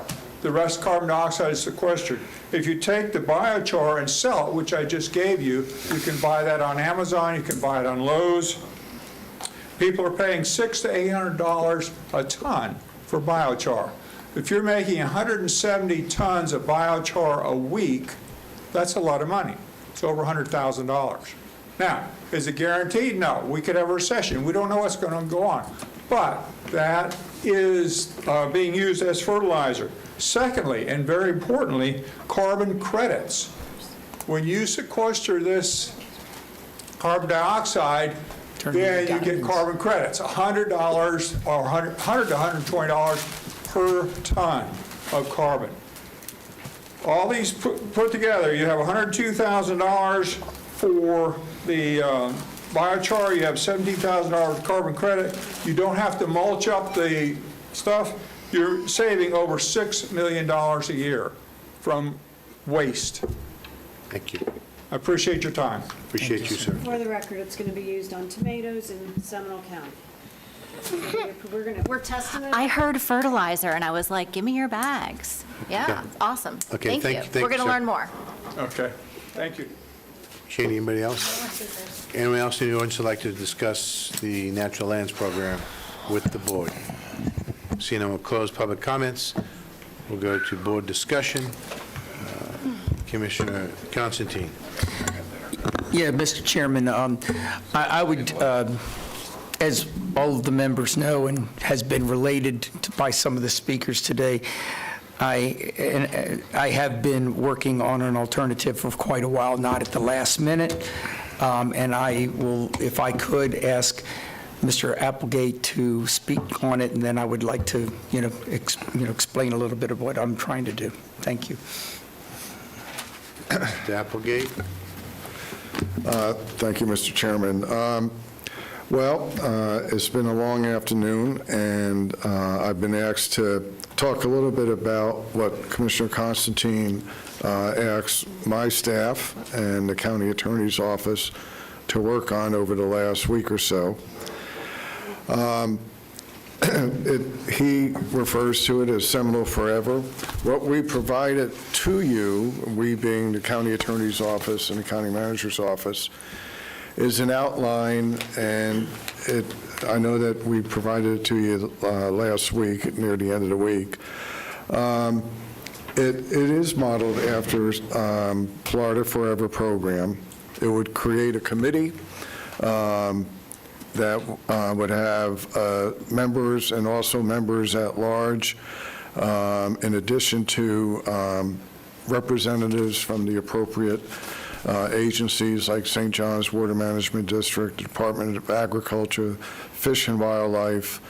Of course, Leisure Services Department would act as the liaison to the Citizen Committee, helping the county with acquisition and management of natural lands. It would develop a process for acquiring the properties along with criteria for not only acquiring them, but nurturing them, if you will. A 5-year acquisition plan. It would establish a Seminole Forever Land Trust, dedicated funding sources. It would allow the county to issue bonds for special purposes related to conservation, encourage the use of volunteers, partnerships, nonprofits, other local involvement, and limit the use of natural lands for conservation and preservation efforts. It would also require, again, this is all in concept, but it would also require a supermajority vote by the board to change any part of an ordinance that the board would eventually adopt. Just a couple of comments, and then I'll turn it back to you, Mr. Chairman, if I may. Go right ahead. I want to defend my staff. Rick Durr and what Leisure Services and other departments of the county, what they do each and every day in preserving our natural lands, making sure our trails are in great operating condition, our parks. I'm very proud of them. And I will leave it up to you all to discuss the issues that are before you. I do want to thank Gerlin Kahn, who is here from the County Attorney's Office. I asked Paul Chipok if I could steal her for a week or so, and she did a great job in doing the research and coming up with the draft outline that I think provides a basis for you to consider. With that being said, I will turn it back to you. Commissioner Constantine? Thank you, Mr. Chairman. And again, as Bryant knows, I mean, they've worked a lot more than just last week. Desmond's shaking his head. Right after Mr. Baer had asked this and we got 3 votes to bring forth this, I really wanted to consider all possibilities. And I felt that it was important that we could set up a program that we weren't making our citizens come and ask to tax themselves if this was a priority, and as it should be. And there's been a lot of misrepresentations today, and I just want to go through some things. This county has fought for the preservation of the rural boundary, the Wekiva area, and my gosh, I mean, what we've had to go through with those lawsuits and everything else like that, trying to preserve this county, all 4 of these, my fellow commissioners, deserve a great deal of credit. This is giving the program a guarantee today. I think our citizens want a conservation program. So instead of having to go to a vote, we can guarantee them today. And there were people that said, oh, we need details and unintended consequences. This program is complete, has everything that you could possibly think of to use. It is modeled after Florida Forever, and for whatever anybody said about it, it is as Ms. Harmon said, the most popular program ever voted on by the legislature. It was voted on in 1999 unanimously. It has not changed since 1999. Yes, some legislatures did not fund it as it should. I've been fighting against that. Many of you have been fighting against that. But the program itself is delineated all the way down the point that you know where the money, when it is used, is going to be purchased. This program would have, Seminole Forever would have no new taxes. It should be a priority, conservation. It should be embedded within our budget. And when somebody said, oh, we've got $5 million, no, I understand it will be hard to find a dedicated funding source, but it deserves, because conservation deserves it. I've been on the front lines for 43 years. I was a little taken aback today by what some people said about how they're doing their things after 18 months. This county has been a beacon when it comes to conservation, and I've been fighting the 10 years I've been in here to make sure that we do that. And you're not alone. And I know, I was going to say, I've been complimenting each one. This is innovative. No one else in the state has, if we adopt this, a dedicated funding source that you can bond, Mr. O'Neill. But also there's other tools in the toolbox that you can use here. I've talked to the Florida Association of Counties. It's a game changer. I talked to Mr. Owen, I've talked to Mr. Lee, and I've even talked to Mr. Baer, and he understands that this could be a great model for the rest of the state. It has the same principles as the unanimous Florida Forever. It creates an acquisition, recovery, and management committee that will set priorities. The 7 members, I don't want to go fully into this because it's been a long night. But, you know, it does establish this. There'll be 7 members. They'll act like the ARC committee of the Florida Forever, setting those priorities with staff coming from Leisure Services. The commission would act like the cabinet, governor and cabinet, in agreeing to those particular things. It puts us in a situation to make sure that we can work with others to get some matching funds and that $400 million that it's been talked about. I said already that leisure services would be the staff provided. It provides the same standards that has been true and tested that it would be for water recharge and conservation lands. And so we have a criteria, we have a blueprint that has been working for, when it is funded, that it has been working. There is no way, because of the fact that we're setting criteria, that this would be used for developers to hijack us and say, oh, if you don't do this, you better buy the land. No, this is criteria. We would have, just like the DOT, a 5-year plan. A 5-year plan which would be renewed every single year.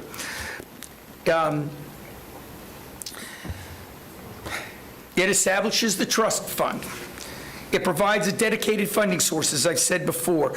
During the pandemic, our natural lands increased 700% in use. Part of that is our ecotourism. And that's why I was, when we were talking about it, we wanted to look at a number of different ways that we could get to this goal of $5 million a year. I also put in there, though, that after 2 years, we would also look at that to see if it was the right formula, and maybe we would change. But we would guarantee, because of this, that there would be a dedicated funding source. Not something that can go away, but we also put every tool in the toolbox. And I'm moving through this fast, but you all received it. We can use other things like donations, like fee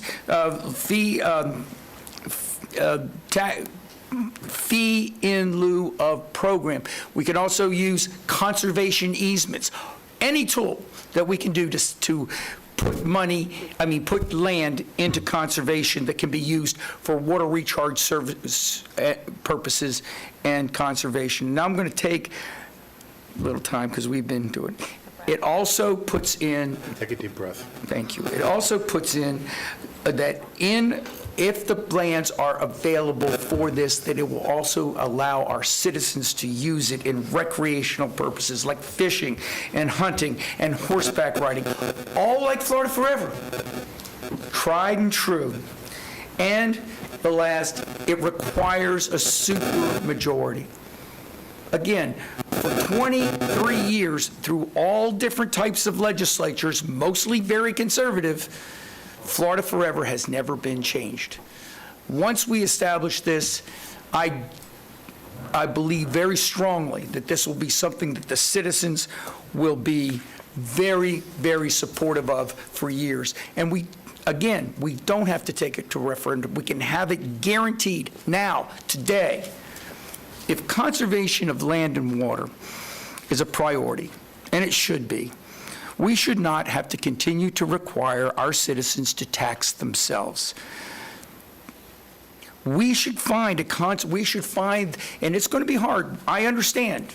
We don't have it lying around, but we need to establish a priorities that conservation needs to be in our budget, in our current funds. And ladies and gentlemen, it's a very, very, very small amount. Compared to what we spend on other services, $5 million as a goal is a very small amount in a general budget. The fact that we are saving sensitive lands, that will save us money, and will protect our county's quality of life for years and years, as Mr. Spolsky said, for our children. We always talk, and the monocle is always Florida's natural choice. This proposal puts this commission's money, puts money where our mouth is. Okay? It's been a long day. Yeah, it's been a long day. And I've only had 2 hours sleep because I got back from the... I'm asking you, I'm imploring my fellow commissioners to support this program and give our citizens the conservation program that they deserve. Commissioner Lockhart, then we'll go down the line, if that's okay. Yeah. I want to thank Commissioner Constantine for the time and effort that he has put in working with our staff on this proposal. I know at our last board meeting when Mr. Baer brought forward his idea, one of the things that I think all of us said was natural lands are incredibly important. Some of us have different ideas, had different ideas about how we wanted to fund that. And I even saw in the Orlando Sentinel, Mr. Baer's quote was that, he really wasn't as married to the funding mechanism as he was the concept. And I thought that was a great indication that we have an opportunity for collaboration. This community, more than any other that I know of, has always prided itself on doing things together. Whenever we go out for an initiative, whether it's a taxing initiative or anything regarding education, the collaboration has always been the key to our success. Bringing stakeholders to the table, getting the input, going out for a referendum and putting something on the ballot takes a lot of effort, which I know there's plenty of willingness in this room. It takes a lot of commitment, and it takes the convening of an entity to help everyone come around an idea and coalesce around it. And frankly, we haven't had the time to bring our partners together on this conversation. The cities have not been officially talked to about this. I got a phone call from one city commissioner recently after they read the article in the paper and said, y'all are voting about what on Tuesday? Are we going to talk about this? Didn't come up at mayors and managers. That's just not how we roll in this community. Because relationships and collaboration are so important to our success. And the success of any ballot initiative is so incredibly important. If we're going to do this, we need to make sure it's going to succeed. And I'm not sure right now we have completely set ourselves up for success. The last initiative in this vein did fail. It failed on a slim margin, but I think there are some things that we can do to set ourselves up for success here in order to actually fund the natural lands vision that I think most of us have. The thing that I heard in a lot of the input today is that everyone has a different vision of what lands it is that they want to see preserved.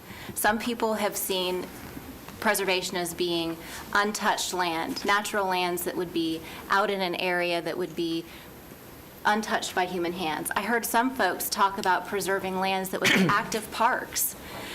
There are lots of needs in this community that require different types of preservation. And the fact that we even had folks coming here today thinking that the topic may have had something to do with active parks as opposed to preserved natural lands versus passive parks, well, there's a messaging issue around this as well that we would need to get our hands around. I support the thoughtful acquisition and maintenance of our natural lands and additional natural lands. I think where we have to figure out how to work together is the right mechanism to do it. And I agree completely with Commissioner Constantine that the priority is high enough on the list that frankly, if this board wanted to, earlier today, we could have set the trim notice at a higher millage rate and funded it. I'm not suggesting that we go back and do that because I just gave Lori Bailey Brown a heart attack because their team has been working on the budget for the last 6 months. But the reality is, if this commission wants to put our money where our mouth is and prioritize the things that we talk about, we have the ability to do that without going to a ballot initiative. A lot of different things that I've noted down from the comments today and from the presentation that I'm just going to throw out here, not as actually necessarily to be answered at this point in time, but just so you can kind of have an idea of where my mind is headed. When this was first proposed, it came to me as 0.2 of a mil. Then at some point, it was changed to 0.15, and now it's at 0.10. So I'm just wondering, because no one has ever identified what parcels or what the ultimate goal is, what was the rationale for changing the proposed millage by half? I'm kind of a begin with the end in mind kind of girl, and so if we all began with the same idea, we had a goal in mind, how are we now able to accomplish it in half the millage rate? Heard loud and clear about identification of parcels. If people think that Commissioner Constantine's plan has not had enough time to marinate, certainly the plan that was proposed today has not marinated long enough either in my mind. We know, and I'm going to throw I've read through the outline of Commissioner Constantine's plan, and one of the opportunities that I see that I would like to see added as a possibility under number 9 for dedicated funding sources, I would like us to take the time to work with our stakeholders and reimagine the penny sales tax and see if there isn't a way to utilize some of that $90 million a year that this county brings in between the school board, the 7 cities, and the county. $90 million a year. 20% of that comes from people that live outside of this county. So if we talk about all of the people that come here, many of them participating and experiencing the benefits of our natural lands, that would be a natural way for them to help fund some of those acquisitions. I just wanted to throw that out there as a friendly concept, perhaps. Additionally, If I could say, one of the reasons, just, Mr. Chairman, one of the reasons I said reevaluate after 2 years was to look at those different funds. Yeah. And I also wanted to say, and I forgot, please forgive me, but, we also put in matching funds so we could work with both our external partners like the DEP, St. John's, and internal like our cities and such like that. And being able to buy when people come in with less than appraised value. Right. So I'm sorry. No, that's great. The other thing that I've been and I really appreciate both Mr. Lee and Ms. Dean's comments. The fact of the matter is, I've gone back, I've done a lot of research lately and spent a lot of time on the University of Florida's website, which is much to my husband's chagrin, I will tell you, as a Florida State Seminole. There's a lot of good stuff on there. The Florida, I haven't got all these acronyms, FEGN, Florida Ecological Greenways Network Update, just released their final report in May of 2021. And my understanding is that the priority areas that they designate, and if you scroll in, spend some time on their website and you scroll in to look at that map, there is a large portion of Seminole County that is designated as a high priority purchase parcel. Like, it's blue and it's big. And so if we could take the time to identify that and work with the state to make sure that those lands stay prioritized and we can go ahead and fund the trust, that would be some great matching funds, however we need to do that. I think there are just so many opportunities that we can pursue without having to put our citizens through having to go to the ballot. The other items that I think are really worth considering, and I appreciated Mr. Bayer's history lesson on the downward trend of the economy and when things were voted on, and times are tough right now for folks, and the economy is not the best. And I know that most of the time when I talk to people right now, no one has asked me at their front door if we could please buy natural lands. I know this is something that's near and dear to all of our hearts, but it is not something that people are asking about proactively. They're worried about putting gas in their car right now. They're worried about being able to afford their groceries. Rent. Today, Orange County is talking about putting a rent in, thank you, on how they're going to do rent control. We are at a place in this community and in this country where if we increase property taxes, we are further complicating the other issue of affordable housing, that we need to be very careful. We don't want to fix one problem and create another. So if we can find another way to fund something that we all find very important, I really think that helps us bring this community together. The last thing that I will say is, this is not an us versus them conversation. I heard in a lot of comments today, if you go along with us, them, they want, we want. No, it is all of us. This is our community. And I don't think there's anyone sitting in this room who doesn't want to benefit from the acquisition of more natural lands. We need to figure out how to do it together. But I think this time, there are so many things that we need to be focused on to help. How do we get to the end result, not arguing over what the process is to get there? So if it's Commissioner Constantine's plan that helps us get the ball rolling, I'm certainly willing to lend my support to head us down that direction. And I said that was the last thing, and I lied, because there's one more thing I just wanted to bring up. There was a comment that was made about total lands in preservation. And I went and Googled and found it again because I found it the last time I was looking at this.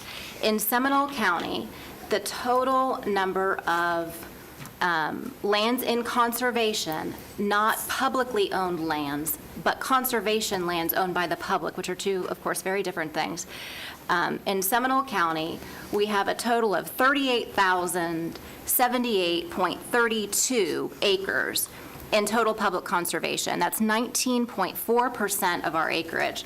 6,831 of those acres are owned by local government. 30,753 are owned by state and regional governments, and 493 are owned by the federal government. So that number that was thrown out earlier, I just wanted to let folks know, someone said they weren't quite sure where they were getting that number from, and that is from the Land and Water Annual Assessment 2022.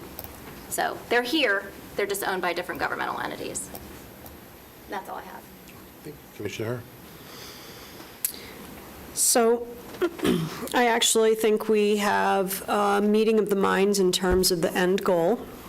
So that's the good news.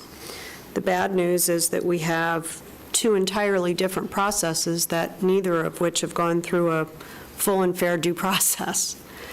And so, with all due respect, the former initiatives that were put on the ballot by the county commission were initiated by citizens. The due diligence was done by the county and other government resources, including the cities, and then very thoughtfully socialized and placed on the ballot. That is not what happened here. This was a 6-week speed race. And the insinuation, and Mr. Bear and I had, I think, what was a really good conversation, because I have the utmost respect for him, and I hope it's mutual, I'm not sure. I appreciate the effort that was put forth, but my comment is that I feel like I should actually be fired if I put something on the ballot this quickly, because the next thing that pops up at the 3-minute, it started as a 3-minute speech, that gets asked to be put on the ballot may be by somebody that wants to knock every tree down in the county. And what would be my right to put that on the ballot? So I just don't agree with the lack of due process that we've had. With regard to the agenda, this was listed as a presentation. This wasn't listed as an action item. With regard to the document that you guys are referencing, the full detail of that has not been shared with anyone. So the comment about we should do this tonight, I'm not doing that tonight. What's good for the goose is good for the gander. I've already talked about the precedent, and that scares the living daylights out of me, because at the last meeting when we talked about, I think this sets a dangerous precedent of putting things on the ballot, and everyone said, no, it didn't. There was the next person that came up on the 3-minute, and it was somebody that talked about it tonight that wanted something else. And so, and maybe that was a snide comment, but that is just a slippery slope for local government officials. We will have ballots that are 20 initiatives long, because it is easier for an elected official to say, sure, let the citizens vote, not it.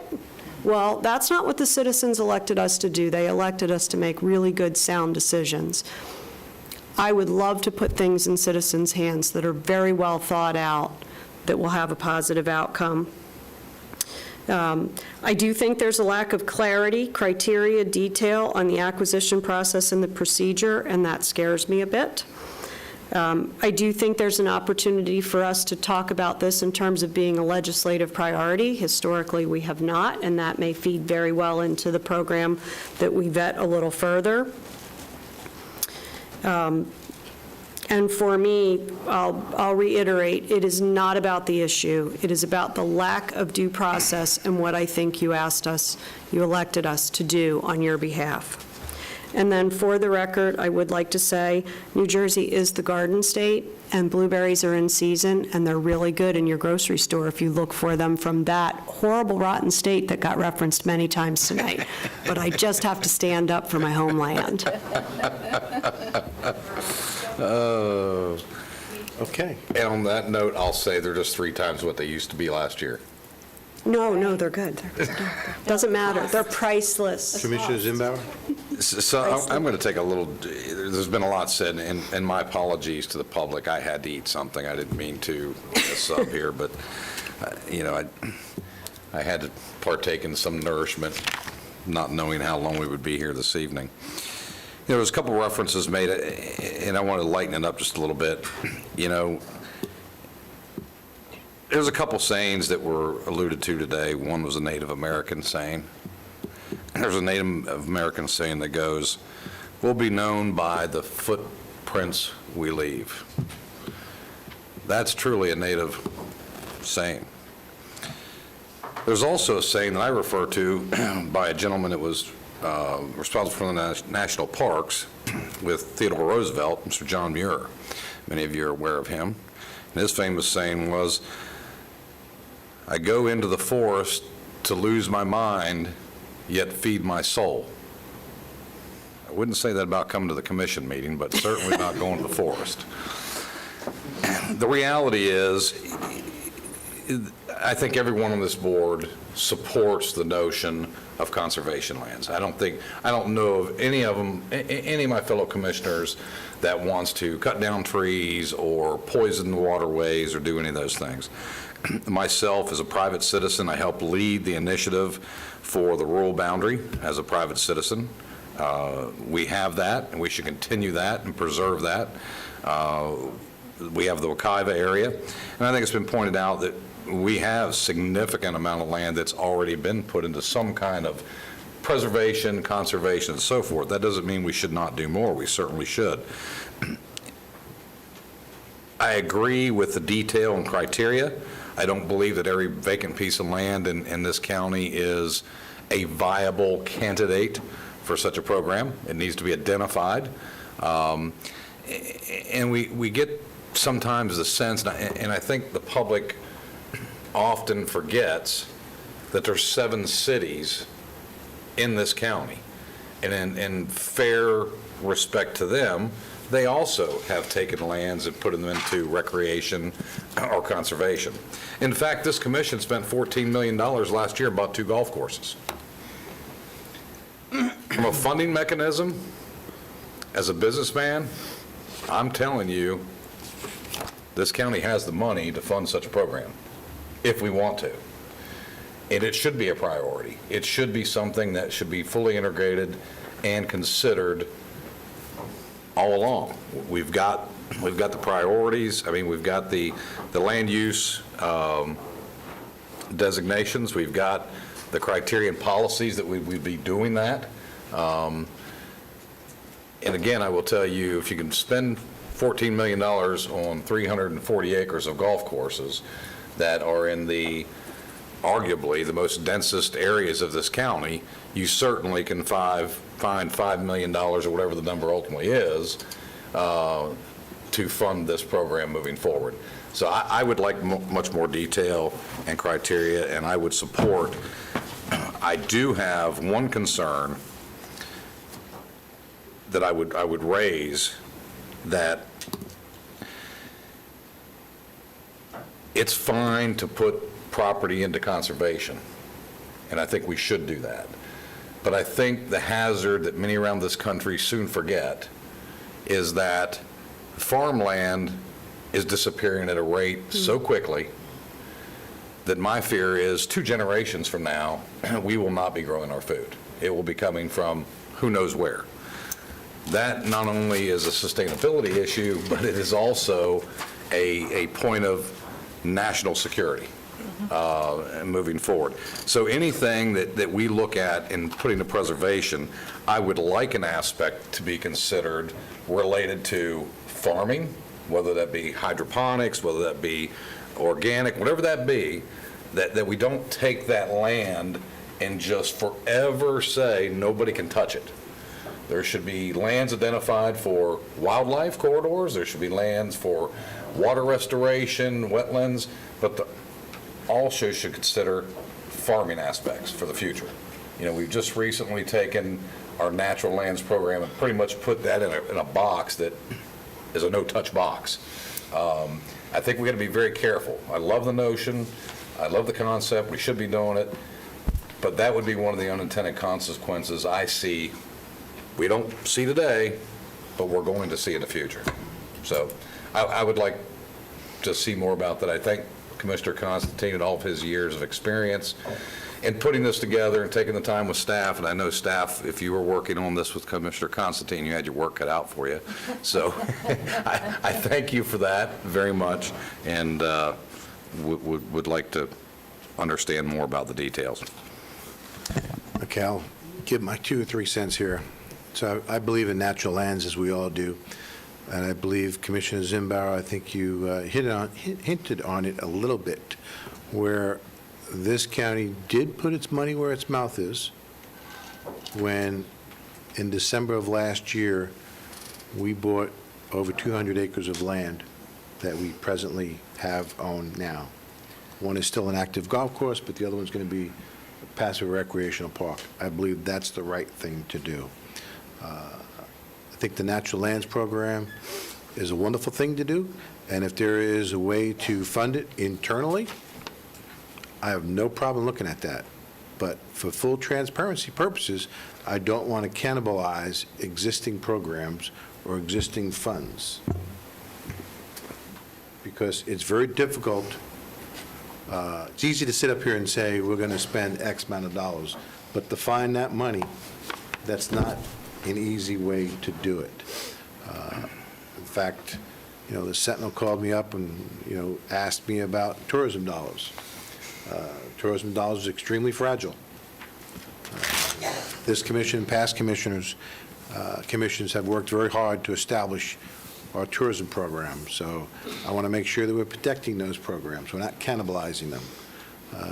If Commissioner Constantine's program works, that's great. But we need to set the expectations correctly for our citizens to be fully transparent where this money is coming from and in what time frame is all this going to be happening. It's difficult to sit here and say we're going to be putting X amount of millions of dollars together for this program when I don't know where the money's coming from. And I'm a little reluctant to sit here to say, let's move forward in doing that, when in this last budget process, we've had to balance out the budget, with ARPA funds. We've had to make sure that our county staff is correctly paid. We've had to make sure that, we're properly funding different aspects of county government, making sure we have the right infrastructure. Where this money is going to come from in the future for the Natural Lands Program, it's difficult for me to say. I'm not opposed to the Natural Lands Program.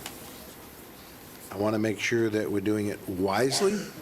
We're not cannibalizing existing systems or existing funding sources, and that we are moving expeditiously and full transparency so that the public understands what we're doing as well as staff does. Commissioner Constantine, I'd love to hear from you to figure out a little bit more about your program, because we haven't spoken about it at all, you and I. No, and we couldn't. We haven't spoken about it at all. Yeah, I wish we could. I've Yeah. heard a little bit about it from Mr. Applegate in concept only. And, well, I'll get you in a second. In concept only. And my concern with Mr. Applegate is that, if it was this easy to do, we would have done it in the last budget workshop. So, Mr. Applegate, is there anything you'd like to add to this to enlighten us? Absolutely. As I said, when I provided the 5 of you with the outline last week, it is just that. There's details that need to be hammered out. And as I said in the cover memo to the outline, the $5 million is a goal. We may have to take 2 years or 3 years to reach that. But what I'm hearing, and you can correct me if I'm wrong, that, well, obviously, this would have to be an ordinance that would have to be advertised. There would be a public hearing. There may be more as you all tweak what is submitted as an ordinance. So there's work to be done on this, but it is clear that this seems to me that what I'm hearing is that this is certainly a priority that needs to be. I agree that natural lands should always be a priority. Right. But understanding where those funds are coming from is just as big a priority. No, that's what I mean. And, all things can't be for, all funds can't be for all things. There's only a limited amount of money. Understood. And I want to make sure that we're not only being realistic, we're being transparent on where these funds are coming from. Well, absolutely. Mr. Chairman. Commissioner Constantine. Thank you. So I rushed through this a little bit, and I'm not going to now go slowly through it. I think you all have read it. Thank you. I think there's been quite a bit of information about it. This, and I want to thank Brian, I want to thank Gerlin, I want to thank Tim from the Budget Office, I want to thank Desmond, because all of them have been working over the last number of weeks on this, and we literally went back to Florida Forever and took a lot of the concepts so we would have criteria that works. But this 14 points that I put out today was not to vote for it as anything. It is to, and this is what I'm going to ask to do.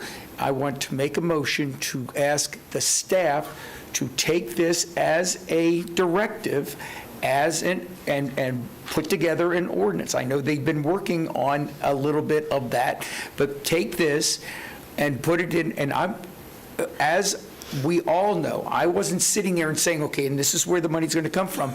I gave some examples that the staff had looked at and the Budget Office had looked at as potential areas, but I want them to bring that back also as part of the ordinance. I'm not saying this is how it's going to do. I want them to give us the recommendations. What I wanted to do was put together an outline that told the folks that are here today and everyone out there that we are going to make this a priority. We are going to make this water resource and conservation lands a priority. We know the numbers, we've seen the numbers, and we don't feel that you have to go and tax yourself more, that we should make this a priority, and we can and find a way to embed it in the budget as a dedicated funding source today with all these options that I've placed in there. So, Mr. Chairman, I am truly excited about the opportunities, although it is a blueprint, not a Word document that, this is what Mr. Applegate and his staff, what I want to do is give them the authority to put together, based upon these principles, an ordinance and bring it back to us expeditiously, thank you, as soon as possible. And I will make that a motion. Second, and friendly amendment request. So Have discussion first, or? Well, she's making a friendly amendment. I'm making a friendly amendment request.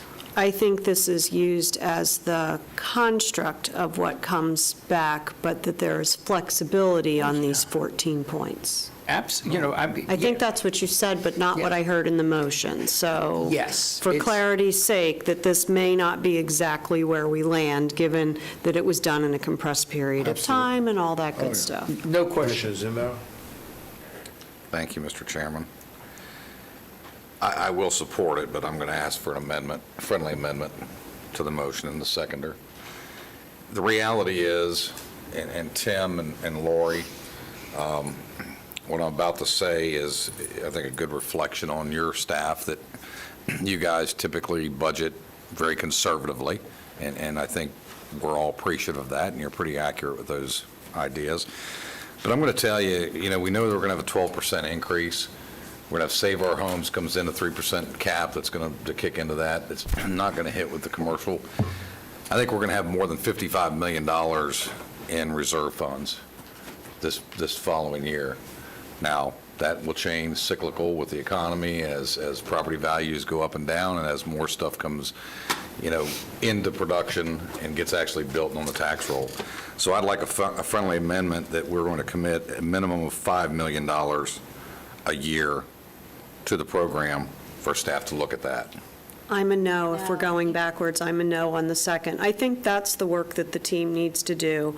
I don't think we horse trade a dollar amount up here based on your understanding of the budget. I don't have the same view of the budget that you do. I understand that. Mr. Chairman, I didn't say I didn't have the same Commissioners, understanding, to be clear, because that was a little bit, Commissioners, I don't want that to be, hold on a minute. I have a full understanding of the budget, but Good. where you think it's going to land and where I think it's going to land are two entirely different things. So, Understood. and reserving principles are different, and what is a reserve and what isn't a reserve are different. So I think for purposes of our amendment to move this forward, or our motion, in order to move this forward, we need to give the staff the time and the freedom to come back and say very comfortably, this is where we think we can land. And to Commissioner Delari's point, and these are the things that we would be giving up, if there are any, because maybe to your point, there aren't any. But if there are, we need to know what they are. Absolutely. and Mr. Chairman, Mr. Constantine? what I was going to say, Commissioner, I thought you had finished. I please apologize. Sometimes Go you ahead. take a Go deep for it. breath. I know. You gotta, Go She for was it. winding up. I just wanted to say, Upper winding. as much as I have, I tend to understand what you're saying, and I wish we could say 5. Again, this was a construct and a blueprint of an ordinance. I want the staff to bring it to us. Hopefully, they can do what you're asking, Commissioner Zimbauer, but I don't want to, I don't want to put us in that box right now. Commissioner Lockhart? So with a motion and a second under discussion, I would just like to say, and see if there might be an appetite for my colleagues to ask the staff to bring this to us as part of this conversation. I am curious about our current millage and how it is broken down and dedicated currently to natural lands, parks and recreation, libraries, and I'm doing a very dangerous thing here in that I'm brainstorming out loud, so take that for what it's worth. But other counties have a dedicated millage for parks and recreation and natural lands. They have a dedicated millage for libraries. We have a dedicated millage for fire and roads. If we could at least get a starting point and an understanding of what we have currently budgeted and how that breaks down into a portion of a mill now, if there was ever any appetite to reconstruct the way that we do our millage, then when property values increase, there would be an automatic increase to that natural lands millage and parks and recreation millage. And maybe it would be separate, maybe be together. Again, I'm brainstorming out loud. But I think if we are going to really look at this as an in perpetuity kind of thing, setting it up as a dedicated millage as opposed to just whatever the board may decide this year to allocate to it, because I'll be honest, we talk a lot about Florida-friendly landscaping. We talk a lot about water quality. We say that those are very important. And then when the budget process actually comes to us, we don't dedicate the amount of funds that we think, from what we're saying, would maybe actually do a good job in funding those programs. So I would just love to see that breakdown. I don't know if my colleagues would be interested in that. I think it's brilliant. Well, that's part of the dedicated funding source is basically saying. Yeah, but I don't know what portion, like, for instance, we were talking about a tenth of a mill. Oh, you want curly guy. Yeah, currently, like, break it down for me so that I know exactly what portion of our millage is dedicated to each of those things. We will make that part of the package again. That'd be great. Any other discussion? So with this, Mr. Applegate, you'll be actually identifying funding sources. Yes, sir. Okay, all right. And you're going to bring it back as quickly as possible. Yes, sir. Okay. Any other discussion? All in favor of the motion, signify by saying aye. Aye. Opposed, like sign. Motion passes. Okay. Unanimously? Excuse me? How did it, what was the vote? 5-0. Oh, was it 5-0? Oh, I didn't hear. Sorry. Thank you, everyone. Thank you very much. Late. This time we'll go to the county manager's report. Mr. Applegate? I think it can wait. I have no report right now. What's that? No report. Thank you, Bryant. Thank you. I forgot what I was going to report on anyway. So. County attorney's report? Nothing further at this time, Chairman. Okay. District 5? There are 80 heads in beds on an average at Rescue Outreach Mission. There are children included in that, and I have a request of my fellow commissioners. It is an easy request. The senior staff of our organization uses a program called Clifton Strengths that points out what our each individual human's strengths are in terms of things like leadership and strategy and one-on-one human communications, all sorts of things, and I'm too tired to think of what the categories are. I think it would be extremely helpful if we would all take that and share the results with the team, because it would help, and each other, it would help us learn how to interact with each other and play upon our strengths, as opposed to guessing at them. Are you looking for feedback? Mm-hmm. So I think that's a phenomenal idea. I've done that as a part of a foundation board that I serve on, and it's a wonderful tool. And I know that our staff has already participated, and so what a great thing. Yes, great idea. Anything else? Nope. So is that a yes, you will? You haven't thought about it yet. It takes you about 15 minutes to fill it out, and you will be enlightened forever. I'll pass. Wow. I'll certainly take a look. Anything more on District 5? District 2? Wow. Everything's perfect in District 2. Thank you all very much. Thank you. Yeah, the least you could do Try to help you all out. you pointed it out. No, I don't mind taking the filling out. I'm giving you a rough time. I don't care. You'll love it. District 4? Can I take notes from you? Can I do it? We're getting punchy. Yes, we are. So shout out to the community of Geneva for their amazing 4th of July parade. The theme this year was Let Freedom Ring, and our own Becky Ward, Chief Ward, was the grand marshal of the parade this year from the fire department, and so it was just a wonderful, every year I think it's the most attendance of any event, but I don't know if it really was. It was the most this year. largest it's ever been in the 51-year history. I was going to give that report, Oh, but I'm I was trying sorry. to help you all get Sorry. home to your families. Since you didn't do it, I did it. But anyway, shout out to them. Always incredible. I'm going to skip over a couple of different things here for the sake of time. I shared with you all the National Incident Management Training, the NIMS course, the overview for senior officials course that's going to be offered down at the East Central Florida Regional Planning Council. Highly, highly recommend if you all want to take Sunrail down there, we could do that and take the course together. It is from 9 to 3, and lunch is going to be provided. It's on September 29th. I've participated in other NIMS courses in the past as an employee, and so this one for senior officials I think is going to be a very interesting, different vantage point. So certainly would love to have you all join me on that. There was a comment made at the last board meeting, and it certainly piqued my curiosity. We all heard a comment was made about Jerry Klinger, from the president of the Jewish American Society for Historic Preservation, reaching out and wanting to partner with the county on the development of Rosenwald in the East Altamont community, and so got all excited about that.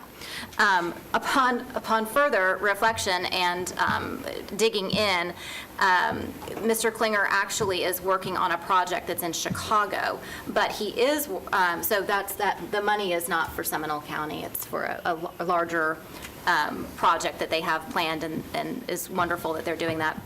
But here in Seminole County, Mr. Klinger is going to be working to help update the language that's being brought before us for the historical marker. So I know that he's working with staff. I see Richter nodding his head in the background. So that language is supposed to be coming to us at our September board meeting, and then it's going to take a few months to have that sign, the marker fabricated, and then, of course, hopefully everyone will be excited to go out and do a marker dedication and be there at the Rosenwald site. So any other information about that, I'd be happy to provide, but that is the end of my report. Okay, District 3? Yeah, for the sake of time, I just have a couple of board appointments. I would want to thank Mary Ann King for her time on the Animal Control Board, and I would like to ask, all this is part of one motion, if I can, and ask that we send a resolution, and I would like to replace her with Bridget Lake on the Animal Control Board. And the Code Enforcement Board, I would like to thank Mr. Robert Wolfram, who has also gone off of that board, send him a resolution of thanks, and appoint Kevin Ross Andino as his replacement. Second. Motion, second, all in favor of the motion, say by saying aye. Aye. Opposed, like sign. Motion passes. That's all, Mr. Chairman. Great. I have a couple of appointments. Need to appoint Dawn Garrison to Meals on Wheels to fulfill the vacancy previously held by Nicole Preston for the Seminole County Committee on Aging. The appointment will begin on June 28, 2022, and will expire December 31, 2022. This will be all one motion. Also on the Committee on Aging, a new category approved by the board at the June 28th BCC meetings requesting end-of-life hospice category, Christine Tadros from Vitalis, effective June 26, 2022, for a 3-year term expiring 12/31/2024. And the community representative category, Sharon Smith from RSVP program, effective July 26, 2022, for a 3-year term expiring 12/31/2024. And veterans representative Paul Bertram, effective July 26, 2022, for a 3-year term expiring 12/31/2024. And the Committee on Aging is also requesting Juan San Diego, Senior Resource Alliances, to replace Carla Radger, who resigned, to complete a term starting January 1, 2021, ending on December 31st, 2023. Second. No, I just went like that, and he seconded it. Trying to keep you moving. All in favor of the motion, say by saying aye. Aye, opposed, like sign, motion passes. Also, I think I sent to everyone the Kids House budget that was decreased by about $16,000 by the state. I want to make sure that I send that out to you all. I'm also talking to a couple of state representatives regarding this, that they will be able to serve less children because the state is cutting their budget. It's nice to see when the state have excess funds that they're doing that. Also, I received a request from Willingham Road, concern from residents. This should also be emailed out to you all as well, regarding speeding and petitioning and traffic concerns on Willingham Road, requesting speed tables, and I'd like to ask staff to look at that as well. And then last, I'd like to ask Mr. Applegate to talk about the canvassing board. Thank you, Mr. Chairman. As you know, it's time for the canvassing board as we head towards the election cycle. It is the position of the Supervisor of Elections Office that the canvassing board has been appointed for a 2-year term. But it's my position, though, that the chairman under the statute has the right to make an appointment, and he stands ready to make an appointment as... We maybe all be involved in campaigns, and if we are, we can't be involved in the canvassing board. Right. Under the Division of Elections opinion, if a commissioner appears even at one fundraiser, they are automatically excluded from serving on the canvassing board. And, you know, I can disagree with the supervisor of elections, but I think it's important that the chairman make an appointment as an alternate, so. As an alternate, I'd like to appoint Catherine Christie as the alternate to. Second. It's just a chairman appointment. Just an appointee, that's all. Okay. There's no motion. This way, if there is a vacancy that occurs, there's an appointment. Who is she? Excuse me. Who is she? I'll send you her resume. Okay, cool. I wanted to make sure I did this officially. With that, that is the end of my report. Go back to the agenda. Mr. Chairman, I think we have Ms. Lockhart with her scrub jay. That's where I'm going. Commissioner Lockhart, thank you have you. a request about the Florida scrub jay. So I ran into my daughter's environmental science teacher from Seminole High School from many moons ago, Chris Cole, at an event not long ago. Wonderful, wonderful man. I just saw a deep breath. He was a wonderful teacher. And when I ran into him, he was with one of his current students, and they are working on making the Florida scrub jay the state bird. And I told him that I would bring that concept to this board. There's a lot to talk about there. I think I forwarded the information along to you all about the initiative. It's a group of high school kids that have really put a lot of thought and effort into this, and they actually went to Tallahassee to lobby for this initiative. I certainly have a lot to learn about it, but I wanted to bring it up as a possibility of something that this board might want to pursue. With Charles Lee being here and some other environmentally minded folks that might know something about the Florida scrub jay, I certainly wouldn't mind having your input, but I wanted to have that on the radar. Would you like a letter of support and get all lobbyists involved? Well, I'd love some input to determine if this is the direction the board would like to go. And Mr. Chairman, if I could. Because I was going to go one step further. Okay. Because I also think that since we are Florida's natural choice, we should also adopt it as the Seminole County bird as well. And Mr. Chairman, if I could, all things bird, I listen to Charles Lee, okay? And Mr. Lee, I think, has an alternative idea of this. I don't think that they've, will get with us, please. Mr. Lee, would you? I've heard, I will get with you. Okay. Thank you. All right, so we will wait on that concept until after I have an opportunity to speak with Mr. Lee. But you really should have seen the look on these students' faces. They were so excited at the idea of being able to come and present to this board and talk about the initiative that they've been working on. I think they should be allowed to do that. Yeah, sure. Go into process. Something in the back of my mind says there was an initiative to make the scrub jay a Florida bird previously. It's very controversial. That's what I thought. It did become Yeah, controversial. but we should also Who would've thought? hear from these students, as Commissioner Lockhart's asking. And I think it'd be great if we No entertain it as problem at all, a Seminole County bird. Bring them on in and let them go through the process. Anything else, Enjoy it. Commissioner Lockhart? That is all I have. Okay. We're getting slap happy now. Yeah, we are. It's too late. Public comments on non-agenda items. Do we have any written requests? Okay, anyone in the audience would like to speak to the board?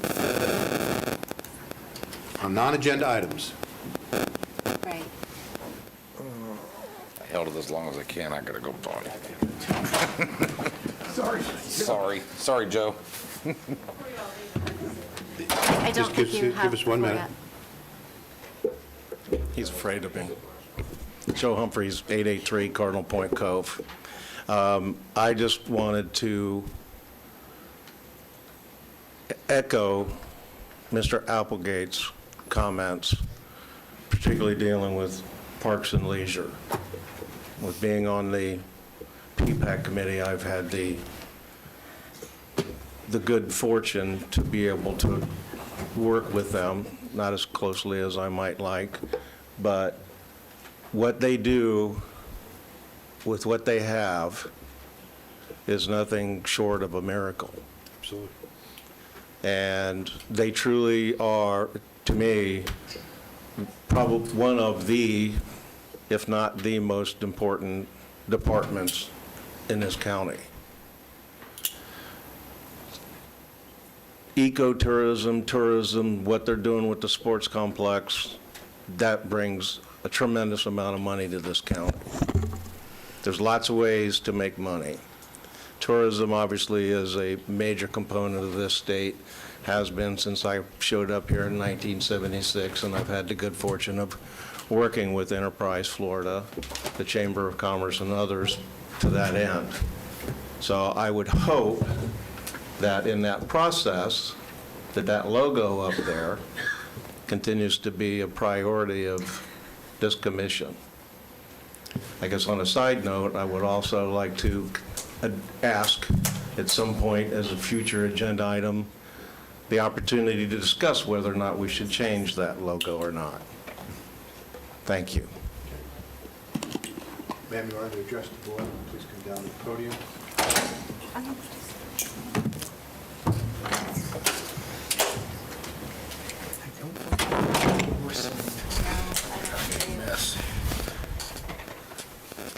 Michelle Dewey, 202 Sir Lawrence Drive. I have to say I'm very surprised this evening.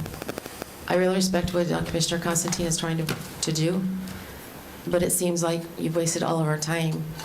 It seemed like this is more of a think tank. We all came here.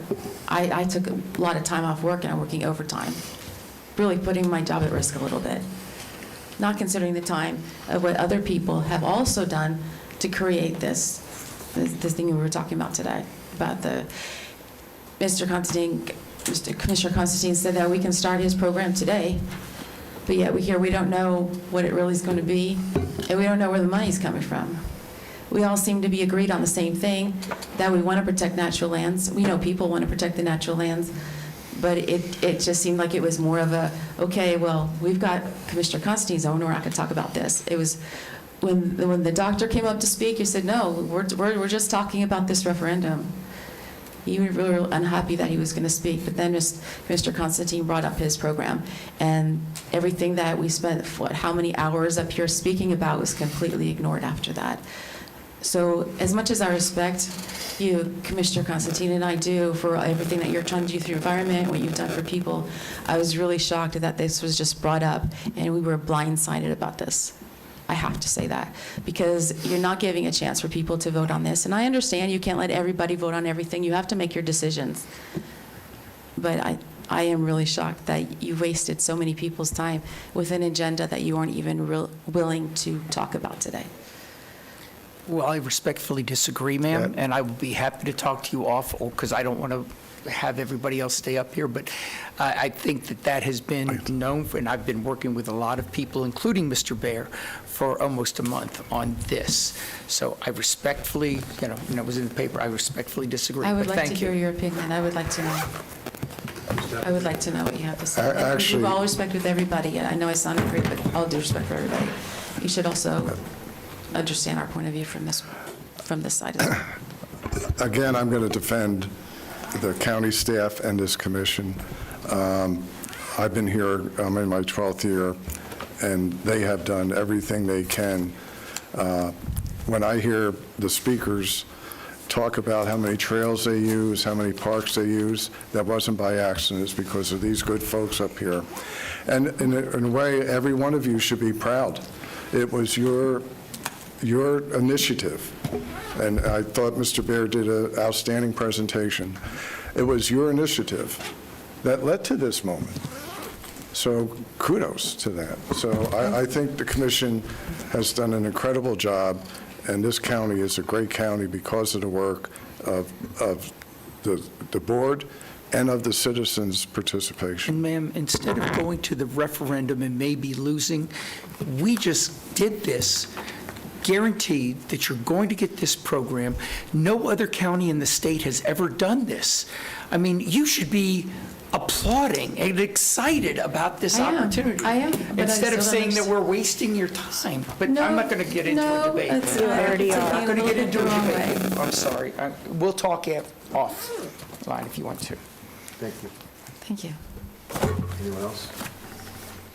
I just do want to say one more thing on this topic since we've been here all day. I know y'all get tired of hearing it, but I used to be able to ride my horse all the way across this county where all these houses are at now. can't do it anymore. And I find it ironic that the ones that are living in the houses are in here telling us about this and that and what else. But I love everybody, and I wish I could ride my horse all the way through this county, but I can't do it anymore. I'm sort of glad he can't. I would also, though, like to point out to the last speaker, wherever you went, that there was a considerable amount of time each of us gave before we get up here with all of the briefings. We all met with Mr. Bear multiple times, so it's not that we weren't willing to discuss it. It's that the referendum is one issue. There was another path to do it, which was new to me as well tonight. So I feel your pain, but we have a really good outcome here. Look for the good outcome. I think you're going to be pleased. But we appreciate you speaking up. One more thing, Mr. Chairman. Of course. Since I'm getting now hoarse and late, I still want to preserve the southern yellow pine. Which horse? Which horse are you talking about now? Your The voice or the southern yellow horse? pine. Commissioners, this meeting is now adjourned. Does the scrub jay live in it? Scrub jays do like them.